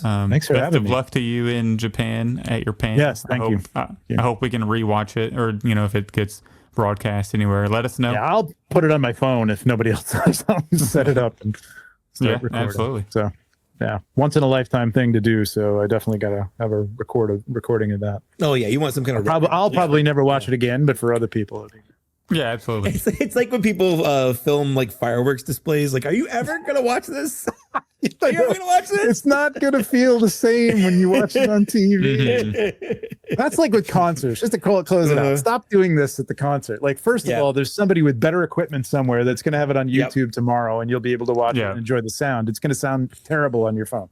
Yep. Just enjoy the show. Be in the moment. Anyways, moment. yes. Exactly. Thank you Good very much, Trevor. And we're gonna go back to our episode and finish it out in the future. So that was Trevor. Thanks for listening to it. Zach, did you have fun talking to Trevor? I had a blast. It was a lot of insight on on his Hot Toys photography and like just how he does it, where he explained most of it is in the actual shot. It's like he does a little bit of digital editing, but not a lot. It's just if he needs to, but he prefers to actually get it in the camera on the like what he sees there is like what's on the picture. So I thought it was awesome, and he's handled the dragon and everything like that. Just really cool to listen to. To me, it's like, watching filmmakers do like practical effects versus like CGI where you have to pretend stuff. Yeah. Where like it's got that realism to it, which I really, really do like. So, obviously recorded that a week ago. And if you're on the fence about the dragon or, you're thinking about it, just know that it does end in like a week. It ends on the 6th. We're recording this on the 27th. It'll go live on the 28th/29th. So by the time it ends, that's next Sunday, not this next Sunday, but the Sunday after. So you got some time as of right now. And actually, just like we called in the episode, the day after we recorded that, the dragon did fund. So it's currently sitting at 2,197 units sold. We're inching our way up towards that, the next tier unlock, which is going to be cool. But also the Fiery Breath set has obviously funded, and the stretch goal for that has unlocked. So you get the Fiery Breath, the neck, the head, and then also that knight with all the fire and all the extra pieces, which it looks like Commander Cook, who's in chat, decided to back for itself. So you could do that if you want to. You could just get that instead of getting the whole dragon. It's a lot cheaper. And that figure is cool. And also the wings, just yesterday, I think the wings funded. Nice. So the dragon is fully funded. So if you want to back it, right now, you'll get the dragon. You'll get one figure with the dragon. If you back the Fiery Breath, you'll get the neck, the fire, the figure, and then a bunch of stretch goal stuff for the figure to kind of do different ways to display him. And then the wings unlocked, which comes with a zombie. So if you get it all, it's pricey. It's $850 plus tax, plus a lot of shipping, which to me was about $1,000, a little over $1,000. But you get the dragon, a bunch of accessories for it. And then right now, at least 3 figures with maybe a 4th or 5th actually on the way. Depending on how many end up selling at the end of the campaign, which, as we all know, the end of the campaign is the big money maker. And with the way this works, there isn't any real reason to back it early because they charge up front. So it doesn't hurt to wait till last day. It's not like they're going to sell out or run out. Like, as long as the campaign's running, you can do it just like a HasLab. But I honestly think that this is going to be, even if you don't collect Mythic Legions, this dragon is going to be a work of art, and I cannot wait to get it. I'm so excited I've backed it. And I titled this episode Dragon Beats Rancor because, unlike the Rancor, it funded. Touchy subject there. I know. But it is what it is, and this is replacing that Rancor shaped hole that's been in my heart. So I'm so excited. But yeah, I can't wait. I can't wait for you to get it because I'm gonna drive out to Illinois and play. Oh, for sure. So. Yeah. You say steal it? Both. I'm gonna play with it and steal it. So no, you can't. No, I will fight you. I'll win the fight and I'll steal it. So what? I could bench press you. You probably could, but my team is escaping the Death Star alive, and I'll that's take fair. your No, that's fair. You're on my team. If my team loses, you're part of the problem. That is true. That is true.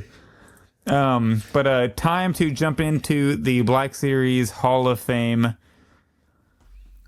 And so the last couple weeks we put in R2-D2 and the Glavis Ringworld Mandalorian. If anybody in the chat has a suggestion, drop it in now. But Mike, I know I'm going to suggest one. I don't know how you'll feel about it, but I wanted to throw it out there. Since TVC got their land speeder, their new fancy, newly sculpted land speeder, I'm going to throw out the Black Series land speeder and the Luke that goes with it. I know the Luke isn't great, but the land speeder is terrible, though. I know, but it's like just the land speeder is really good, and it comes with a Luke. You don't have to display the Luke, but the land speeder is really good. I bought an extra Luke just to put in that land speeder so that Luke isn't there anymore. See, the land speeder is so good, you bought another Luke for it. I mean, you got me there. I did. I do love the land speeder. It's a good... in the Hall of Fame picture, I could just do a picture of the land speeder and not of the Luke. We can just pretend the Luke never happened. But it did. But that's a suggestion. Yeah. But that's a suggestion. It's a good suggestion. I wouldn't have considered putting it in because the Luke would be a disqualifier for me. But you make a good case for just having the land speeder on there. And in celebration of a new TVC land speeder for our TVC brethren, we could put ours in there. That's not a bad option. Pletho, the dewback is not in our Hall of Fame, and honestly, I would probably be a lot more inclined to put the dewback in. But see, that comes with the old Sand Trooper. It does. So it does. You got a point. You got a terrible old figure either way. Yeah, you're right. But even though for the time that Sand Trooper was really, really good. At least the dewback's got articulation, though. The land speeder's just a fancy chair. You're not wrong. The design, but most vehicles are really, yeah. So I was going to suggest a classic original trilogy figure because I feel like it's been a while since we've got. Well, I guess we just did R2, and that technically counts. But I was going to suggest the Chewbacca C-3PO 2-pack. That was going to be my suggestion this week. That is a good one. Well, we can let chat decide if they're quick enough. Okay, because honestly, I feel like you've made a good case for the land speeder, and I can be swayed towards it. But I still want to toss in my hat in the ring with the Chewbacca C-3PO, knowing C-3PO. That there's a chance, like we're gonna get a new Chewbacca. We've seen parts. Is that Chewbacca going to be outdated really fast? But would they do an Empire Strikes Back, C-3PO version of it? I don't know. So Wilbon says, let the Wookiee win. Let the Wookiee win. So that's one vote for Chewbacca. I just feel like it's kind of a twofer, first of all, because you get a good C-3PO, probably the best C-3PO in the Black Series line, because he has a lot of great articulation. He's got the updated joints from the 4-LOM. And the Chewbacca is really good. But so we got 1 for 1. Commander Cook says land speeder. Wilbon says Chewbacca. All right, we see a bunch of y'all watching. We need more comment. We need more votes here. Wookiee or land speeder? I'm gonna say next vote decides it. Next vote decides it. We're gonna get like just a bunch of comments. So Yeah. So like, how long is this gonna? that's a 3PO quote about Chewbacca. So does this count as a vote? Does this count as a vote? I feel like both Bendejo and Colonel Angus say Chewbacca, so I think Chewbacca wins. Yeah, I mean, I'm down for that. Chewbacca can. Here's what I'll do. I'm gonna put. You're not wrong. I'm gonna put the land speeder in my list, so it's gonna stay there. So it's made my list. Let's go. But now I'm going to be less inclined to put it in since it's not with the TVC reveal one. But we'll add it in one day. What?